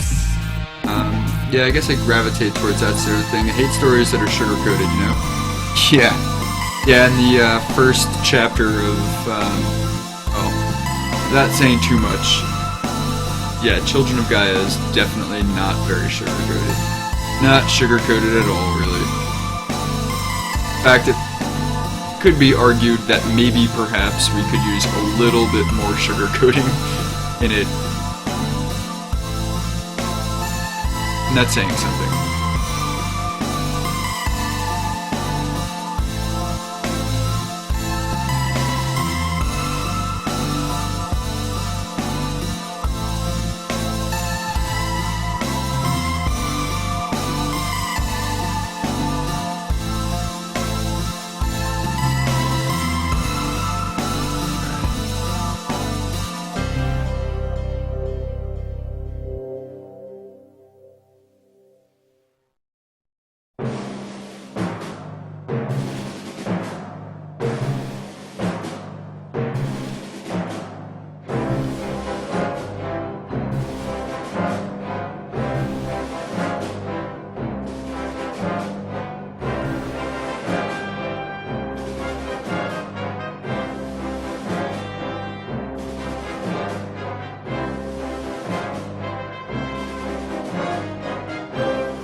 I feel like it's easier for me to take in depressing fiction in movie format. I get less lost in it. I prefer sci-fi fantasy stuff personally. Have you read Neuromancer? Yeah, I tend to prefer like sci-fi fantasy, for sure.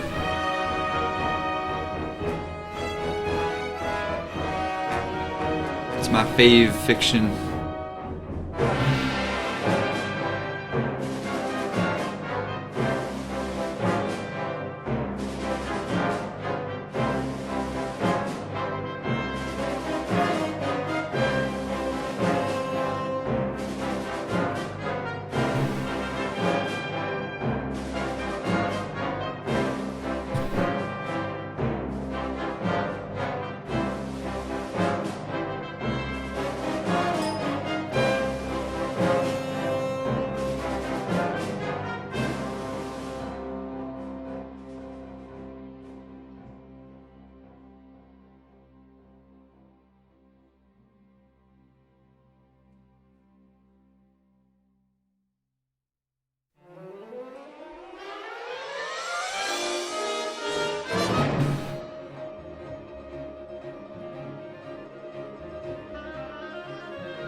And I'm really bad at typing with one hand, you guys.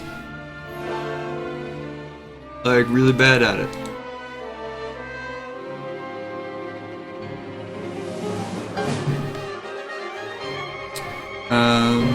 You know, I have it in the middle of Stellar Fox by Glenn Stewart. Let me look that up. Interesting. Makes me think of the SCI-2 Battle Cruiser Online audio for some. Oh. Porthos, 1 of 3. Did I say that right? Is that your drawing? Well done. Thank you so much. Yeah, this is my drawing. It's a illustration of a character that one of my co-creators on a book that we're working on, a very large story franchise that we're working on.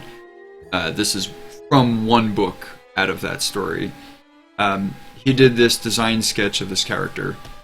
So now I am working on... sorry. Okay. Now I'm working on this.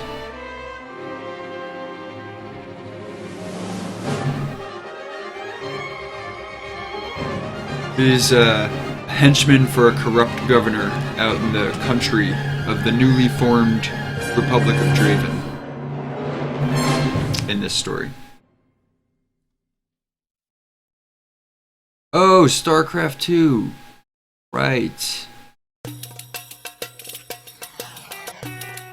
Help please, as a noob, what is ZBrush? So, ZBrush is a 3D modeling software that most people use with their Wacom tab, or some kind of like tablet, and basically it's what's really cool about it is it's like sculpting with clay. Like you start off with like a blob and kind of like can push and pull and make really amazing like sculptures with it, and then you know you can texture it and like give things like really cool texturing. Yeah, it's 3D modeling software in a nutshell, and just has some very specific like features and functions that people who do 3D often really love. I personally don't really use ZBrush, I don't know it, but I have a bunch of friends that use ZBrush, and I've actually watched a lot of live streamers using ZBrush. I've sat through like other people doing like speed sculpts in ZBrush. It's very cool.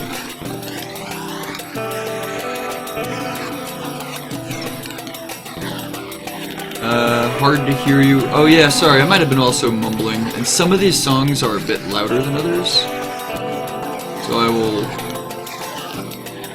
lower this a bit. Is that better?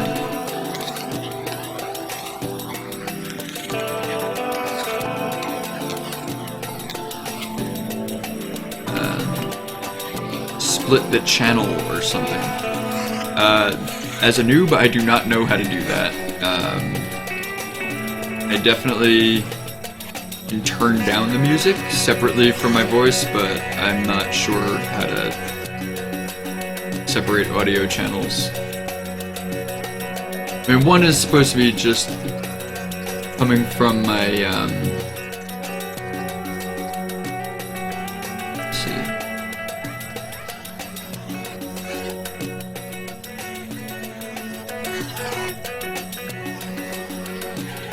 Is that any better?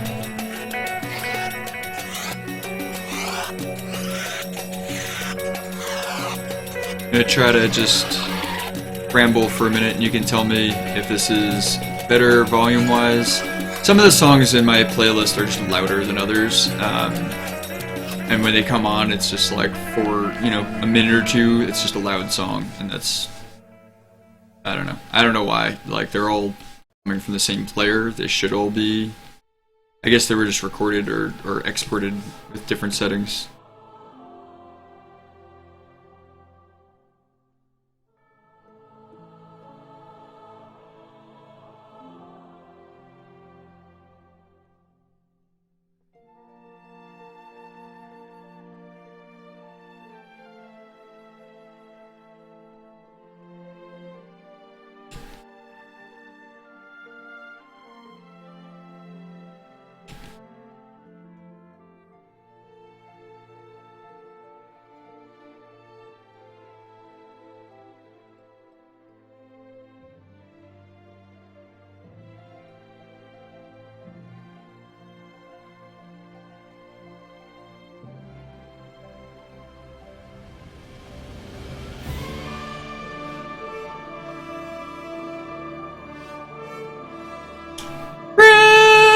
Of the Onion Rings! How much longer am I streaming for tonight?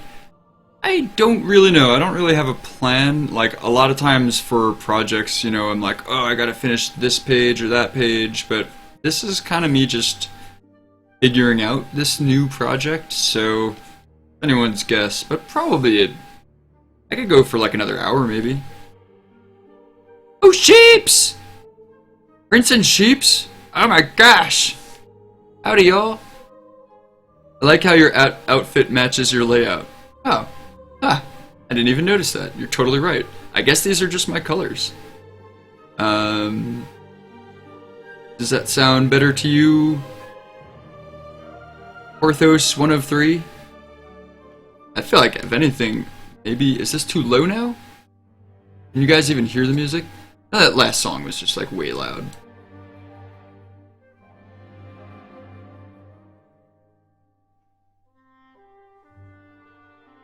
Oh, sheeps, how are you? This is very important. What is very important? How am I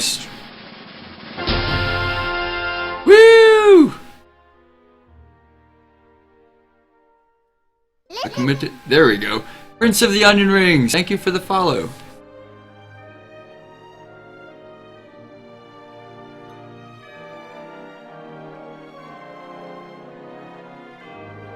How long are you streaming? Tell me. I wonder if anyone knows of a good Western sci-fi playlist. Huh. Interesting. Western sci-fi playlist. How long am I streaming? I don't know, maybe like... I guess another hour or so? Does that sound good? I could go longer if you guys really want. Or I could go shorter if you want me to like get off, like if I'm like choking up the stream air or something. Thank you for streaming. Oh, that's, yeah, thank you so much for the follow. Oh, okay, cool, thank you. That's very good, that's very good. Okay.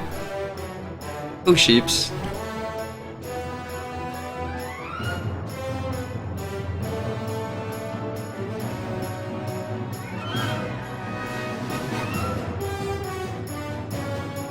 Okay, but actually, I do think it is 10:30. I'm gonna take a 5-minute break.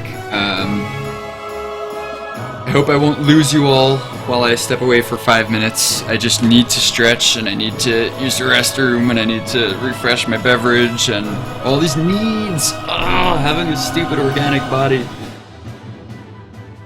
I'm really trying to figure out how to just download myself into my computer so I can just not have to do all that stuff. I could just draw for days, months, years. Yeah, but seriously, I'm gonna take a quick break. I promise you all I will be right back. I'll leave you with my reel, which has my animation work and my VFX work. Guys, he needs to stretch. Stevie Ray drawn! No stretch, wait! Extreme flat! Jayel! Hey, oh my gosh, it's a party in here. Wait, okay, I'm waiting, wait! Oh my god! 1 second, ah! Wait! Oh my god, I'm being destroyed! Oh my god, I've been destroyed. It's still going. Somehow, it's still going. Ah! Wow.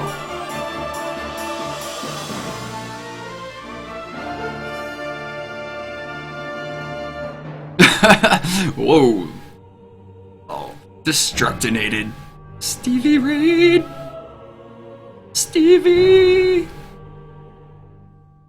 Awesome. Awesome. Stevie is the best. You're all the best. I would try to read all your names, but I definitely will just butcher most of them. You're the chosen one. I'm not part of the raid. Ah! WKD. Oh, hello, ma'am.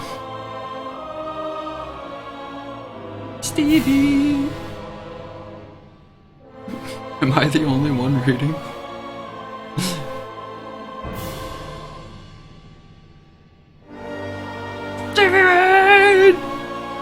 Awesome.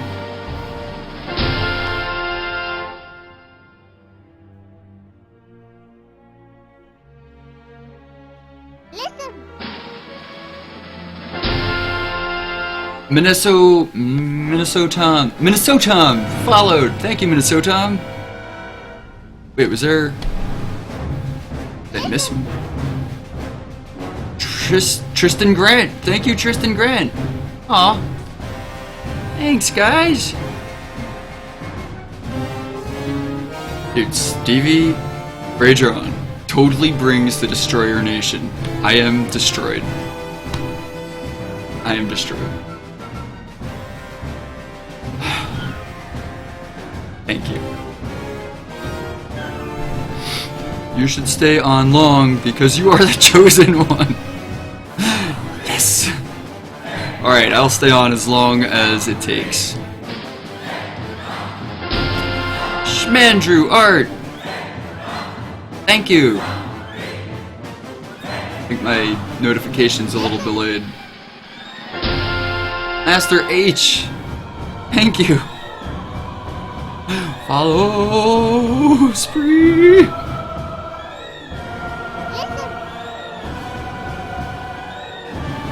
Oh my gosh, you guys.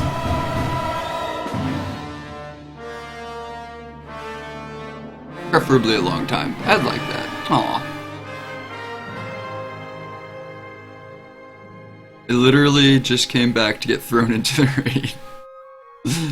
This is some good raid music.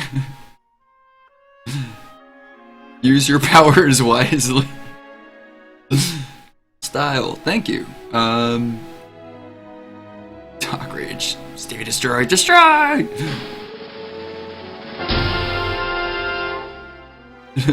But do a stretch break real quick too. Okay, thank you, Pink.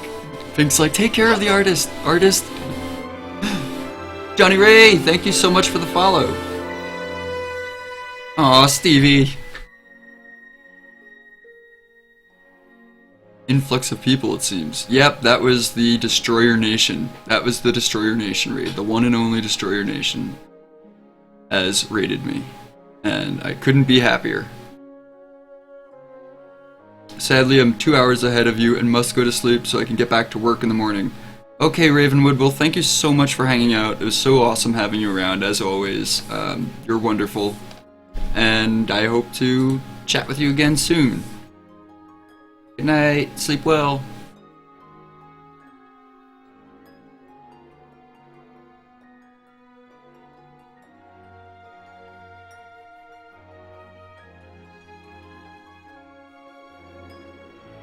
Okay, guys. So, I was actually just about to take 5. Now I feel like that's a turd move.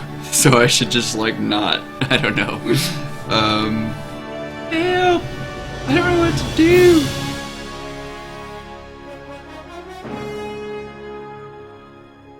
I gotta stretch myself. I'll be back to bother you. Aw, Stevie, you're so awesome.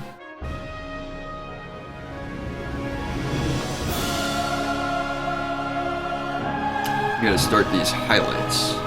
So yeah, I think since I'm gonna be changing gears to highlights, it's a good time for a break anyway for me. Maybe it's not a good time for you guys since you just got here, but I'll leave you with my reel, which has my animation and special effects, and then a little video about Oneshi Press, which also has some fun animation. So hopefully, you know, it won't be terrible if you like wait around a couple minutes for me. Stretch yourself before you wreck yourself.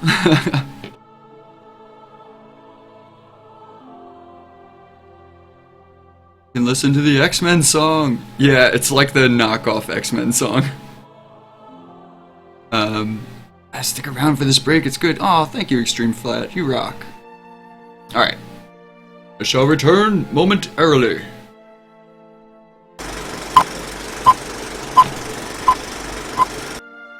Work. I'm frozen.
Hi, I'm Lindsay G. I'm the writer, editor, and co-founder of Oneshi Press. Hi, I'm Jayel Draco. I'm the illustrator, designer, and co-founder of Oneshi Press. Oneshi Press is an independent publisher of progressive, immersive, gorgeous books in print and digital formats. To start with, we'll be keeping 3 original concepts in production. Our first 3 are a graphic novel, a comic book, and an art book. Tracy Queen. Tracy Queen is a feminist, sex-positive, sci-fi graphic novel about a self-made porn star named Tracy, who fights her way free of her grandfather's organized crime syndicate, only to get caught up in the porn industry politics and gang warfare. The fiercely independent, brilliant Tracy decides to fight her battles on her own terms. With the help of her best friend, a talking raccoon who happens to be an electrical engineer, she creates an army of cyborg clones to help her fight back against the forces of conformity, sexual repression, and evil. Pack. Our gritty vigilante comic book with a surprisingly humane heart, Pack tells the story of a masked crime fighter named Patience, and the 6 dogs with whom he roams the dark streets of crime-ridden Brooklyn. Together as a pack, these ruthless vigilantes sniff out corruption and deliver their own bloody form of justice to those who they decide deserve it. They put crime under the fang. The Great Nations of Rendaria. The Great Nations of Rendaria, our first art book, is an introduction to the vast fantasy universe that Oneshi Press is helping to create. This book serves as both backstory and introduction to a diverse, intricate universe in which its narrator, Jen Kazian, has become obsessed with preserving the memories of the greatest civilizations his world has ever known. The Great Nations of Rendaria is both a book in its own right, as well as an artifact from the larger story, Children of Gaia.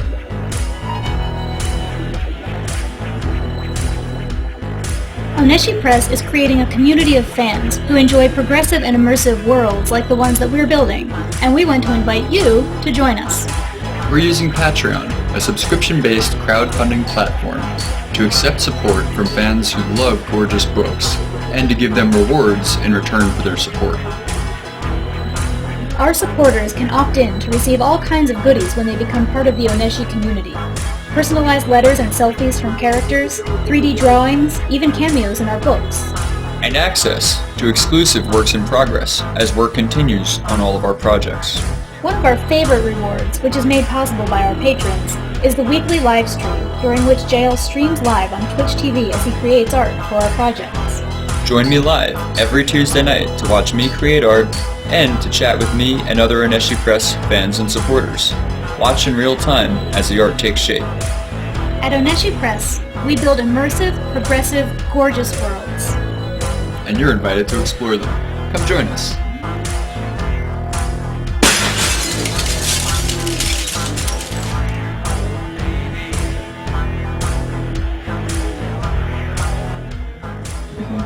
Feel good about it? Yeah?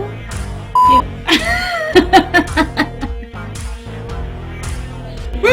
You're the best! You're awesome! We love you! You're so cool! Thank you!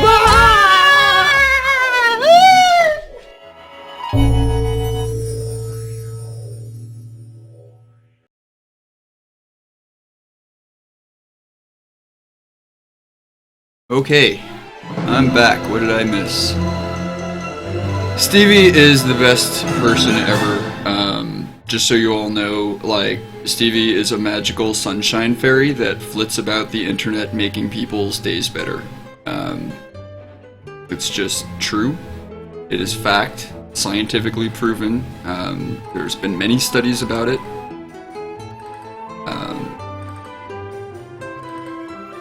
Aww.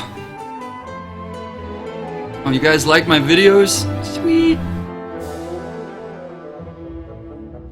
Magical sunshine fairy, right? Right? Deny it. Anybody. I challenge you.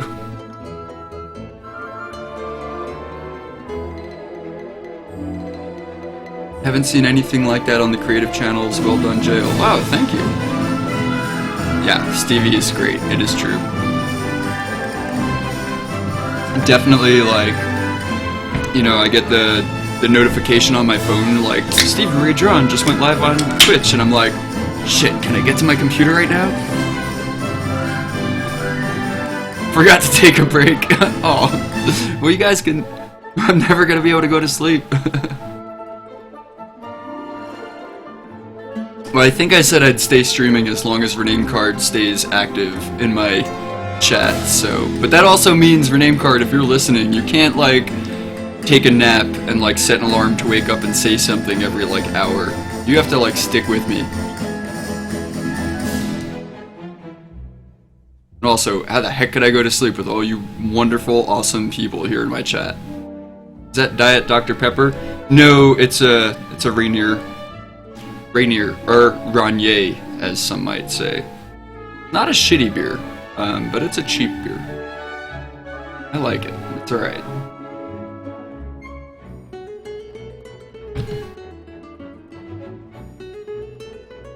Got distracted by the wonderful video every time. Aw, I'm glad you guys like it. Thank you. It's always, you know... I had the last video before that, I think, was nowhere near as good, and, you know, I definitely wanted to, like, do something special, because... You know, having to take a break when, like, people are watching your stream, it's like, oh man, like, I'm gonna leave, I'm gonna come back, and, like, there's gonna be, like, 2 people left in my chat, and they're both gonna be bots, you know? Like... Oh, I see. How can I go to sleep to this amazing streamer? Aw. Don't go to sleep. Stay here forever. We'll all stay here forever. It's the PBR of the Northwest. Exactly.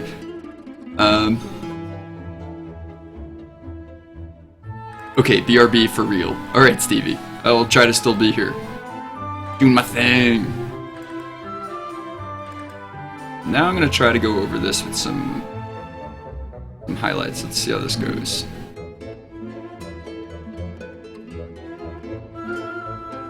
Do I want it on screen? Actually, let's see. Overlay might be a bit subtle, but... Ah, no, it'll give me that, like, burn look. I don't think I want that.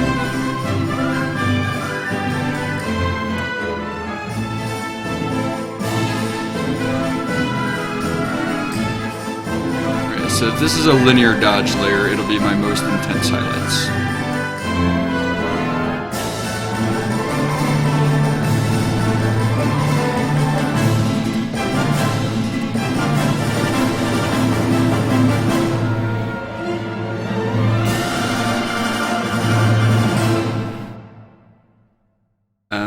Better than PBR though, I think.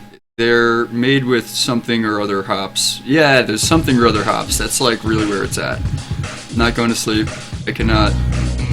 I got toothpicks holding my eyes. Something that's supposed to be good. That looks amazing.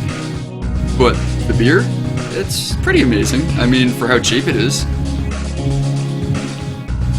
It's 5:48 and I haven't in the morning. Oh my gosh. It is 10:48 at night for me.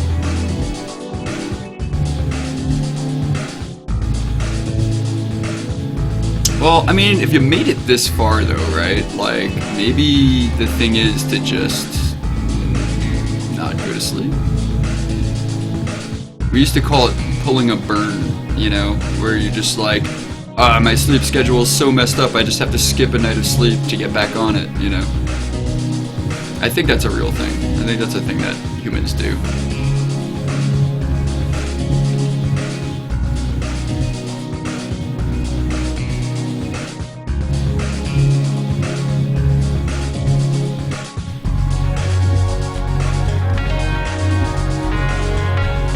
I would not recommend putting toothpicks in your eyes. Does it hurt? I was joking. 9:48 here, but it's 5:48. Where do you live? It's called an all-nighter. Yeah, I guess that's like the simple way of calling it, right?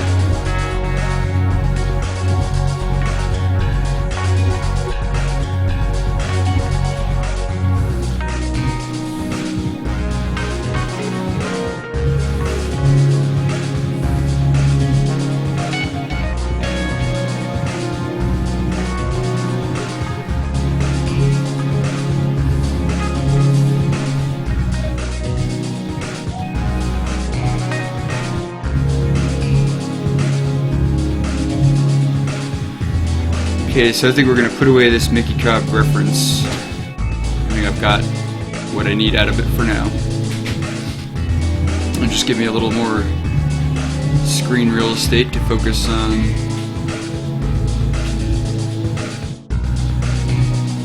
Mickey's pretty mouth.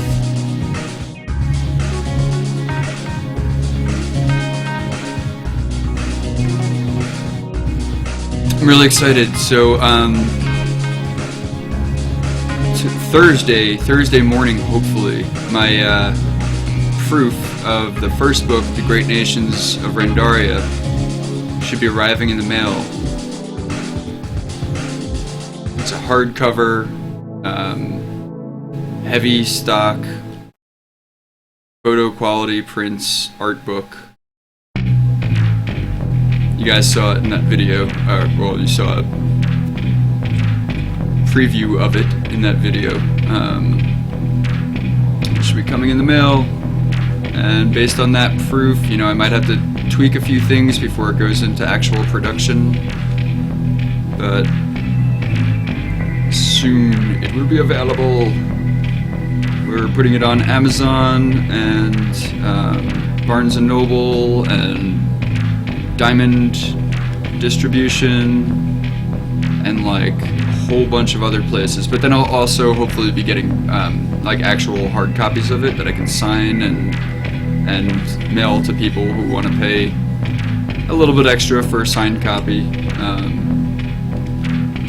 Or maybe not even, because I might be able to get a discount since it's my own book. Like, I won't be getting a royalty, so I might actually be able to make the signed copies like not much more in price than the regular copies. We'll have to see though. I've got some math to play with on that. It's super exciting. I'm so excited. Been working on that book for like 3 years now, and it's from a story that Vargas, who I think went on break to eat, but hopefully we'll be back soon. He and I have been working on together for like, I don't know, let's see, since we were 13 and we're 35 now, so like 22 years we've been working on this story together. And now we have like 6 people working on it with us, which is really awesome. It's like such a badass group of writers. They're just freaking amazing. And Vargas and I are mostly like visual, but you know, we've done a pretty good amount of writing. But we've got some really just amazing writers working on this story with us now. And it's like, it's so freaking cool. We've got a lot of projects and none of them are making us any money, and we're wheeling and dealing and making all kinds of deals with the Devi. No, not really. We're bootstrapping it, working on other things, corporate credit, all kinds of stuff, you know. I design websites and whatever. Stevie's back! If it's your own book, you should get it free. Yeah, well, I mean, I get a copy of it in the mail. I had to pay for the printing of the proof, but it was cheap for me to get a proof of it. But I want to get like as many of it as possible that I can sell, because it's you know, our own Oneshi Press is our own publishing company that we started, Lindsay and I. So we're basically funding it with less than a shoestring budget and trying to turn it into something good. The music stops. Why music? Why you died?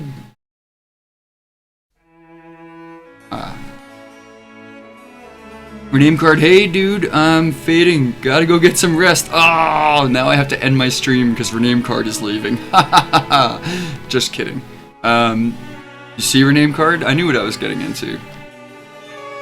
I was like, I will stay on as long as you're on. And you were like, do you know what you're saying, man? I knew what I was saying.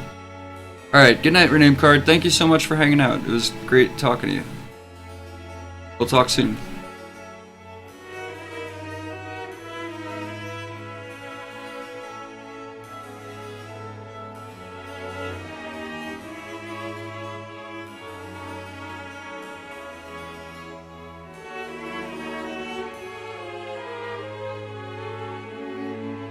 Later, dude.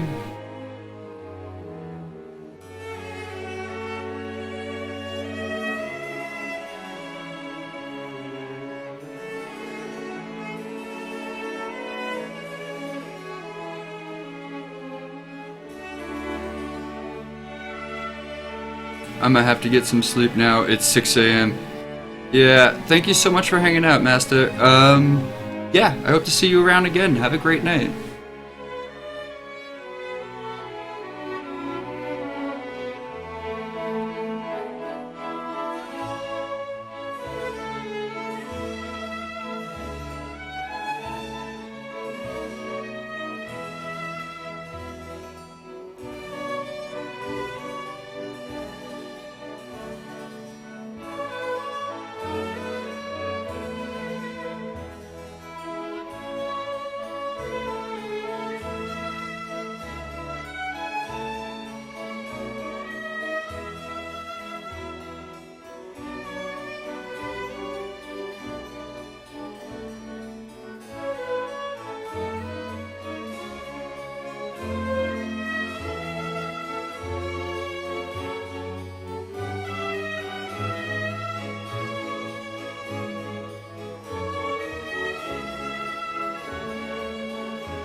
Art fans, go, make cool stuff, take stretch breaks. For the love of Brage, drink your tea while it's hot. Night.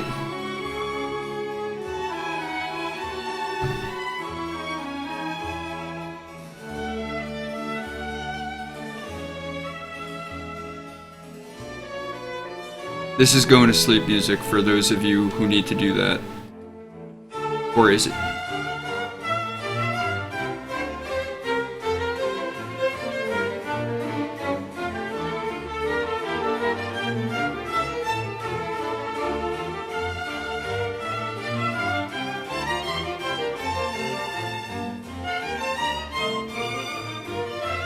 Art Mom out? Oh, Pink! Are you leaving?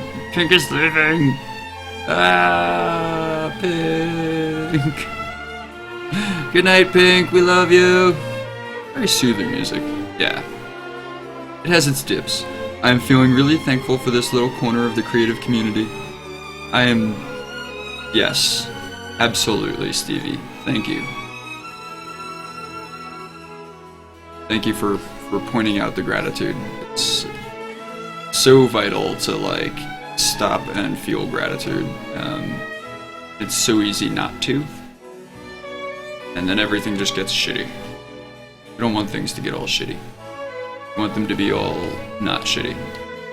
There's enough things that are inherently shitty that we want to just kind of share the best of ourselves with each other and like not be shitty.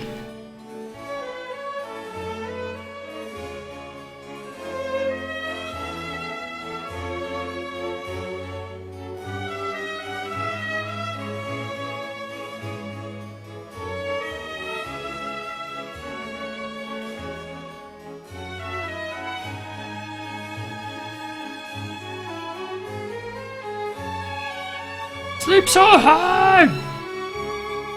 Doesn't help that I'm just stamp tooling the hell out of stuff. Stamp tool the hell out of it. Make it think twice about having not already just been that way. Make it regret not having already been stamp tooled.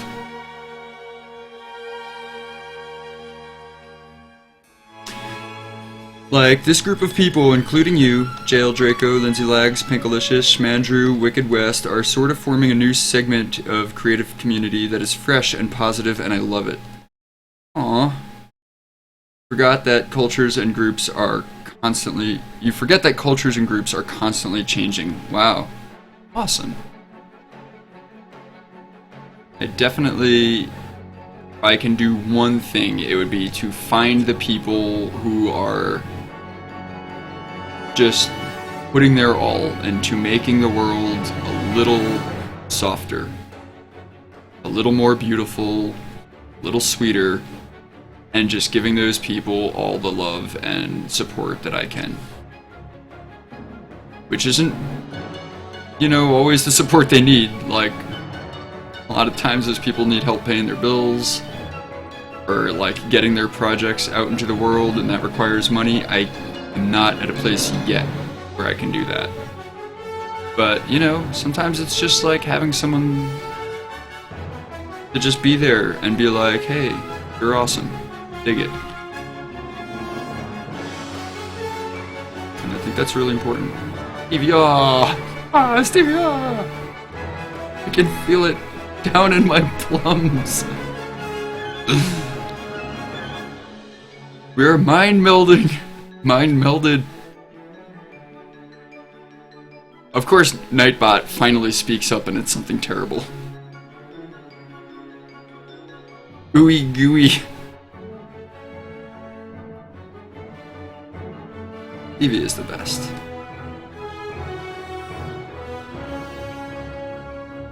Right. Need to down my focus.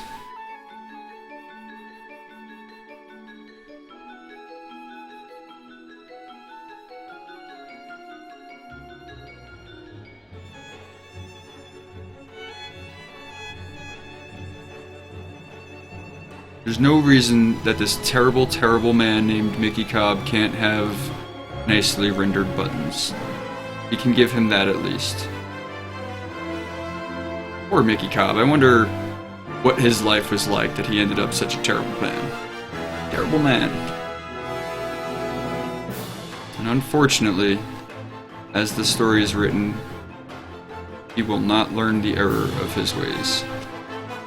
Which sometimes as a writer, you just have to accept that, you know, like you've got characters who just... their only way out is cashing out.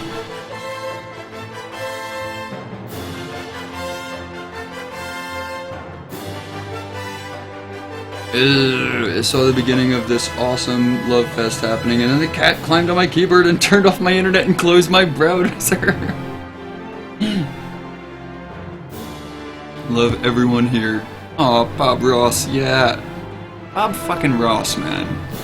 That dude just put so much love into the world. You know? So awesome. Such a fantastic person. Like, yeah, he was a good painter, you know? He had, like, great techniques. Sure. But it was so much more than that. That's not why everyone loved him. Like, plenty of people can paint a fucking awesome landscape. But really, he, like, gave people a lot more than that. Actually, just watching the, Bob Ross live stream the other day, and I was just like, I fucking love this guy. So awesome. Cats know only destruction! Mr. Destructoid. He was mad because he thought I was holding out on him with snacks, but they were carrots. And he doesn't like carrots. Although, he does love cucumbers. Like, he will fight you for a cucumber. What is up with that? Or beans. He loves beans. Beans are like his frickin' thing. Love Bob Ross. So good, right?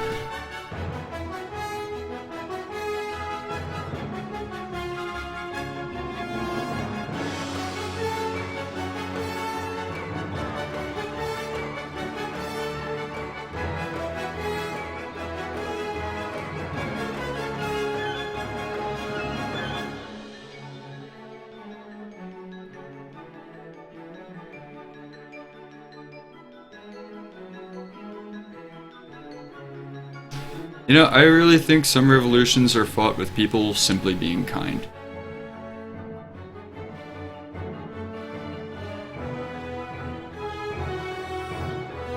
And I think it's easy to look at the world and get disheartened by like how messed up it is.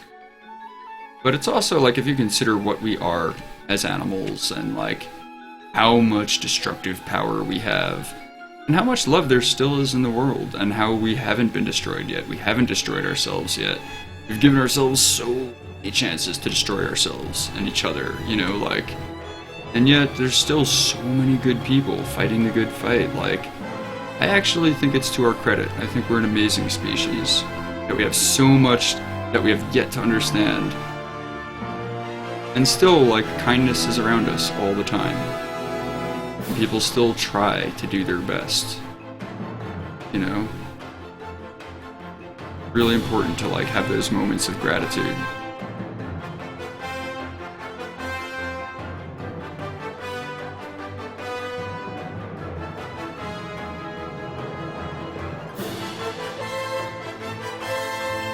Stevie, you got me all mushy and happy, and now I'm all, like, rambling about, like, you know, stuff. You got the feels. That was my feels face.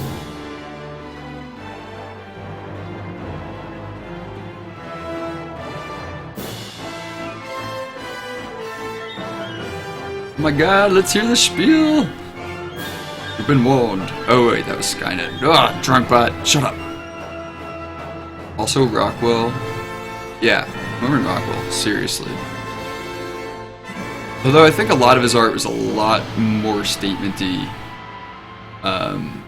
and maybe a little sarcastic than people thought necessarily. But I do believe that Norman Rockwell really, like, painted what he wanted to see more of in the world, and not what he thought the world was. Like, a lot of people have criticized his art as being, like, naive and, you know, simplistic. It's like, what is naive about, like, trying to encourage the good, you know?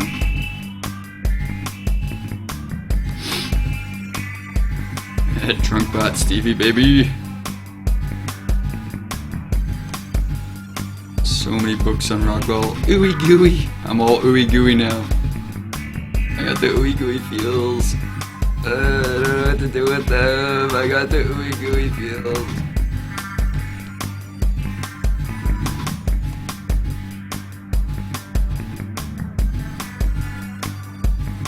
I really definitely didn't even know how much I needed the Destroyer Nation to save me right now.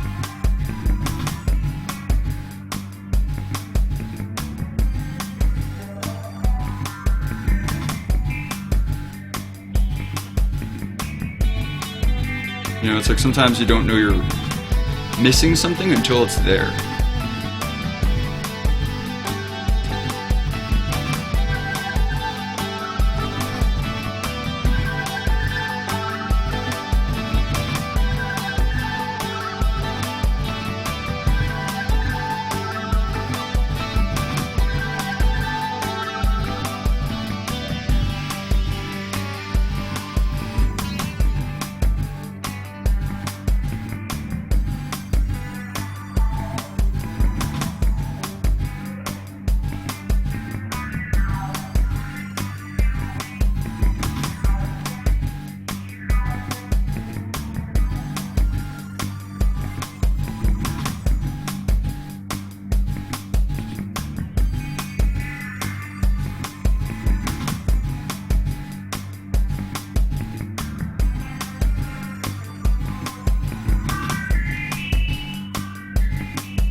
I really like that interpretation of it. I never knew I was missing all of this in my life. DVR! God, I swear, I said that when putting on the moves on somebody before. But did it work, Stevie? Yeah, I'm really charming, duh. Awesome.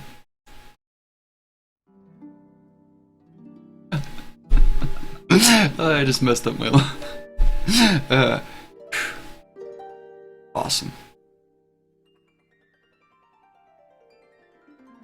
The best.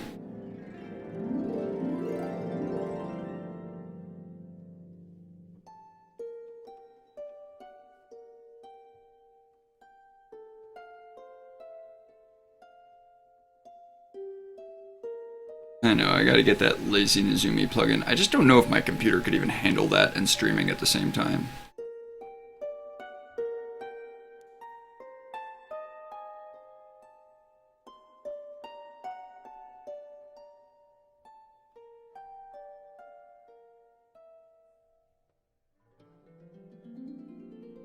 I guess what I really gotta get is a new computer eventually. This old bag of bolts isn't doing too bad though.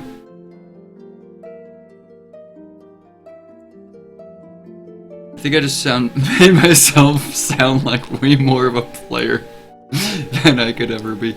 I don't know, Stevie. I don't know. I think you could. I think you got the play. I think you got it.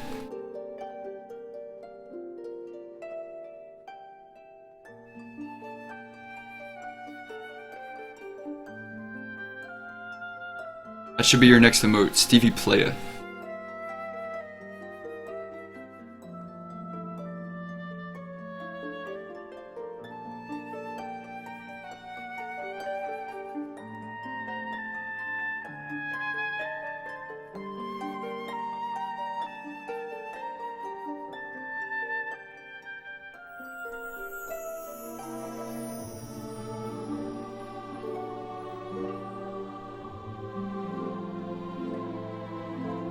See what this highlight layer is. Yeah, it's starting to bring things out a little. Doing this stuff. Do your job, highlight layer. Stevie got game. Let's be honest. How could anyone not be charmed by Stevie saying that? Well, you know, I only say shit like that when it feels authentic. Also, I don't think Lazy Nizumi uses up that many resources. So like, I might be charming, but I'm already head over heels at that point. Lazy Nizumi totally crashes my IPS sometimes though. Yeah, that's what I was thinking. That's what I heard. Yeah, I don't know what resources it uses, but I definitely have heard a few people now say that it's like, it can be a bit crashy, so if you're already like suffering from some crashiness, it might just, you know, snowball some pre-existing conditions.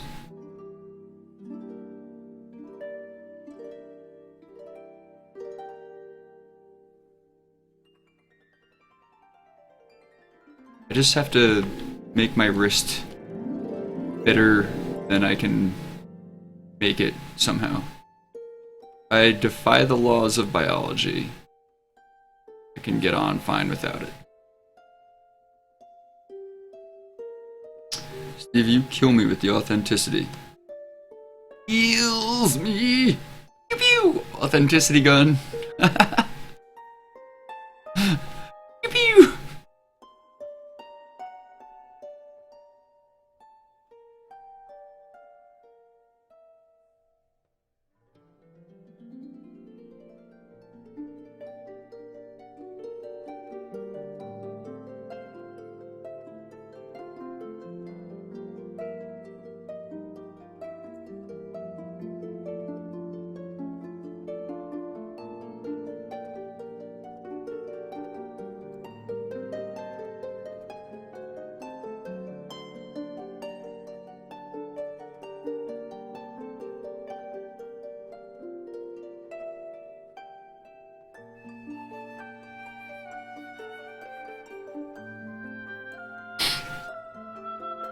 He has crashed on me tonight. No! Did you save? Ah!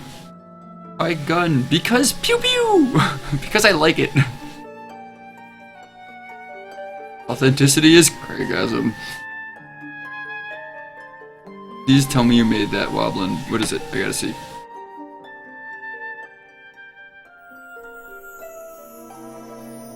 Banana Villa!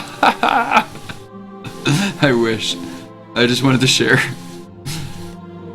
It recovered. Yeah, I actually really love how the like lately I feel like anytime Photoshop has crashed, amazingly like CC just somehow retains everything. I'm like, I haven't saved for hours, and I'm like ready for a meltdown, and then I just open up Photoshop and it's like all still there, and I'm like, Oh. That was awkward. As I'm like, you know, snotting from my nose and tearing and having a total meltdown, and then it's just like, oh, it's all still there. Weird. I feel like a lot of my earlier struggles have just been like totally made irrelevant.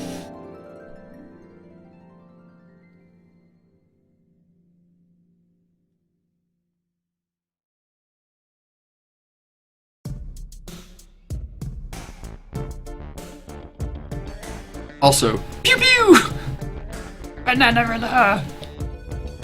So, what liquor are you having him drink? So I imagine that it's probably some kind of really caustic, like, rot gut that's probably mixed with some black powder and watered down. You know, like, just real shitty shit. It's like corn liquor, but it's spelled Kornlikker.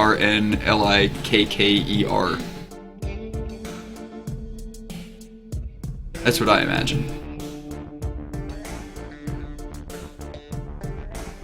But honestly, in Children of Gaia, the story, like, most of my characters are Rendarian, and they're mostly, like, Fae. They're, like, elven kind of characters, mostly. So, like, that's my domain. This guy is a Terran, and that's not really my, like, area of expertise in the story as much. So I don't know, there might already be like something in place about what kind of alcoholic beverage they'd be drinking, but I just feel like it makes sense that he's drinking some kind of nasty rot gut that's like just gross.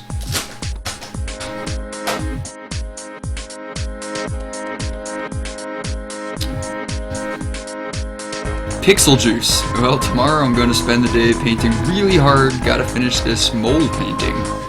Oh, MOL painting, right. Awesome. So you're going to be streaming that, and I'm going to be watching it. It's going to be awesome!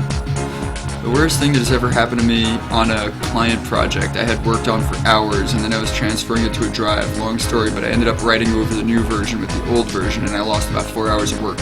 One time I was working, and someone new came in on a project that we were working on for a show, and this new guy went to like transfer something from one drive to another, and then went to disconnect the drive and ended up, instead of ejecting the drive, erasing it, and somehow like erased like 2 terabytes of info, and like it ended up being like an entire like hours worth of animation just gone.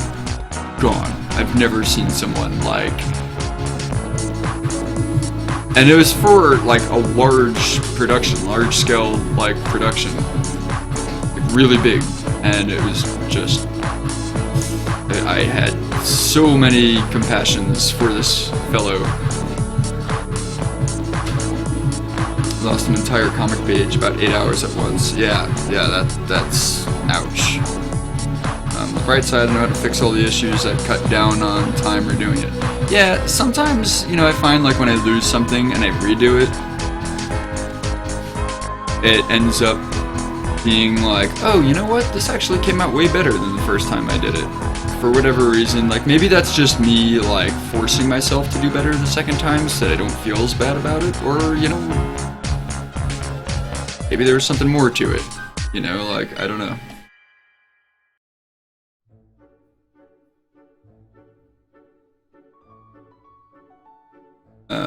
You've watched Stevie for like 10 hours today, and still am sad. No stream tomorrow. Stevie's not streaming tomorrow. Bye. I guess you're all streamed out. I don't blame you.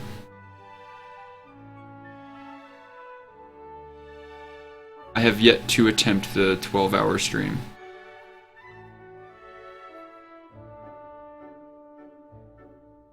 I am now on hour 5 of this stream, almost, I think.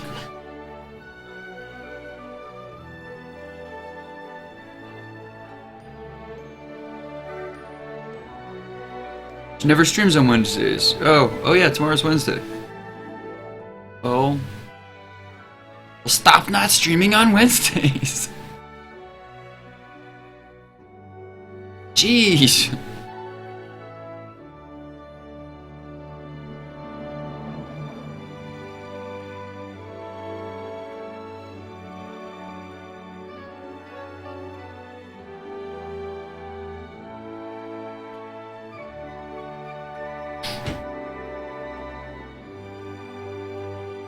I might hop on for a bit tomorrow afternoon. Awesome!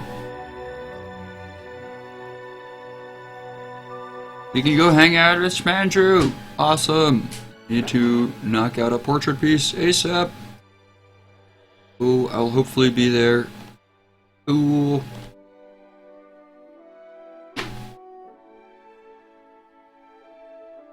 I'm pretty sure I'm following Smandrew. I'll double check when I'm done. When I'm done streaming tonight.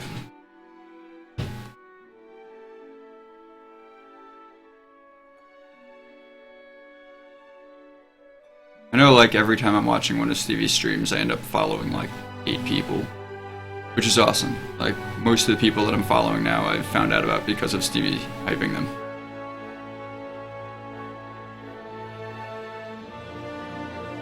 Well, maybe not most, but a good amount, for sure.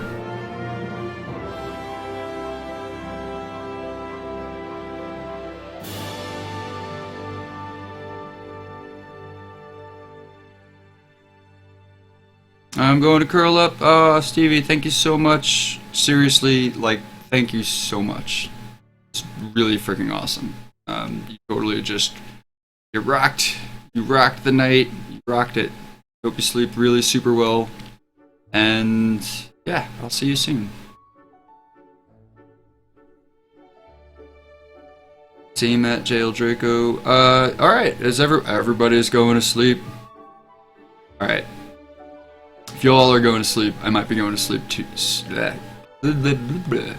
Y'all are going to sleep, I might go to sleep as well. Or at least watch some Netflix. But if anyone's like really into hanging out, just let me know, because I would keep working. I don't know.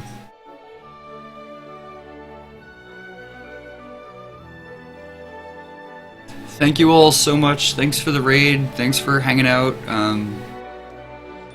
Y'all are just, guys are freaking awesome. You sound like Kenneth. Oh my god, from 30 Rock?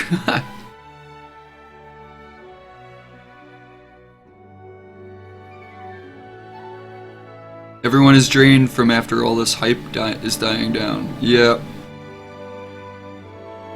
Yep. That was a lot of hype. I'm actually drained from just all that, like, mind blown, you know. Just blew my mind.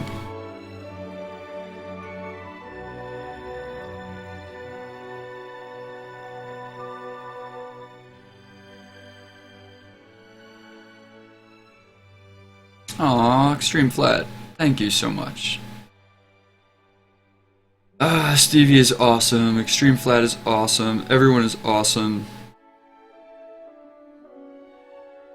Orblin the Goblin, you're going to sleep too? You're a resident sleeper now? Glad we rated you. Aw, thank you. I'm so glad you guys rated. Like, so friggin' stupid understatement to say I'm glad that you guys did that. It feels cheap to say that. I just don't have the words.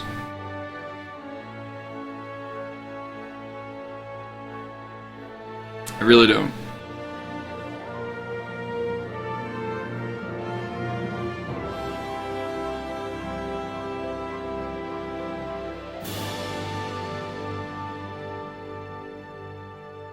Everyone is turning into Resident Sleeper.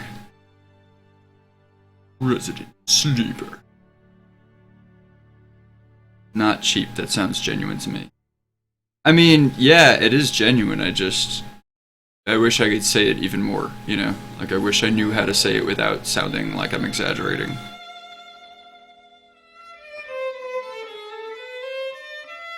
but I definitely needed that. I'll leave it at that. Really, really did.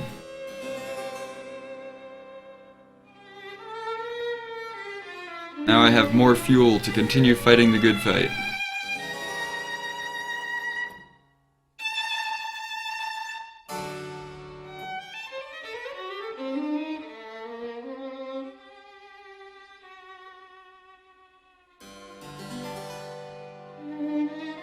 Oh, boots. Boots need highlights.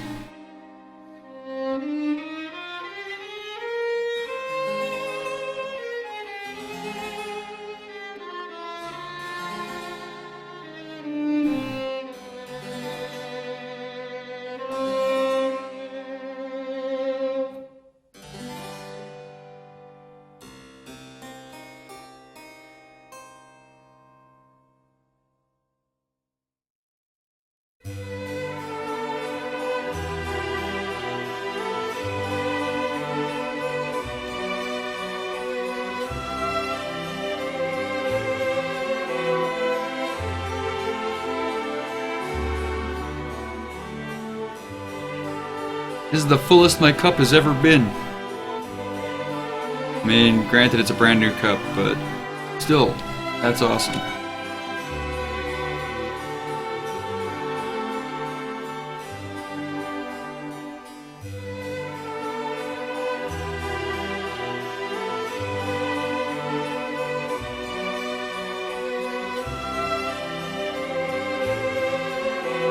Anyone know anything about the new Archie comic? I didn't know there was a new Archie comic. Like, new? I love how Nightbot joins the love. Aw, Nightbot.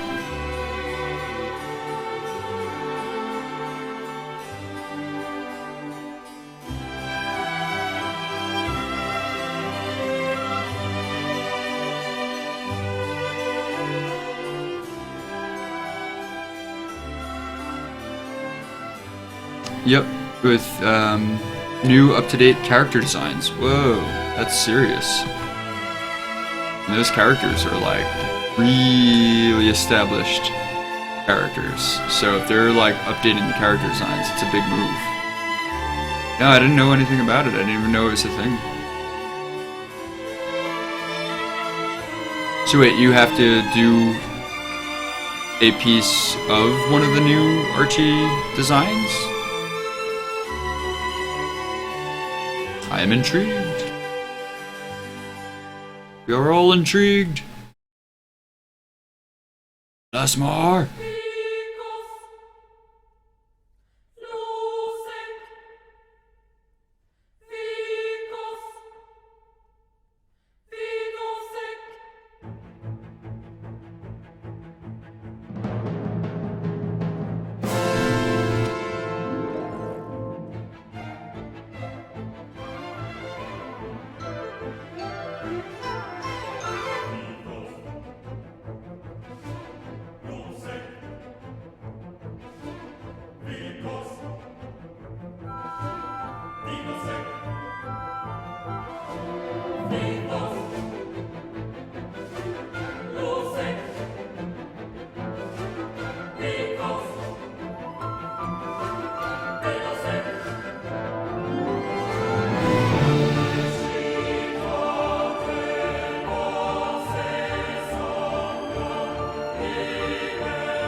Betty and Veronica covers. Oh, yeah.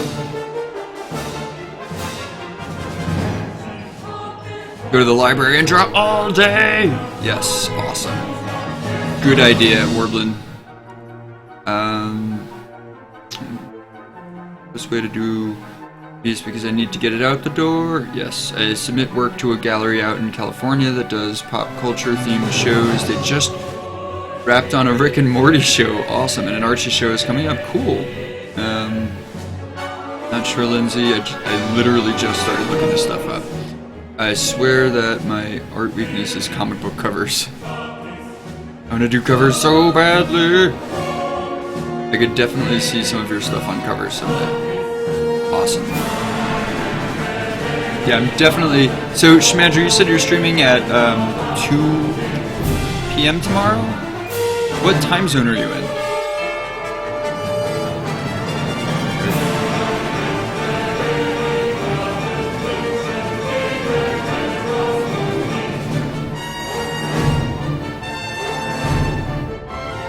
I would like to check that out.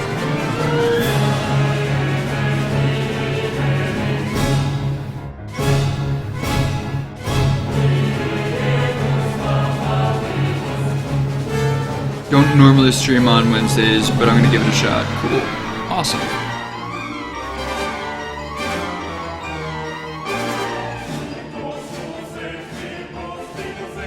You're in Eastern Standard. Okay, so 2 p.m. for you would be 4 p.m. for me. Tomorrow's Wednesday at 4 p.m. I'll probably be around.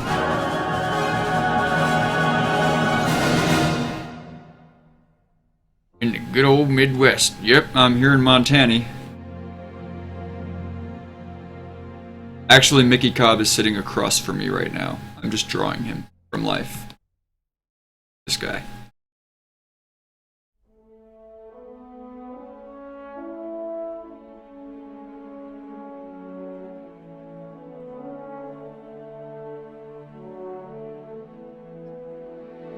So it's 1:31 here.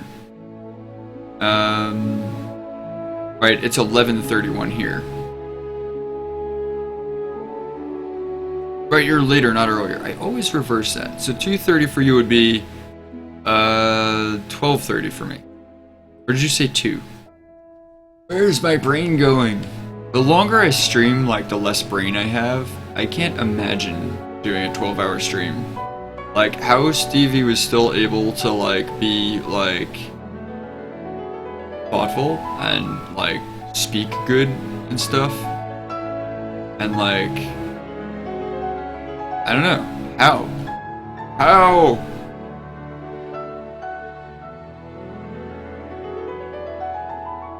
Two, but you'll catch me at 2:30.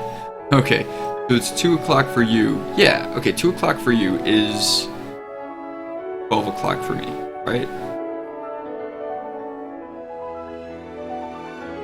Earlier for me? Yeah, because, yeah, the sun is past you when it gets to me. Of course.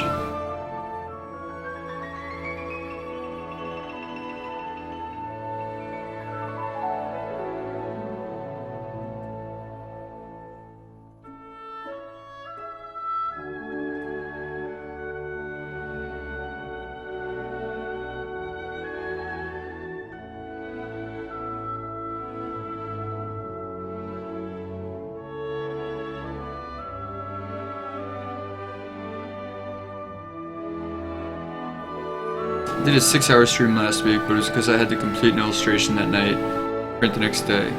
I think most of my streams are around 6 hours. I've actually been, I think I have been streaming for 6 hours almost exactly.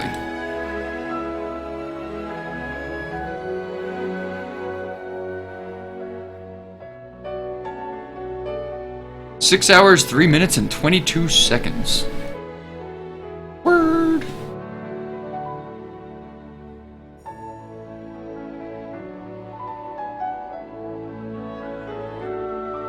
Yeah, I feel like at the 6-hour mark, I'm like, I don't need to feel bad if I go to sleep now.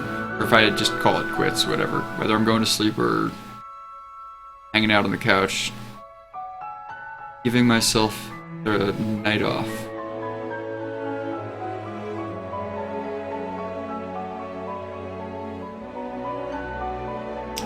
Extreme Flat is gonna head out. Well, thank you so much for hanging out. It was super awesome.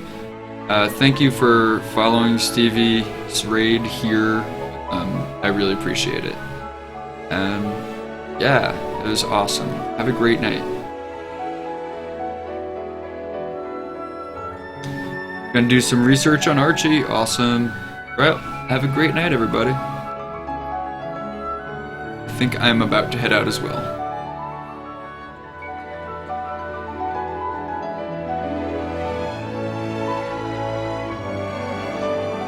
Night, guys. Oh, thank you so much, Shmadru. That really means a lot to me. That is like so cool. Thank you. I'm glad you guys enjoyed it. Drunk pot. Hey.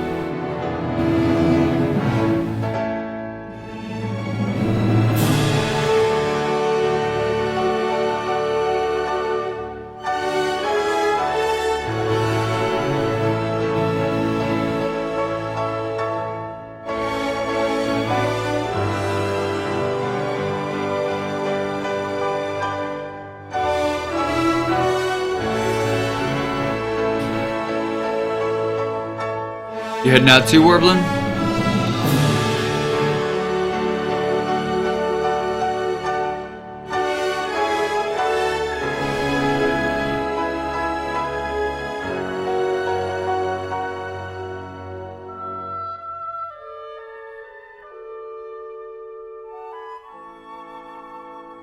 Or are you just saying goodnight to everyone else that's leaving?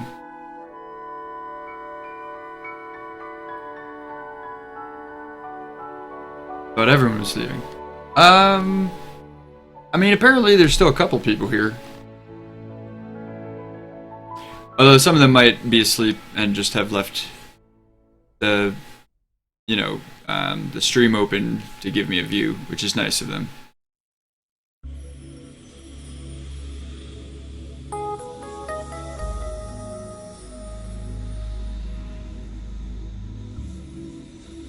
I'm not sure. It might just be you and me now, Warblin. You, me, Lindsay Lag, and Drunkbot.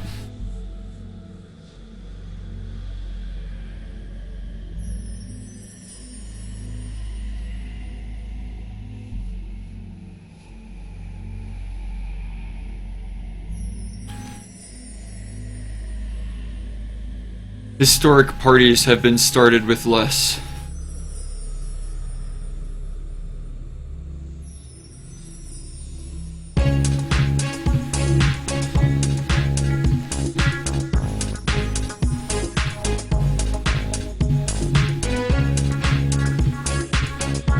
Ah, it's only 10:30 there. I mean, it's only 11:30 here. I'm in Montana. Perhaps skipping a jump away. Well, I guess it depends on where in Montana, where in California you are. California's pretty long, so you might be very far away from me, even though the time difference isn't much.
Montana, cool.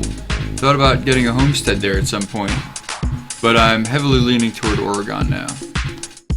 Yeah, I can see that. Yeah, we just moved to Montana like, I don't know, 2 years ago? A year ago? Year and a half ago? It was October. Not last October. The October before that. So yeah, just less than a year and a half ago. We moved here from New York, and I dig it. I really like it. I mean, there's a lot of places in Montana that I wouldn't necessarily feel as comfortable, but where we are in Missoula, it's really cool. It's very progressive. Here, I mean, certainly not everywhere around here, but here it's very progressive, very like chill. I dig it. Good vibe. good place, you know.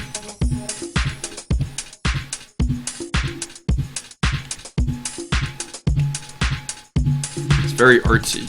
There's a good art scene here.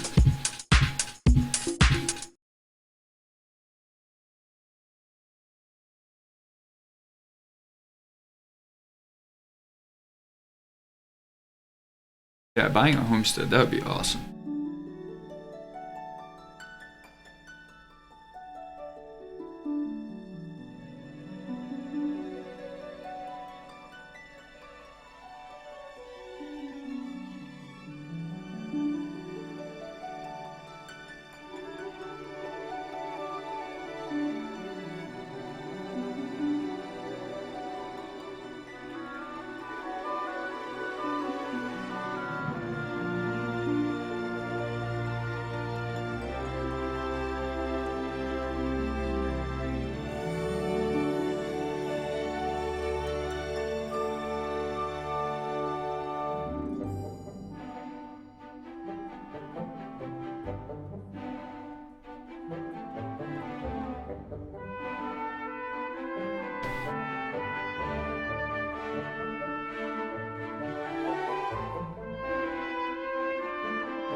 Well, I might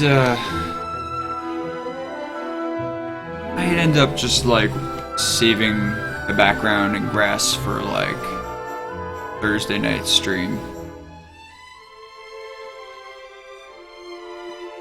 I feel like if I get started on that now, I'm gonna have to go for like hours, and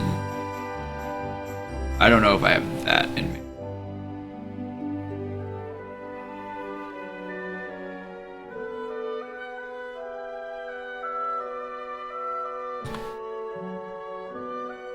It looks good. Oh, great. Oh, thanks. Thanks, Lindsay.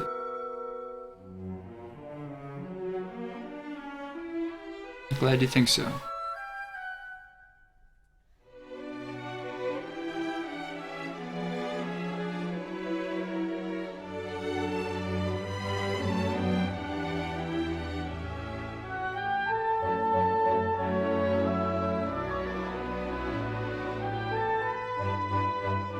Yeah, and creepy in a good way. Cool. That's the thing, like, that's what I was, like, really worried about, is I'm, like, as I'm spending all this time trying to, like, make him look good, I definitely don't want him to lose his creepiness. That's, like, the struggle, you know?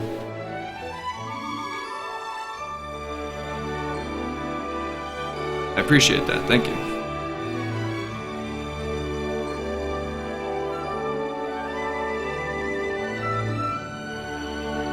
Nice and creepy.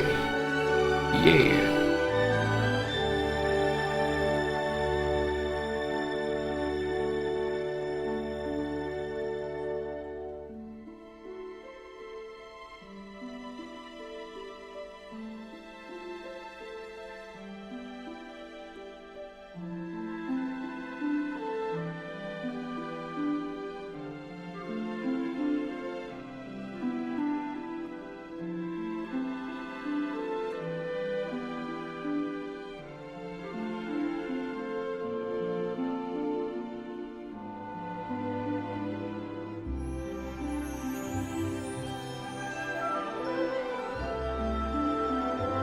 I'll take it. Thank you.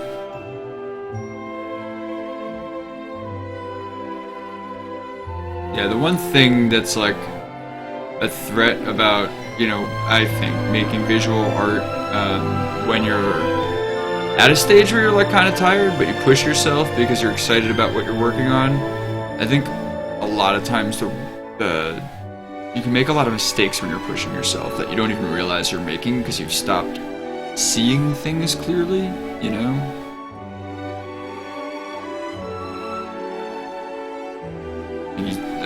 kind of stopped looking at it as critically.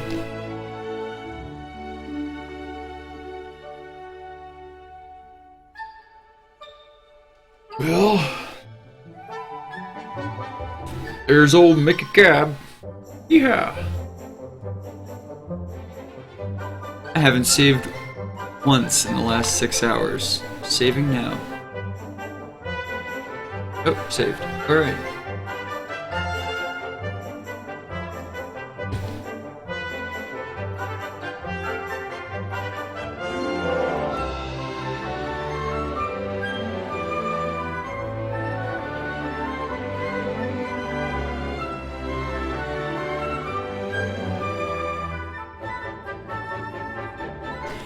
Darn tootin' fine drawing, mister. Same howdy, y'all. Aw, thanks.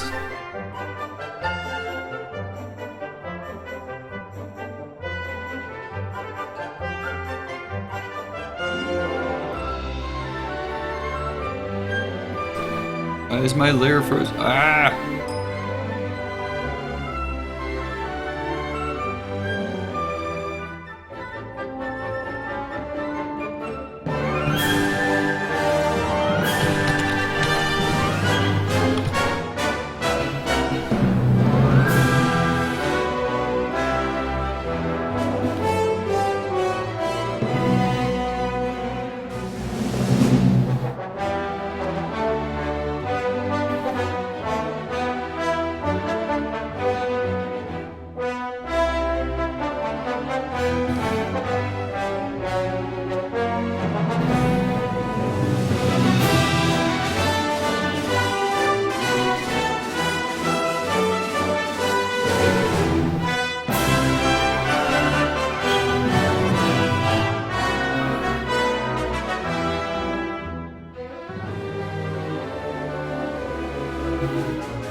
That's not doing what I wanted.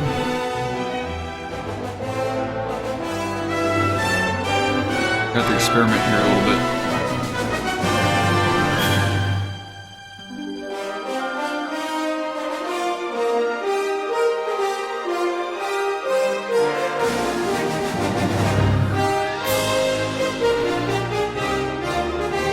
Darn tootin'. Yeehaw.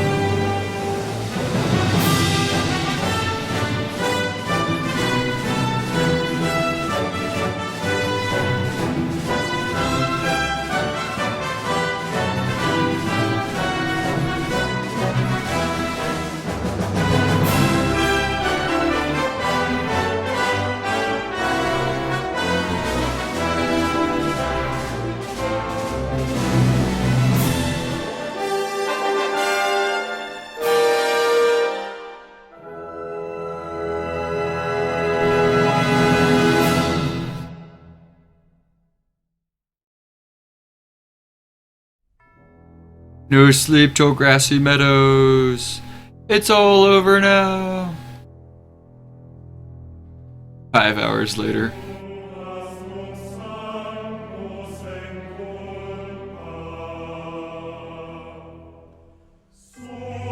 No sleep till meadows.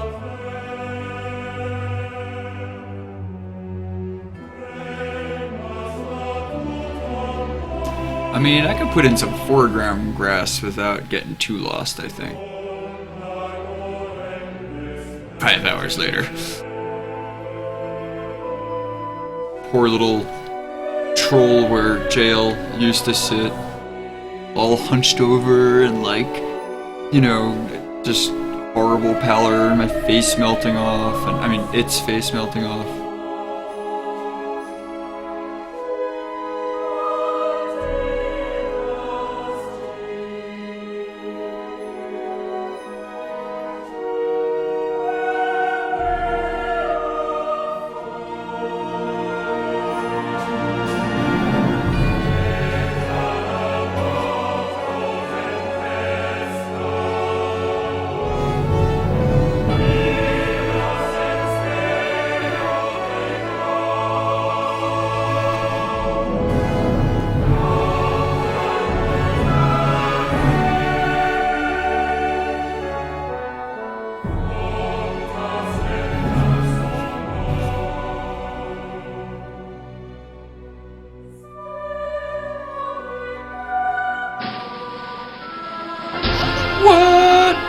Amanda Panda is following.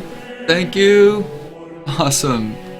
Welcome to the stream. I'm definitely not going to sleep.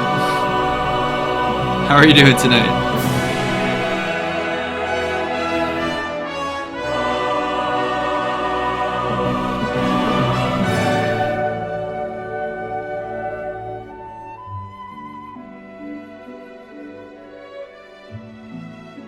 Hello.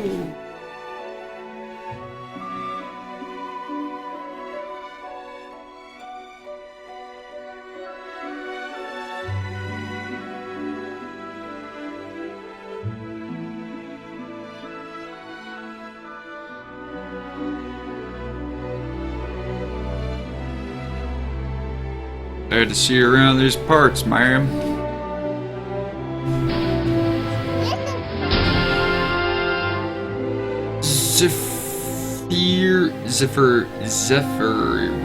Zephyrek.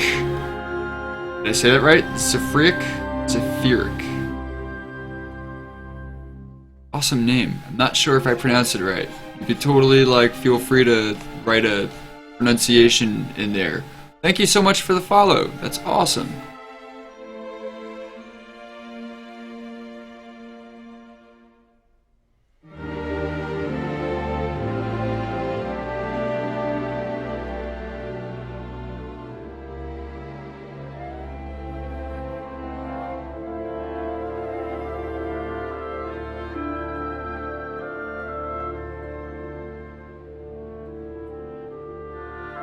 I'll give it a little zoom out in a second. Just doing some stuffs. The things.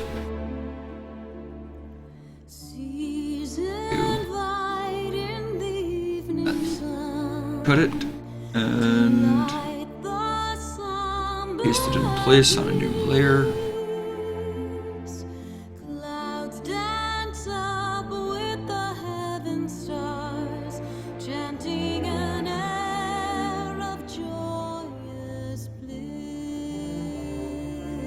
So this is what I'm working on. Mickey Cobb is not such a nice guy. Is a, I guess, kind of a mercenary who is working for a corrupt mayor in a newly formed republic. It's kind of a western. Yeah. That's Mickey Cobb. He's a bastard. But not like his parents weren't married, I just mean in the derogatory way. Like he's a jerk. I mean, maybe his parents weren't married, but I would never use that to be insulting. Guess what I mean to say is, he's just not a nice guy. That's it. That's it. End of my story. I'm just tired. My brain is like, loopy.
like this song. Yeah, it's this is from Distant Worlds. It's Final Fantasy. I forget which actual theme it's from.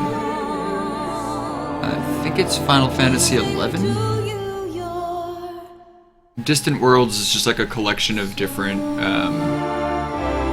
know, recordings of various Final Fantasy music.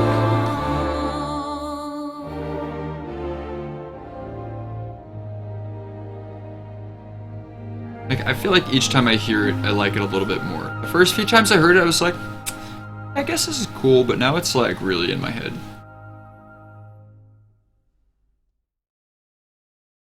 But I also like, I have a typical streaming playlist because I find that if I'm very familiar with what's playing already, it doesn't distract me when I'm making art.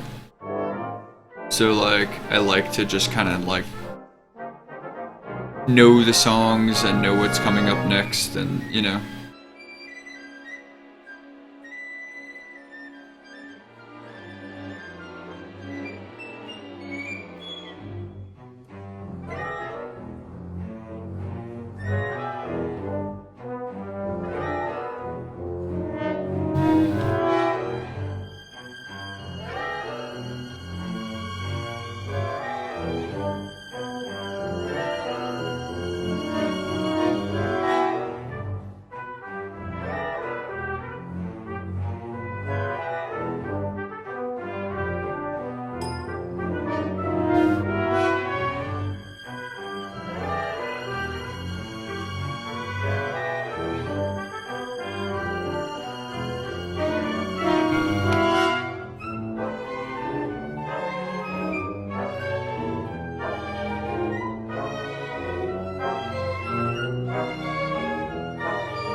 Not really anything going on that I saw on Meetup in my area this this weekend.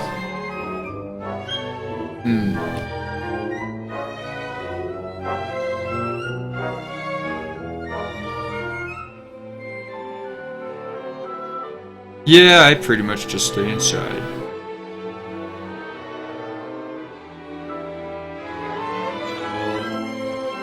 Got this wacom tablet and like a whole shitload of sketchbooks and a whole bunch of clay and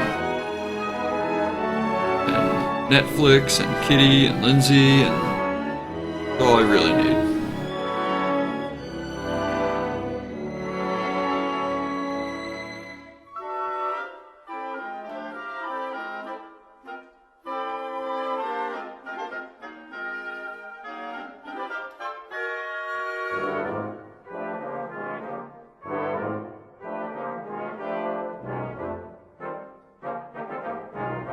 There's a group that plays Magic card games on Friday. Never been. Maybe I'll check that out. Yeah? Oh, you don't play, though. Oh, right. Yeah, I guess that's a good point. See, I get tired. My brain just... I don't think about things, and I just say stuff. And that's another, like, downside to streaming well after I'm, like, kind of exhausted. Is that then everything I say is, like, a liability. I might say something really dumb like that, or worse, you know. Yeah, feel free to call me out if I say something stupid. Go easy on me.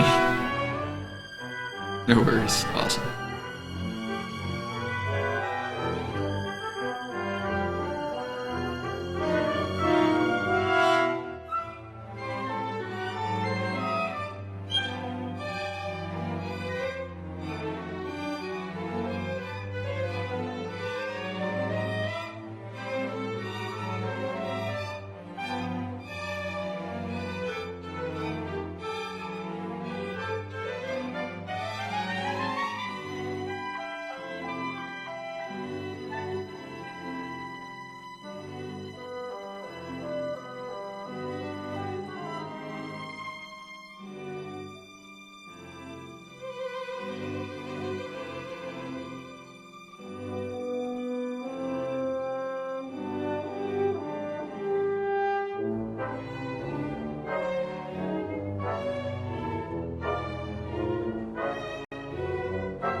beautiful babes in my area and they want to meet. Where's my credit card? Oh, yeah. Well, if you need a credit card to meet them, they might not want to meet you so much as your credit card. Just saying, like, that might be a consideration. It might not be. That's cool. No judgments, but, you know.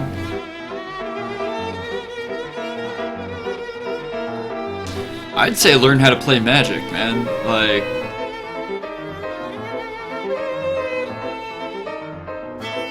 I don't know why I said man. I'm made to assume.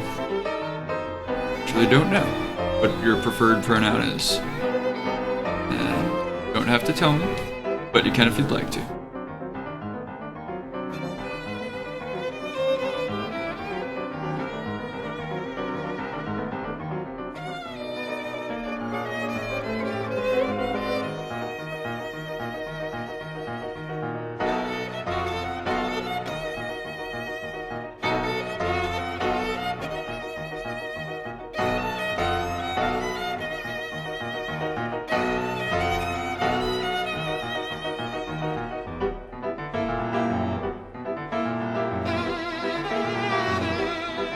I'm a 32-year-old white guy. Alright.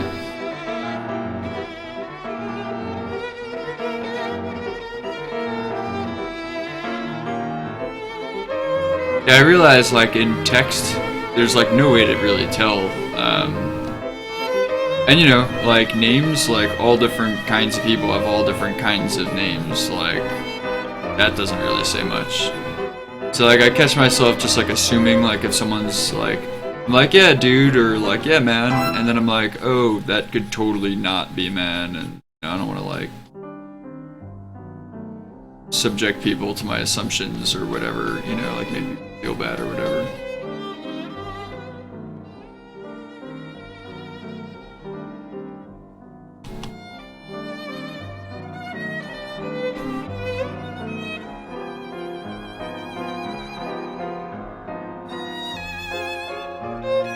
Again, especially by the end of the night, because, like, you know, I get stupider, and then I don't know if what I'm saying is making any sense or not.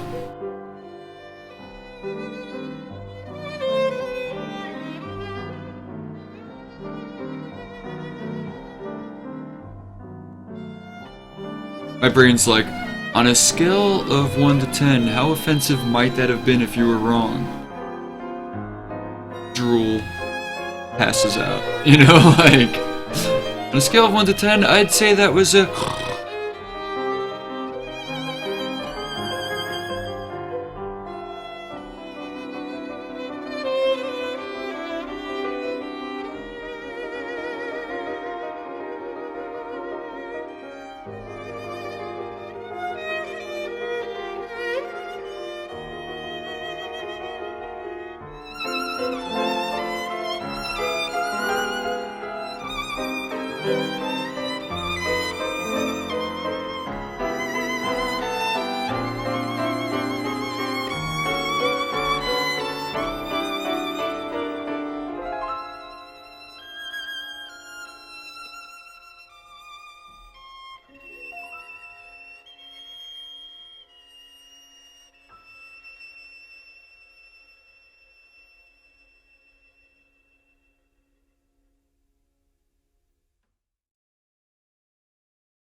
Little trees!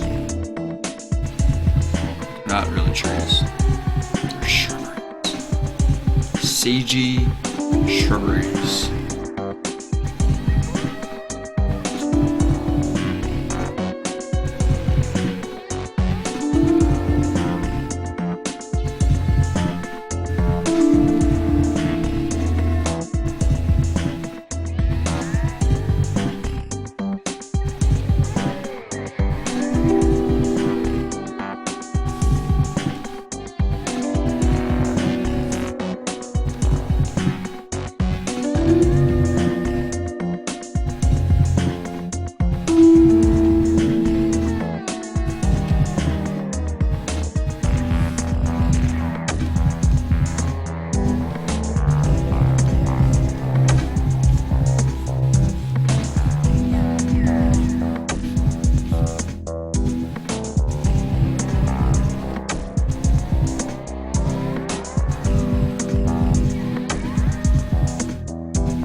nice shrubbery you got there.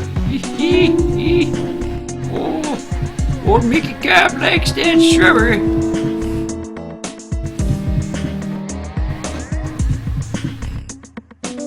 Thanks, Lindsay.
Put in some more mechanical effect layers here. I'll do that with my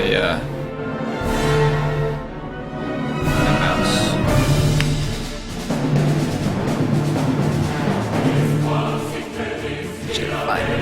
Gotta find the right layers.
Got a few things to do before bed. When's your next stream?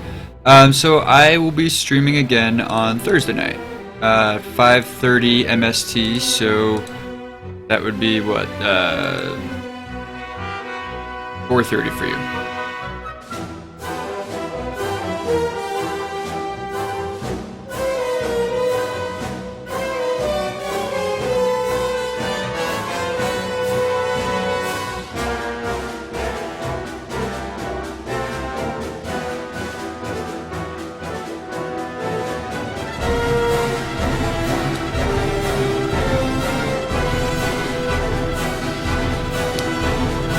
Love the old-timey background. Cool, thanks so much. Yeah, awesome. I'll see you Thursday. Have a great night. Thank you so much for hanging out. It was really cool.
Well, that might be it.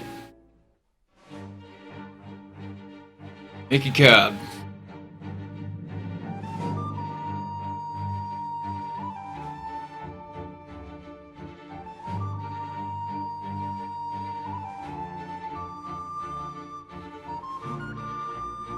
Alright, everybody. Thank you all so much for hanging out. I'm going to be calling it a night, but I will be streaming again on Thursday at 5:30 Mountain Standard Time. Definitely appreciate seeing you around again. Yeah, take care. Thanks again.